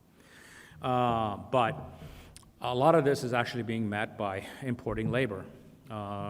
You will see Indians working in farms in Armenia, especially on the corporate ones. You'll see Iranians or Uzbeks in construction, Indians in construction, and then in the IT sector, you'll get people from all over the world that are coming there to work. And so, as with anywhere in the world, business people You can put any barrier you want. They will eventually find or import the people that they need to, no matter what rules you put in place. When you look at the structural issues, I recall a meeting that happened right after the start of the war, and you had this big deluge of people from Russia, especially in the IT sector, coming in. And the biggest thing that happened, there was a conference in which the government, essentially state officials, showed up, and they said, what can we do to help? And they were told, just leave us alone and build office space. Believe it or not having office space is one of the biggest, functional office space is one of the biggest problems in the country, especially when attracting businesses. We had an opportunity to get McKinsey & Company that was supposed to move out of Moscow and come to Yerevan, except they could not find office space that was equivalent for the company image that they have, so they didn't come. And lastly is obviously the education system, because the education system, frankly, just like most education systems around the world, really does not prepare people for the jobs of tomorrow. It's gotten to an extent where there are IT companies that will essentially hire people, pay them to train them, and whoever stays, stays, whoever isn't fit leaves. But the education system is not where it needs to be, and frankly, this really comes down to money, and you cannot expect to have a situation in which you have high educational output when in most cases professors at a university make 1/4 of their students who work as part-time waiters. That math does not work, and that needs to change, and without doing so, we can't have the dramatic changes that we want. I'm going to close with one of the bigger issues that people have been focused with, which is the normalization process with Turkey. I don't really expect this to get anywhere, specifically because of the 2023 Turkish elections. There are frankly no constituencies inside of Turkey that have a vested interest in having relations with Armenia for a multitude of different reasons. I don't really expect to see any dramatic results from that front anytime soon, even though, frankly, that would be desirable on many levels, at least on a diplomatic front, because two countries that are neighbors, no matter what you think of them, should have direct lines of communication. They don't need to go through third parties to talk. But I just don't see that happening in the short run. And I think one of the things that people miss is like opening up the borders now, unlike 10, 15 years ago, is actually somewhat problematic for the Turkish side. It's not just problematic for our side as far as what will flood in as far as the kinds of goods is economically, Armenia itself, despite the fact that it's obviously not a wealthy country, is dramatically higher income compared to the Turkish provinces next to it. Not Turkey itself, but Turkish provinces next to it. And given the paranoid nature of the Turkish state, I do not think that they want, especially provinces that are full of Kurds and not Turks, to be coming in and out of Yerevan night and day, and seeing first of all, what a free country looks like, and more importantly, and worrying for them being dependent on Armenians to make a living, because once the door opens, there'll be a lot more Armenians that cross the border in the other direction than there'll be Turks or Kurds coming in our direction. So I think this issue is becoming more complicated over time, but I don't expect it to be resolved anytime soon. Thank you for your time.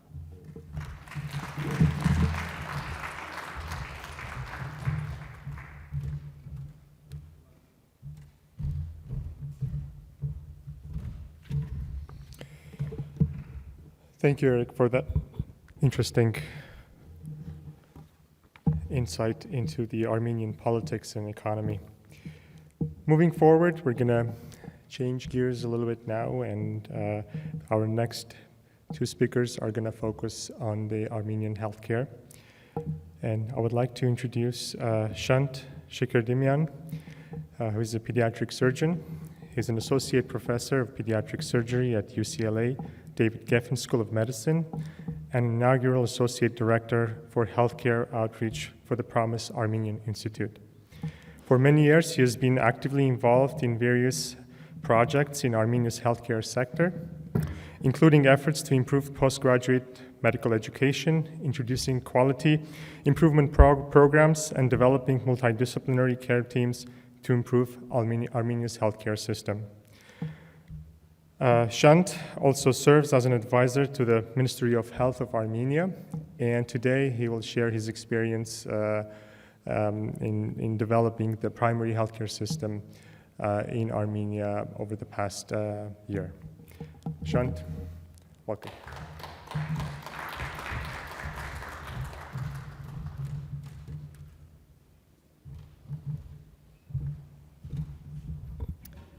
Hi, everyone. Great to be here. Wanted to also congratulate ARPA on their 30th anniversary celebrations today.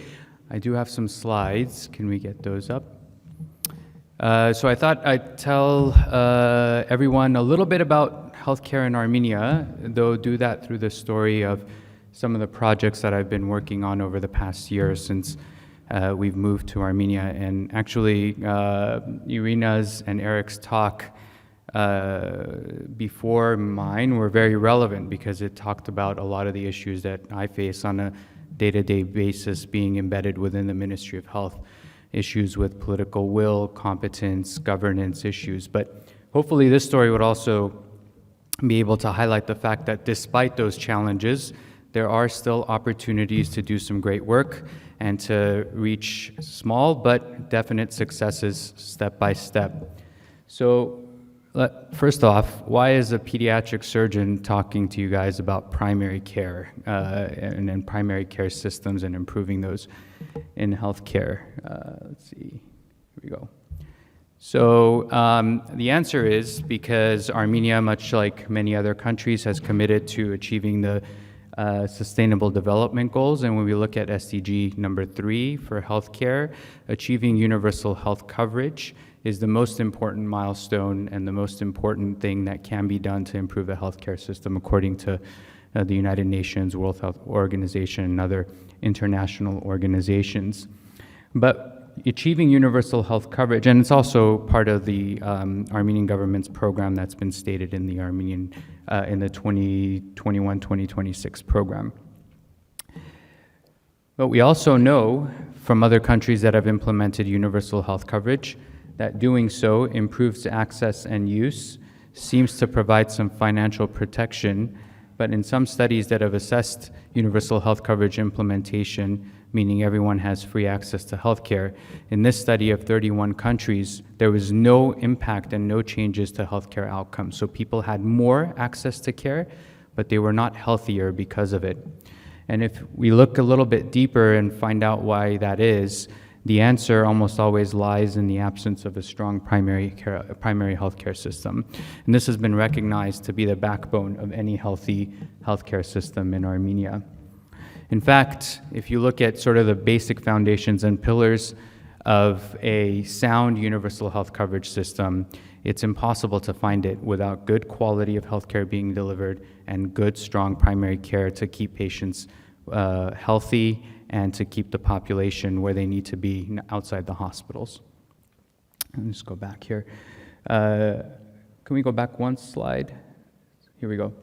So the rest of the talk is going to be dedicated to primary care, but just this quick slide on quality of care. If there's one statistic that every Armenian should know about healthcare in Armenia, it's this one, and it comes from an article that was published in The Lancet a couple of years ago, I think 2019. It demonstrated that in Armenia, more people die because of the healthcare that they receive rather than not having access to healthcare. If every Armenian, whether it's a policymaker, a decision maker, or it's a diasporan who's thinking about how to be involved and help improve Armenia's healthcare system, understood this one statistic, it would be a game changer. We would all be thinking about improving healthcare in a totally different way than the way that we are all used to thinking about healthcare improvement in Armenia. We don't need more healthcare in Armenia. We need better healthcare in Armenia. And primary care is obviously a big part of it. So we also think that strengthening the primary care system will provide us a good opportunity to get real diaspora involvement and diaspora engagement in healthcare system strengthening in Armenia. Part of that comes because, as Irina discussed and Eric alluded to before, issues with regards to governance have led to the absence of the two of the important things that have been recognized as being critical for harnessing the potential of diasporas based on other research that has been done, namely the identification of goals and capacities. We haven't known what Armenia's healthcare goals and capacities have been for a long time. But having a sort of champion cause or a pioneer project, a flagship project such as primary care strengthening can provide that so that the diaspora could be adequately mobilized and geared towards improving this one problem. And also consolidating the donors, the diaspora in this case, around this one project can again help us lead to better outcomes. So we believe that primary healthcare strengthening is necessary for the successful implementation of universal health coverage, which is the most important step that the country can take towards having better healthcare. We also think that primary healthcare strengthening will provide us an opportunity to improve the quality of healthcare delivered in the country, and it also allows us an opportunity to improve the engagement of diaspora within healthcare. And this isn't only about primary health care. By improving the primary care system, we're also going to be improving the healthcare system, as has been outlined in many other countries, including, for example, in Costa Rica, where infant mortality was reduced by 75% just because of primary health care reform. So it has ripple effects, it has downstream effects on the entire healthcare system if we just concentrate on this primary care system core. So in order to do this, last year, a primary care task force was developed that I've had the honor to lead, but as you can see here, it's quite broad in terms of its composition, and there is a clear diaspora involvement, as you can see in the list of task force membership. Just to go through, the role of the task force was to first and foremost assess the current situation of primary care in Armenia, develop an evidence-based plan. We talked about this, Irina talked about the lack of evidence-based decision-making, but this was in our mandate of the task force to develop an evidence-based implementation plan to strengthen primary care, and then ultimately develop an accountability framework so that primary care reform can go as written and on time. So in terms of the first step, where is primary health care in Armenia, or where is the healthcare system in Armenia, if we can summarize it in one quick cartoon? The patient is up here, the healthcare system is below it. There is a small stream of patients that go to see their primary care system, but it's absolutely trumped by the rest of the arrows with direct access to specialists, with direct access to getting your own labs when you want it, if you want it, and whichever one you want it, or whatever diagnostic other test that you want, to include MRIs and CAT scans, with overutilization of hospital services, overutilization of emergency medical services, and direct access to medications without the prescription or referral of physicians. There is an over-referral to specialists, so primary care providers don't provide the basic care for diabetes and hypertension, the major healthcare problems of most countries. Overutilization of laboratory and diagnostic services, over-hospitalizations by providers themselves, and inappropriate use of pharmaceuticals in the country. And the one arrow that's missing is the feedback mechanism that makes healthcare better functioning healthcare systems more effective, and that's the refeeding of information from other sectors of the healthcare service back to the primary care provider so that they can continue the continuity of care for the patient. And because of this, we have outcomes such as the ones listed here. 2.5% of the population is forced into poverty every single year because of healthcare costs in the country. 16% of the population spends over 10% of their income on healthcare. 84% of patients with known hypertension, they know they have the diagnosis, are not controlled. So all they do is have the diagnosis, but they're not being treated for it, or they're not being treated effectively. And 90% of women in the country have not had their routine screenings of breast cancer, mammograms and pap smears. 6.5%. So that's how much the IT sector, we talked about this earlier today, brings into Armenia's economy. That's exactly how much is driven right back out of the economy because of four healthcare conditions in the country: cardiovascular disease, malignancies, cancer, respiratory diseases, and diabetes. So all of the gains that we've made from IT sector get siphoned right away from our GDP because of 4 conditions that could be relatively well prevented or treated early. So our system focuses on treating disease rather than keeping patients healthy, is expensive and not cost effective. Where do we want to be? We want a primary care system that's at the core of the healthcare system with the patient next to their primary care provider, an effective mechanism of referring patients to specialists, referring patients to get the tests that they need, and appropriate use of pharmaceuticals, bi-directional communication so that when the patient is out of this green circle, information is fed back into the system, and appropriate utilization of hospital and emergency medical services. This system, obviously changing the whole system, will keep patients healthier, is more effective in reducing morbidity and mortality, and we get the most return on our investment for healthcare spending. Ultimately, it'll contribute to the economy by keeping the population healthier and being constructive, productive members of society. And this is absolutely in line with global healthcare trends, with many sort of forward-thinking people in healthcare system actually envisioning systems where inpatient care is virtually eliminated, that primary care will be the focus of healthcare systems of the future. So what did the task force do? First and foremost, we adopted a framework for doing the policy-related work that we were tasked to doing. This is the World Health Organization's operational framework for primary care improvement. It has 4 strategic levers and 10 operational levers. We did a thorough assessment of the healthcare system itself and identified almost 100 major gaps in the system. That's supposed to be 196 recommendations were created by the task force, of which 63 were priority recommendations.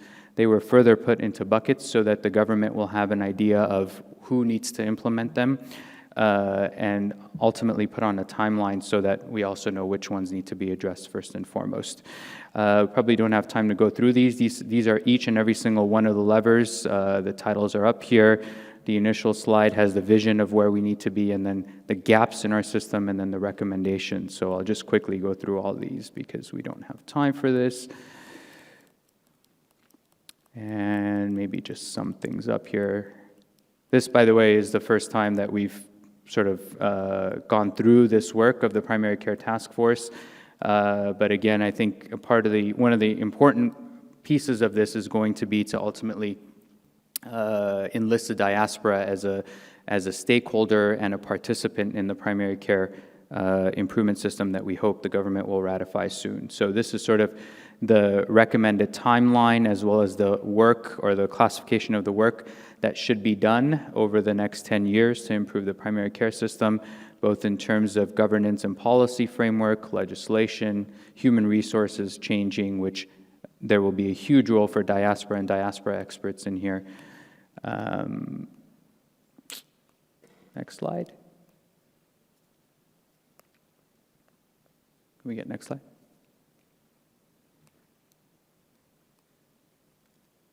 Can we click forward?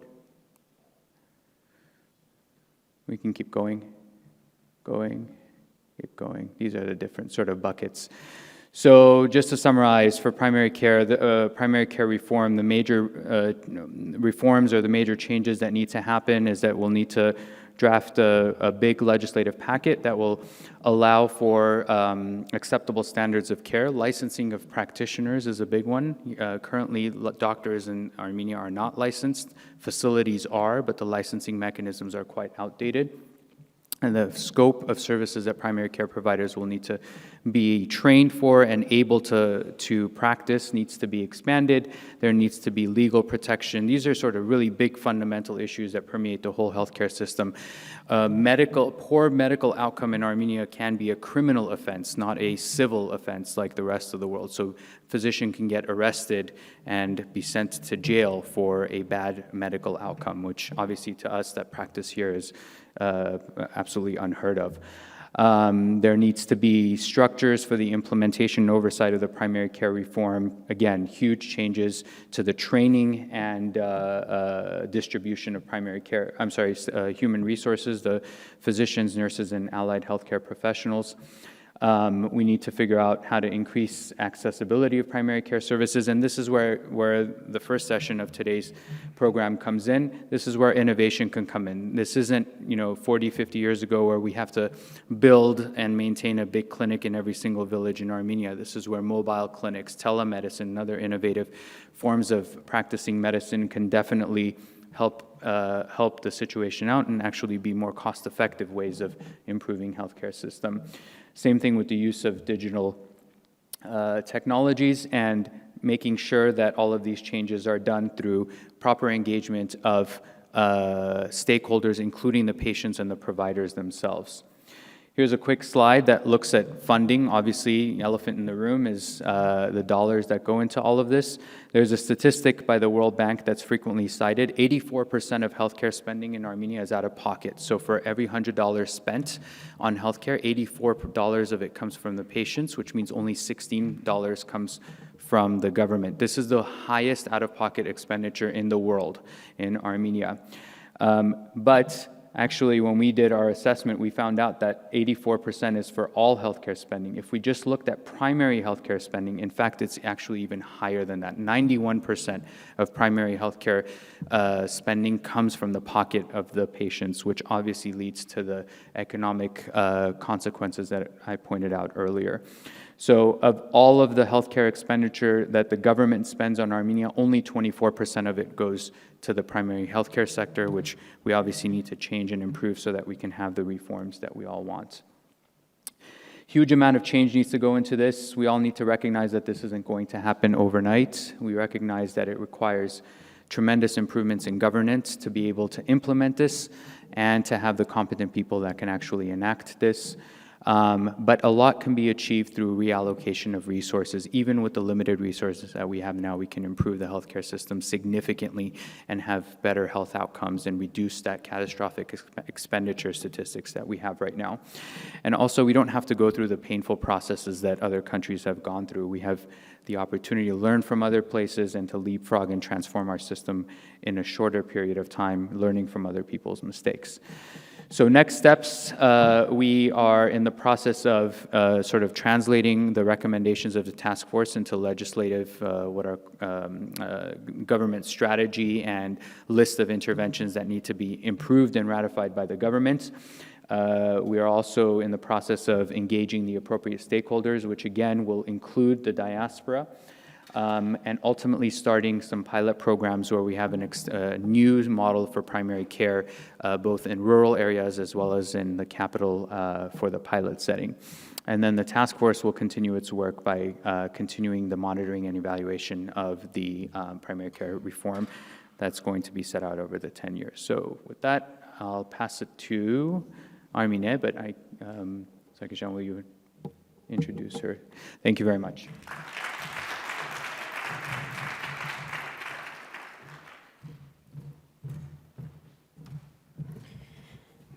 I think we're pacing very well for this afternoon session. And without further ado, I want to introduce Armine Lulejian, who is our last speaker for this session. She's the Senior Director of Educational Initiatives for the USC Mesh Academy, Associate Director of Informatics Education Core with USC Clinical Translational Science Institute, and Clinical Assistant Professor in Population and Public Health Sciences at the Keck School of Medicine at USC. Dr. Lulejian holds a doctorate and master's in education from Columbia and an MPH in epidemiology from UCLA. Currently, she is also serving as program director for the Avetis Health Informatics Training Program in Armenia. And today, she will discuss about this initiative that is underway. Armina, welcome.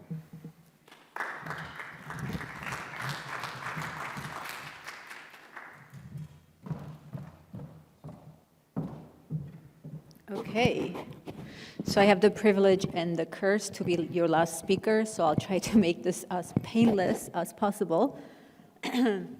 So as I was making my slides, one of the things I thought about is we rarely see statistics on health status among Armenians who are living in Armenia. So the first set of slides we're going to go through fast, okay? Next slide, please. Okay, so I think we can skip this because Shant gave a really good introduction. Okay, next slide. So life expectancy in Armenia is about 75 years. This is as compared to the US, which is almost 79 years. Next. The death rate, this is like deaths per 1,000 people. It's about 10.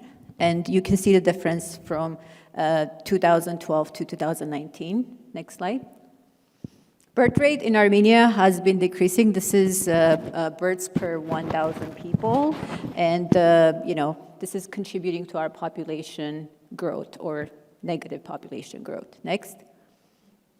The fertility rate in Armenia, this slide is actually very, it's not very clear. It shows that it's changing, but in actuality, it hasn't changed much. It's gone from 1.73 to 1.76 in the last less than 10 years. So Armenians are not having that many children. Next slide. The tuberculosis rate in Armenia has decreased. Tuberculosis is a huge problem in many countries like Armenia. Next slide. So COVID numbers in Armenia, and a lot of these numbers to me are informed by the immunization rates and vaccination rates in Armenia. So the next two slides are going to show. Next slide, please. So this is immunization. So we're looking at percentage of children who are less than 2 years old who are vaccinated with the DPT vaccine. And it's about 92%. So, and this is apparently not a very correct statistic. So this is actually pretty bad to have a 92% immunization rate for children. Next slide. Measles is, again, 95%. So it's better immunization rate than the rest of the childhood vaccinations. So next slide shows you the COVID statistics. And so what we did is we looked at new cases plotted against death rate. Our team, we just did this a couple of days ago. You guys are the first ones to see this. I think the rest of our research team hasn't seen this. So I'm super excited about this because I thought it was showing some very interesting statistics until he told me that they've been seeing this in other countries in the region.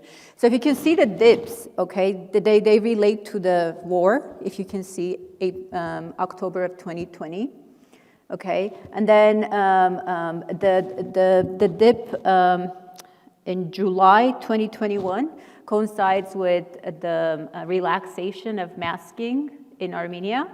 And then you can see the peak of COVID cases. And then the last one is Omicron. All right. Was this fun? I hope. No? Yay, okay. All right. Now we can move to the next slide. So health risk factors in Armenia. So what are some of the things that are contributing to why our people are dying or living well? Next slide. So the top 10 killers of Armenians who are living in Armenia, this is what it looks like.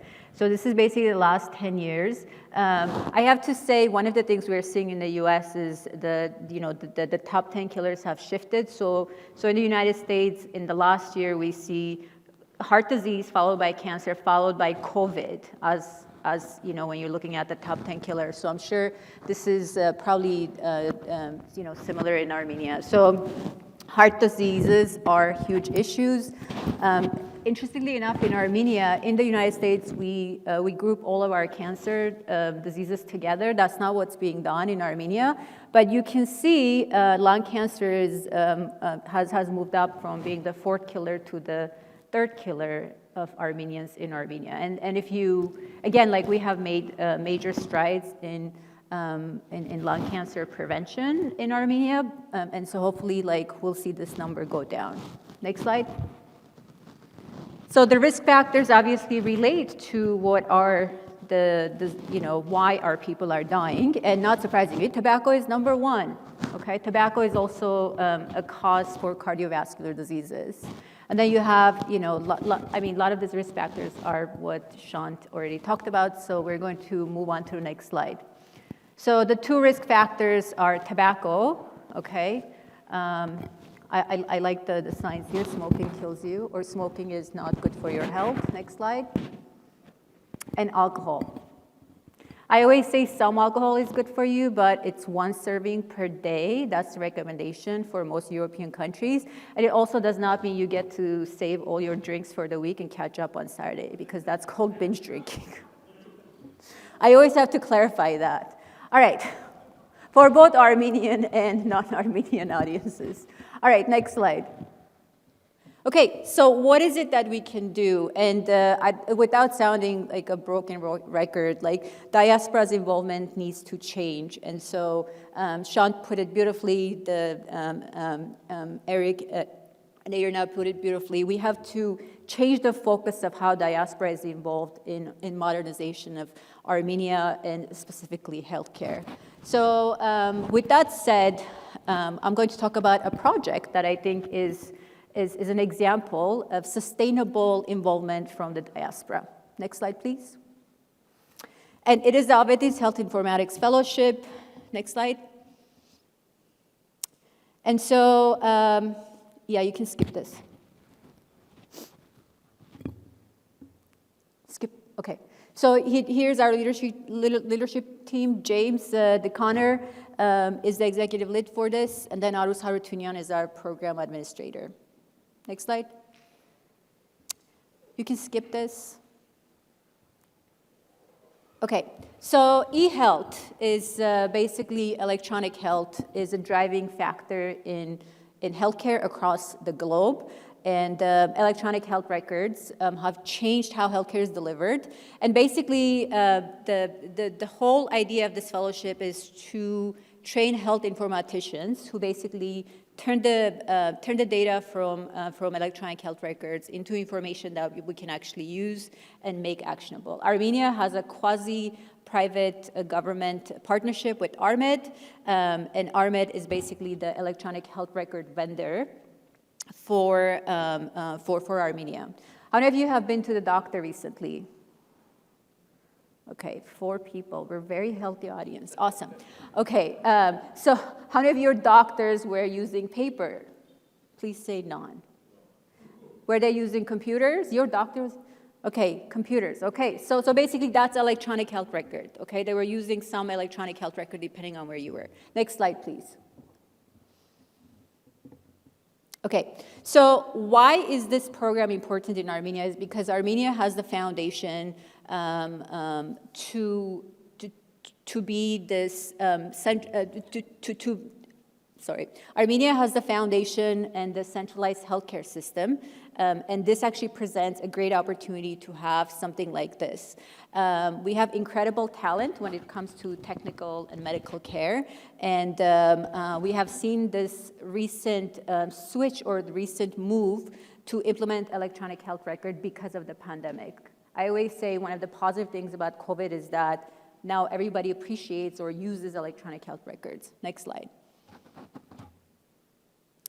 So the opportunity, though, is that Armenia can leapfrog other nations. So we don't have to make all the mistakes we made in the US. We basically take things that are good and copy-paste. We don't have to come up with new things. Innovation is not about just coming up with the newest, greatest thing. It's also like implementing other things from other places. Next slide. So our vision is that in 10 years, Armenia is training world-class healthcare informaticians to meet the demand for both local projects and companies who are developing health technology throughout the world. Next slide. Okay, so we already have launched our first cohort. We went to Armenia last July with basically a concept. This April, I was there and we launched the program and we're training 4 fellows. And the goal is to demonstrate that there's value in healthcare informatics. All of our 4 fellows are placed in Ministry of Health. One of them is in ARMED. One of them is at the National Tuberculosis Center, which is not called National, it's called National Lung something. And then we have another trainee at Armenia's National Institute of Health. Next slide. Next slide. All right. the curriculum. This is the thing that I can talk about forever. So, but I won't because it's probably very boring. But we have a boot camp, and our trainees are about to end their boot camp because we started in April and they're finishing in June. And the boot camp was modeled after the American Medical Informatics Association 10 by 10 course, which basically trains health informaticians in the United States. And the next component will occur simultaneously for the rest of the fellowship, and this is individualized learning. So we are looking into, right now actually, we're looking to sign up our fellows with specialized training related to either their project or their professional need and growth. And our fellows are already thinking about their mentor capstone projects. And then, so this is going to be 6 months. I don't initially we were designing this, I thought this was a good idea. Now I'm like, how the heck are we going to complete an entire project in 6 months? But we have faith in our fellows. And then the next portion is going to be an independent project. Again, we want to show value for health informatics in Armenia. Next slide. This is it. I told you I'm going to make this painless.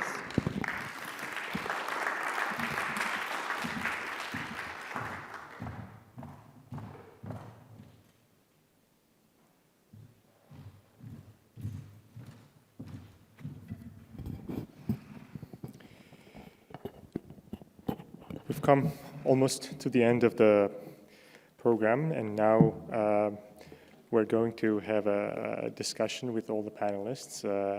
And for that, but before that, we will have our discussant, Carla Garabedian, who will provide a summary of the session.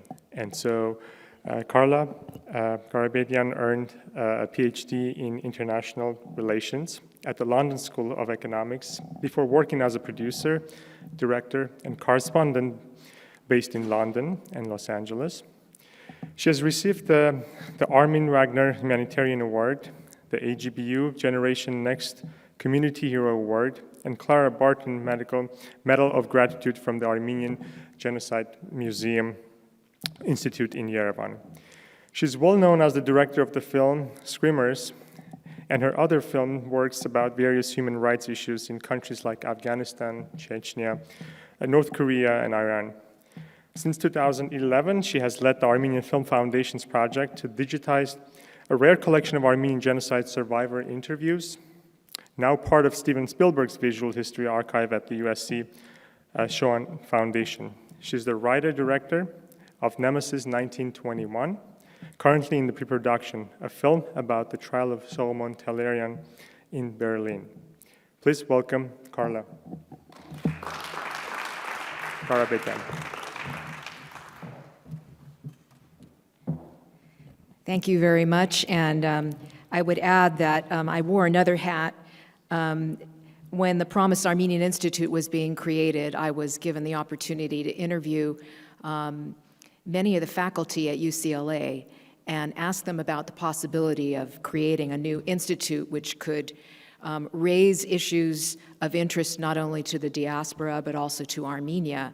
And I met Shant, who you heard from, Shekardemian, and I also met a number of other faculty members who were so impressive. It really brought home to me some of the issues and topics we've discussed today. So with that, I'm not going to completely summarize what we've heard, but I just will raise a few points that struck me as I was listening. First, for those of you who, I think it was the 20th anniversary, Dr. Irina Gabalanyan, I met her then for the ARPA event for the 20th anniversary, and I was very struck by her because she is an example of an Armenian who came to America and then went back to Armenia. And so before she even spoke today, I really wanted to get a sense of what was her experience being in government in Armenia. And I think for those of us sitting here looking at her daunting list of all of the challenges that are being faced by those trying to reform Armenia, those who are hoping for political reform in Armenia, just exactly what that came down to. And it was a daunting list. I think from her assessment, and as she was working in the Ministry of Environment, and specifically tasked with trying to reform that area, I think it struck me that while there is hostility and great resistance, when she ended with the public administration reform strategy, which I didn't know about, but which was announced in May of this year, this four-year plan for at least the first part of it, 4 years, for the full reform of the state system, I was completely astounded that this had even been passed. And I think what I got from Irina was that while there is a great deal that needs to be done, at least this step in the direction of recognizing what needs to be changed and actually putting it into some sort of actionable plan where it can be held to public account, at least we have that now. And so I was heartened to hear that. When we heard from Eric Hagopian, I was also struck by, this session is supposed to be partly about the diaspora. Actually, this session was about what's happening in Armenia from the perspective of those who are in the diaspora. Eric Hagopian also is living in Armenia, working in Armenia, but reflects the diasporan perspective. And again, when he used that word schizophrenia, to basically, in a word, describe what we're seeing now in the foreign policy of Armenia versus the domestic policy of Armenia. That struck me. I think that's a very good way of putting it. But what struck me more was when he talked about the disconnect between the way the diaspora perceives what's going on in Armenia, the perceptions, and what is the reality. And I don't know if you were nodding when he said, have you heard people say, or, he said, I couldn't believe it when I heard somebody say, is there enough food in Armenia? For those of us who go back and forth, well, we know there's too much food in Armenia. But the point was this disconnect between what the diaspora believes or thinks is happening and what is actually happening. And I would make a comment about that. I think that we're getting better. I think our discourse has been improving, especially in the pandemic period. Who would have thought? All the Zooms, all the panel discussions, all the symposia that would have taken thousands of dollars to try to put up if you were to have those as conferences with real people showing up. In fact, we have been talking about each other and with each other more in the last 3 years than we ever have, I would propose. And maybe that strengthened this relationship, this discourse, maybe the disconnect that Eric Hagopian talked about. Maybe there's some sort of structure there that we can build on. But that said, I also gathered from, or also remember from his presentation, the idea that maybe being frozen in our conflict with Artsakh, maybe if we are frozen for a few years, maybe we have the chance to regroup.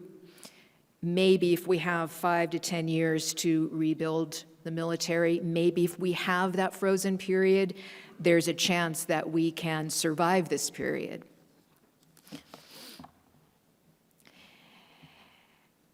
And I also think that he talked about a number of points geopolitically, how the Ukraine war, how it affects what's going on in Armenia. If Russia is perceived to be weak, that doesn't help Armenia. If Russia gets out of it in an extremely weakened state, it makes it even worse for Armenia.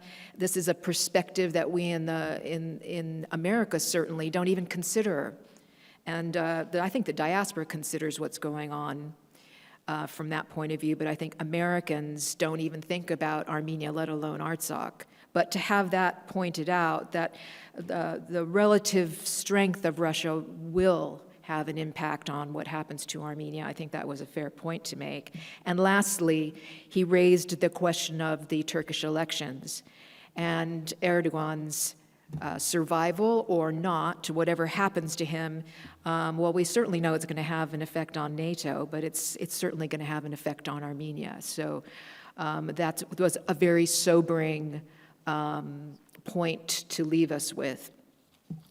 I met Shant, as I mentioned, when I was working with the Promised Armenian Institute, and what struck me about Shant was that he has such a successful life and career at UCLA. I wondered, I wouldn't have voiced this, but I did wonder, why are you leaving it all behind and going to Armenia?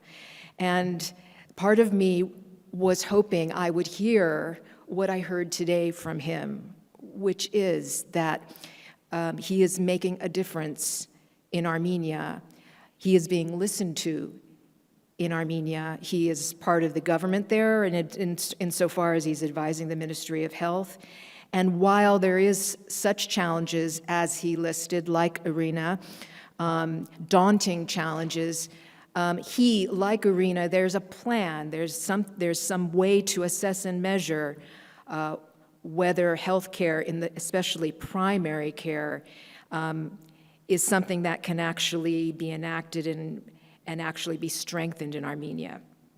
I think that for those in the diaspora who've had some sort of linkage with Armenia in the last 30 years, especially in the health area, it's been a very disappointing and in many ways a very discouraging sector to be working with. And yet, we hear over and over of groups, especially here in Los Angeles, who on their own, in their individual organizations, raise money to help, whether it be eye care, whether it be ears, whether it's getting people's hearing back, whether it is, you know what I'm talking about, all the organizations who have persisted and have survived over the last 30 years.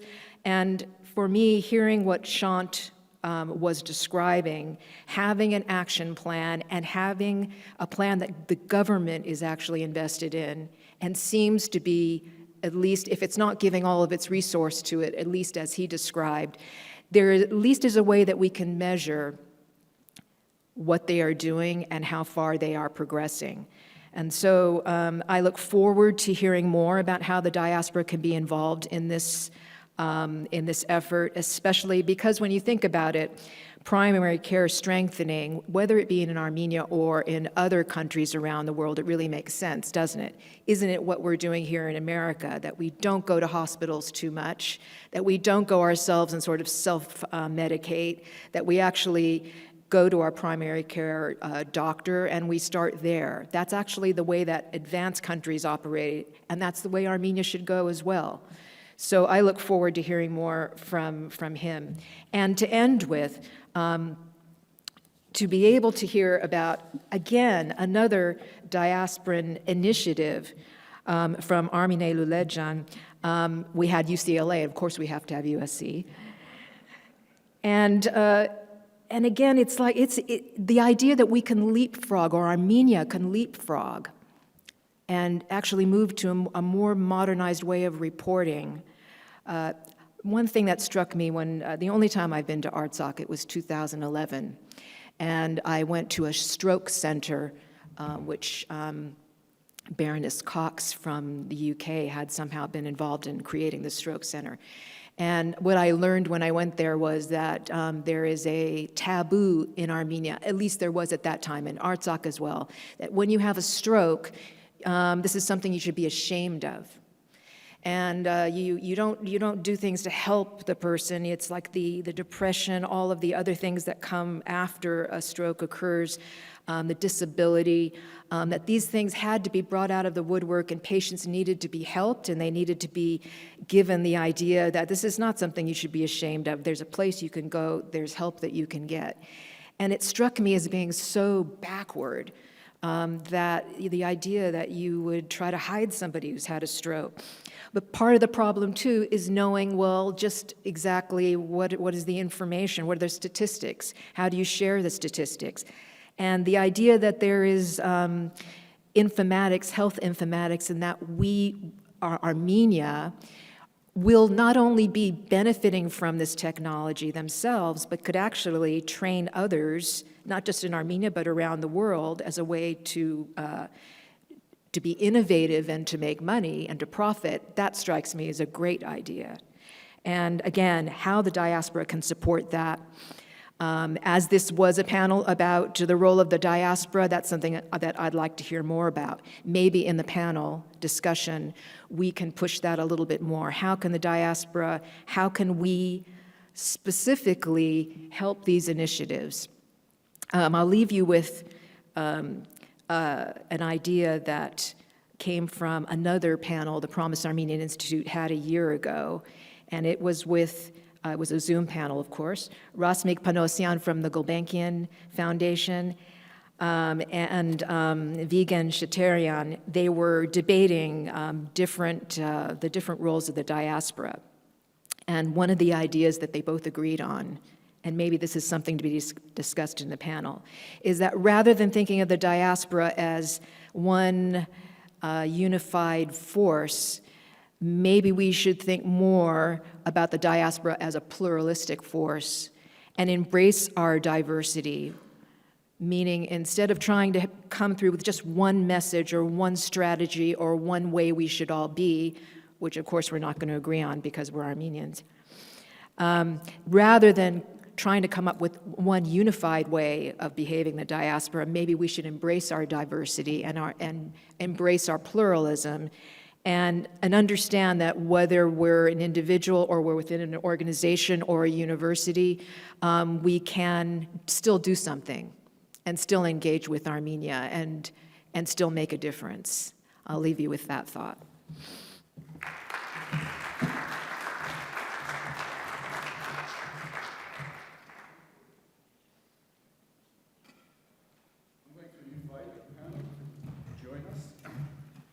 Probably continue exactly where Carla was guiding us. Yeah, please.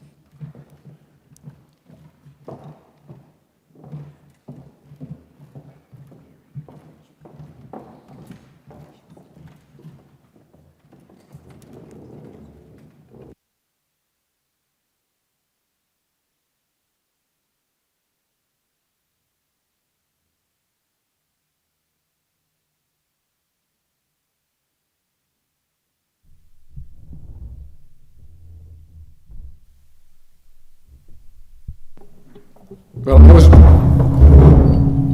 certainly blown away by many of the thoughts I heard, in particular the fact that some of these initiatives are actually working. That is, one of the difficulties I've had over the years, watching so much effort going from the diaspora into Armenia, but it often looks like cacophony.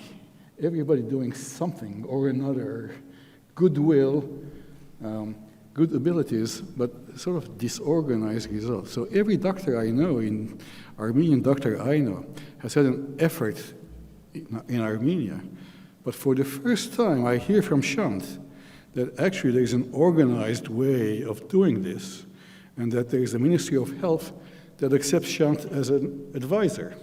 So Shant, how did that happen?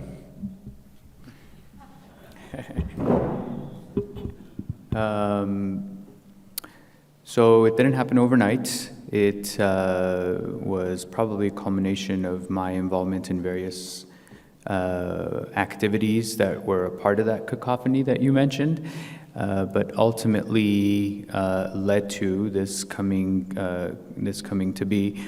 I think over the years I realized, I read, I did my research, I realized that, again, in Armenia we actually don't have a shortage of physicians. We actually have a surplus, particularly in the capital, and that doing the type of medical short-term work is not going to be sustainable and not that effective and probably not the greatest contribution. And so I geared my work towards what I felt was going to be a more sustainable way of being involved in strengthening the healthcare system. And I think many of us would not consider being embedded within a government bureaucratic system as an exciting position, but I felt that it was one that was going to be an effective way of impacting change. And then ultimately, as Carla mentioned, the genesis of the Promise Armenian Institute that allowed for me to actually take the time off from my clinical responsibilities at UCLA and transition to Armenia was the last piece that came together and allowed, of course, with the willingness of the rest of my family, so that we can be in Armenia and I can be involved in this initiative that I am right now. The Promise Institute support was instrumental? Is that the right kind of thing Yes. that diaspora should be doing? Yes, and the second and probably more important part is yes, absolutely yes. I think we heard on this afternoon panel all of the issues within governance in Armenia. I can speak about healthcare, but it probably applies to all the other ministries and all the other parts of government.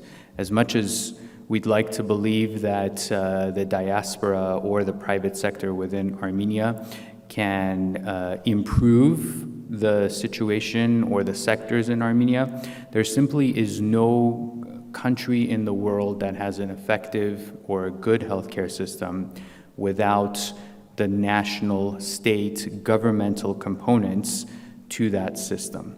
And so, again, as unpleasant as the activities may be, unexciting as it may be, I'm a surgeon, nothing gets me more excited than operating, and nothing gets me as unexcited as wearing a suit and showing up to an office every day, but the recognition that...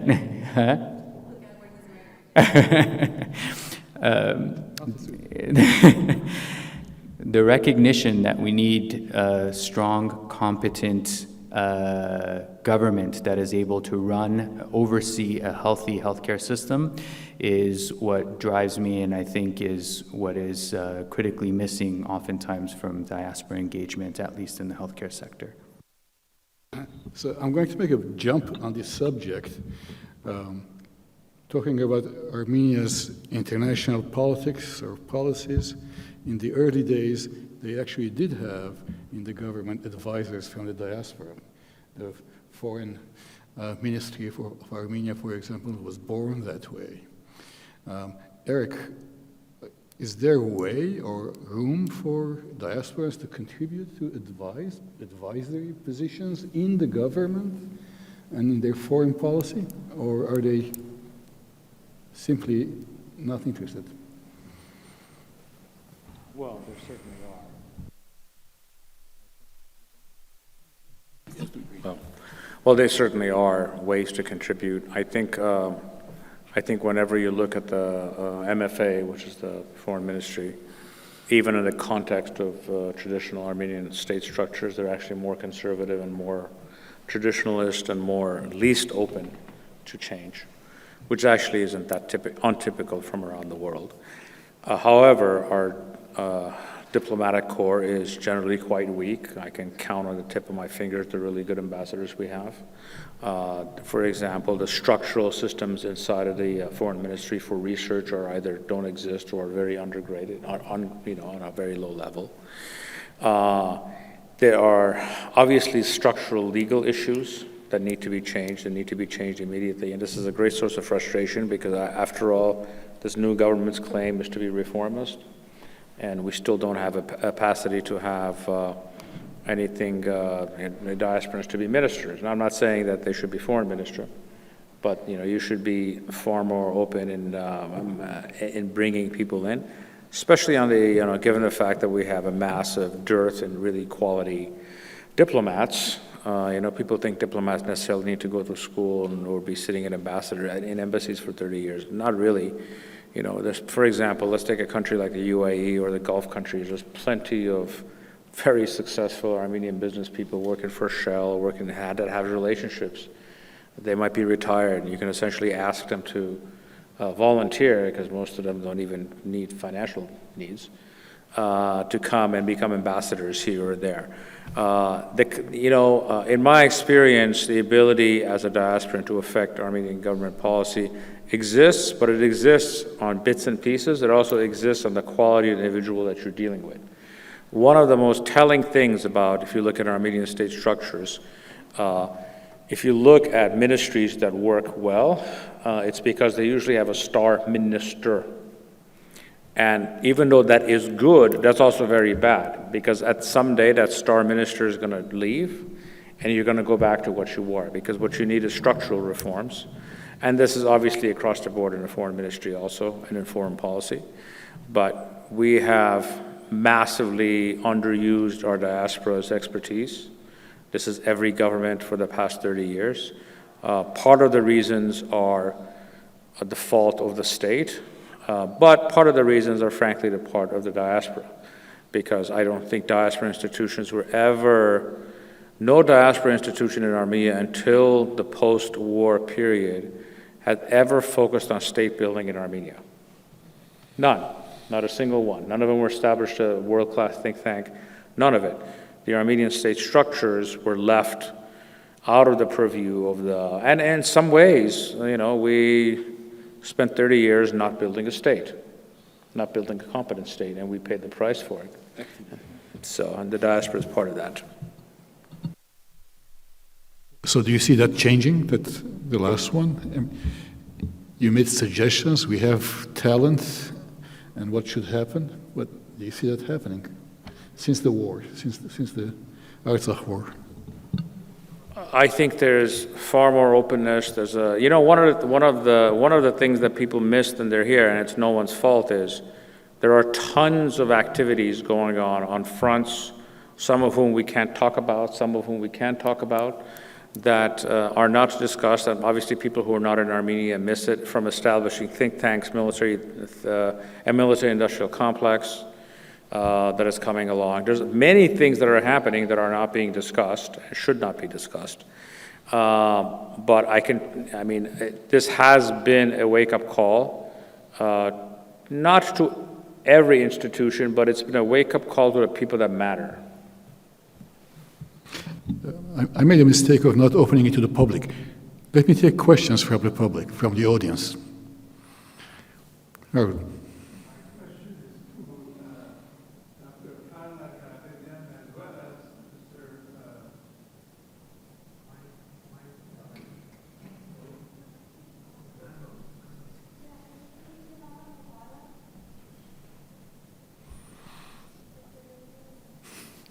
The green light.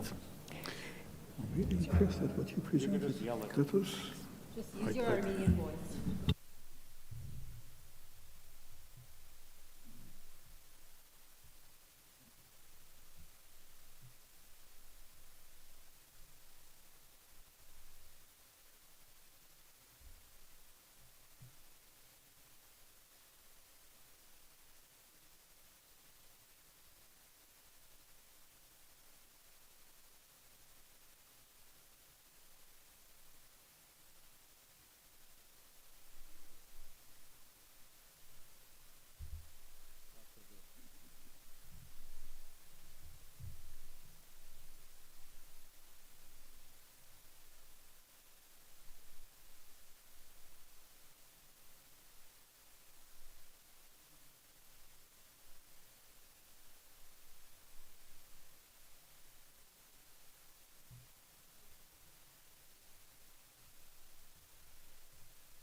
Boy, yes, you really know how to pick your questions. Can you hear it? Okay. I think I'm going to answer this sort of backwards. I don't know what I would do, but for example, let's take the biggest, what I see as the biggest failure of the current prime minister. It is that he did not know the state of the army. I know that people in the highest levels of the Armenian state structure were told repeatedly that if there's a war, we can essentially hold our own. Not necessarily win, but not have the results that we did. His first task as prime minister should have been to understand the limitations of the military and that the corruptions that we had seen in other parts of the state were actually impacting the military, weakening the country. And he should have acted on that, even though it's probably not enough time to fix it. But his first fiduciary responsibility is defending the country. And that's what the fact that he did not know the state of the Army or was lied to and believed it is his greatest failing. So I think what is the most important thing is to rebuild the defense sector of the country. That's the alpha and the omega. Frankly, if you look at polling, the top three issues, 2 of them are national security related. People, in fact, are actually quite as happy as Armenians can be. That's a relative term. With other things, especially the economy. So it's one of the great tragedies of this war, by the way. Imagine if this war was not happening, where we would be, especially with this economy that's going and these immigrants coming in and all these opportunities. So if you look at Armenians, the biggest failure is national security. So you have to fix that. And in a way, we really need to build a garrison state for the next 10, 15 years. For various reasons, and one of them is because I'm very sanguine about the long-term prospects. As we enter the world of decarbonization, we're going to be entering the world of state collapse. And almost every country between Armenia and China has an expiration date. That expiration date is going to reflect on anyone. It's going to be millions of immigrants walking this way or that way. So the next 20 years are probably some of the most difficult 20 years in the last couple of hundred years, I fear, for very different reasons, but they also create opportunities. So the first thing is to be singularly focused on rebuilding the military. The second thing would be just taking this transformative capacities of the IT sector and doubling down, tripling down on them. Because it is the greatest, right now, technology is the greatest center of wealth creation in the world. Nothing even comes close. I mean, before a couple of months ago on Facebook's or Meta's stock crash, they almost had the same valuation as Aramco, which is the wealthiest company in the world, which is the Saudi oil company. So this imaginary thing where people put up pictures of their hamburgers is worth as much as what was considered the greatest strategic prize in history, which is the Saudi oil fields. And the third one is, and this isn't popular to talk about, but it's to continue and protect the democratic development of the country. It doesn't matter if you like this government or not. I have a lot of criticisms of it. Armenia is an island of liberty in a sea of tyranny. And last June, something remarkable happened that few people will comment on. Last June's elections was a choice. You will servitude and security, or freedom and no security. And the most basic people in Armenia chose freedom and not certainty with security over tyranny. And again, it was a false choice because you can have tyranny and insecurity, that they don't necessarily go together. So it's those 3 things: military reform, making the country rich, is really what it comes down to. You know, there was that Deng Xiaoping's line, getting rich is glorious, you know. And third is preserving this freedom culture that we have. I mean, I always tell it whenever there's European diplomats or people, I can get on my show and criticize the intelligence services, ask the prime minister to resign, attack the opposition, say our intelligence office services are incompetent, that our commanders are shit, and no one knocks on my door. Try doing that in any country around us. So those are the 3 things I would focus on.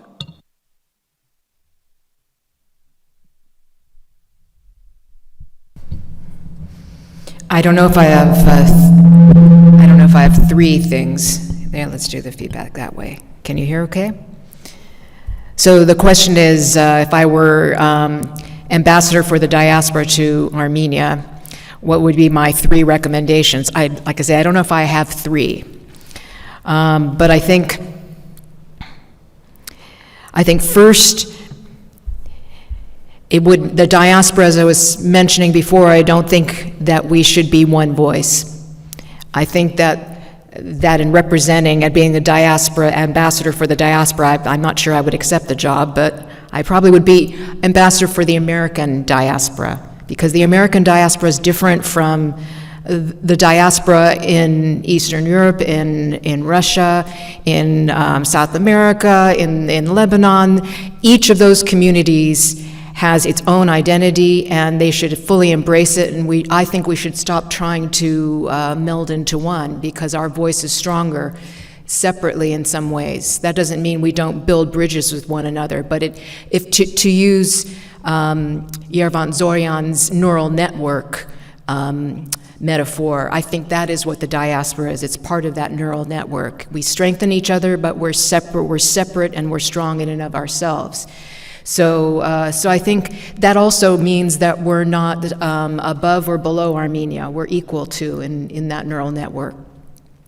So my thing would be to try to keep the bridge strong between the American diaspora and Armenia, to make sure it's a two-way street, to make sure we're listening to each other. There's a lot of anger in the American diaspora right now because of what's happened.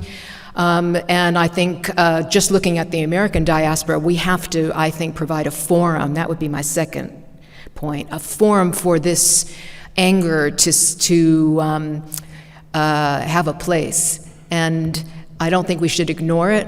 I don't agree with a lot of what's coming out now, but it needs to have a space. There needs to be a forum for it. And some of the traditional diasporan organizations don't have room for some of these younger voices to be heard.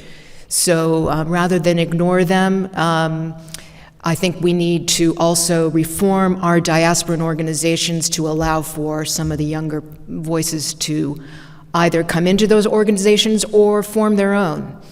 So pluralism in the diaspora, that would be my second point. And thirdly, I think this whole issue of the disconnect, which Eric was talking about, I think that we have some really good, if you want to call them institutions, like CivilNet, which is a great way for the diaspora and the media in Armenia also to kind of, connect. We obviously want the media in Armenia itself, separate from CivilNet, that we need a strong civil society in Armenia. So my third point would be, what ways can the American diaspora help to strengthen civil society in Armenia?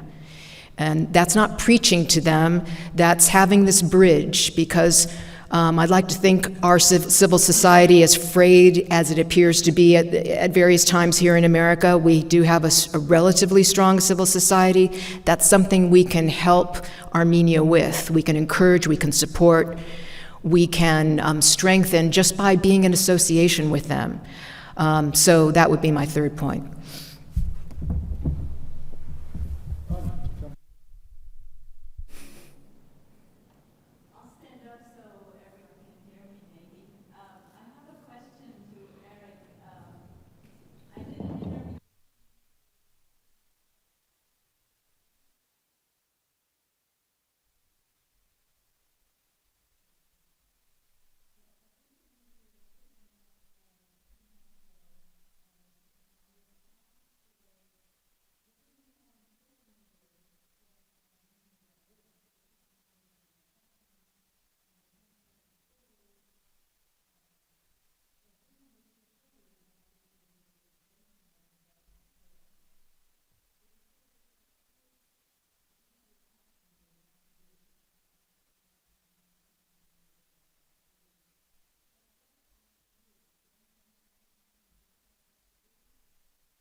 Yes, on many. Well, yes, on many instances, on many fronts, both on the state sector and other policy-making types, and frankly, a lot of representatives of foreign governments, all except actually the United States, which is the funniest part. But no, there is. But I think you actually, I'm not irrelevant. I'm not relevant to the, I mean, I appreciate the question, but I'm not relevant. Because I want to also warn about something else. There's also this element, and I recently had this email from this very well-known physician in Las Vegas who told me the health minister is an idiot because I sent her a memo about how they should handle COVID, and they never responded to me, and they didn't act on it. And I was like, imagine if someone from Costa Rica had written the Clark County health authorities with a memo, and you don't know who this person is, you've never met them, you have no relationship with them. Are you going to drop everything and just go, oh, we should follow this? There's also this expectation where, for example, people in the diaspora have a particular expertise in which everyone else is an idiot and they should listen to you. In many cases, people are idiots, but that's not, there's an expectation like that same person will not have the expectation if they were dealing with the governor of France. Not that I'm comparing the governor of France to Armenia, but some of these issues are, these dysfunctions are not simply one way, but just to answer your question, yes, I'm in contact. People here were there. Now, how much does that change policy or things? I have no way to judge that.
Okay, so I think Shant, holy smokes, okay, sorry about that.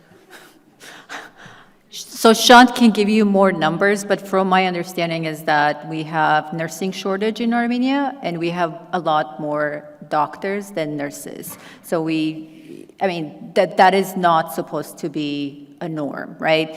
This basically, to me, means that we have lots of doctors who should not be doctors or who are likely functioning at a nurse level, right? So I know one of the projects that part of the team that is involved with Diabetes Health Fellowship, with CHLA and ACP, is looking at standardizing education for nurses, and so there will be levels of nursing in Armenia.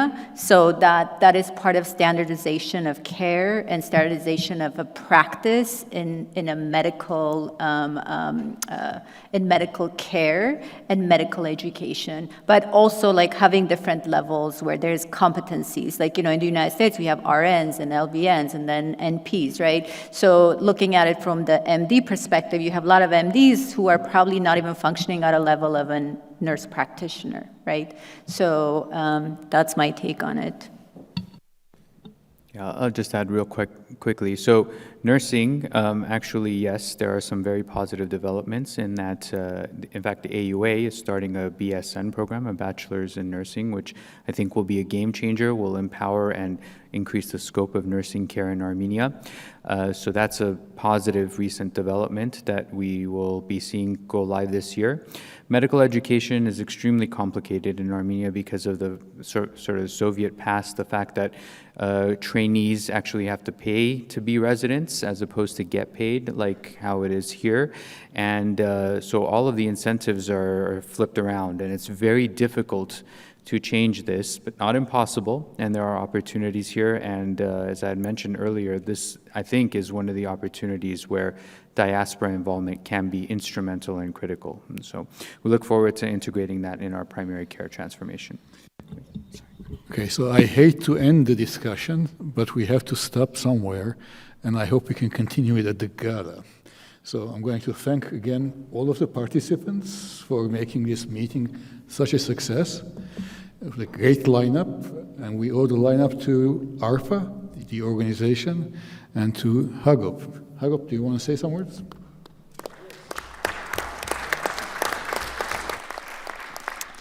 Thank you very much for all the panelists, all the speakers, and also the audience, both on Zoom and presently, I guess. And tonight at 6:30, we will meet in the Sheraton Universal Hotel to celebrate our 30th anniversary. So everybody join us. Thank you very much.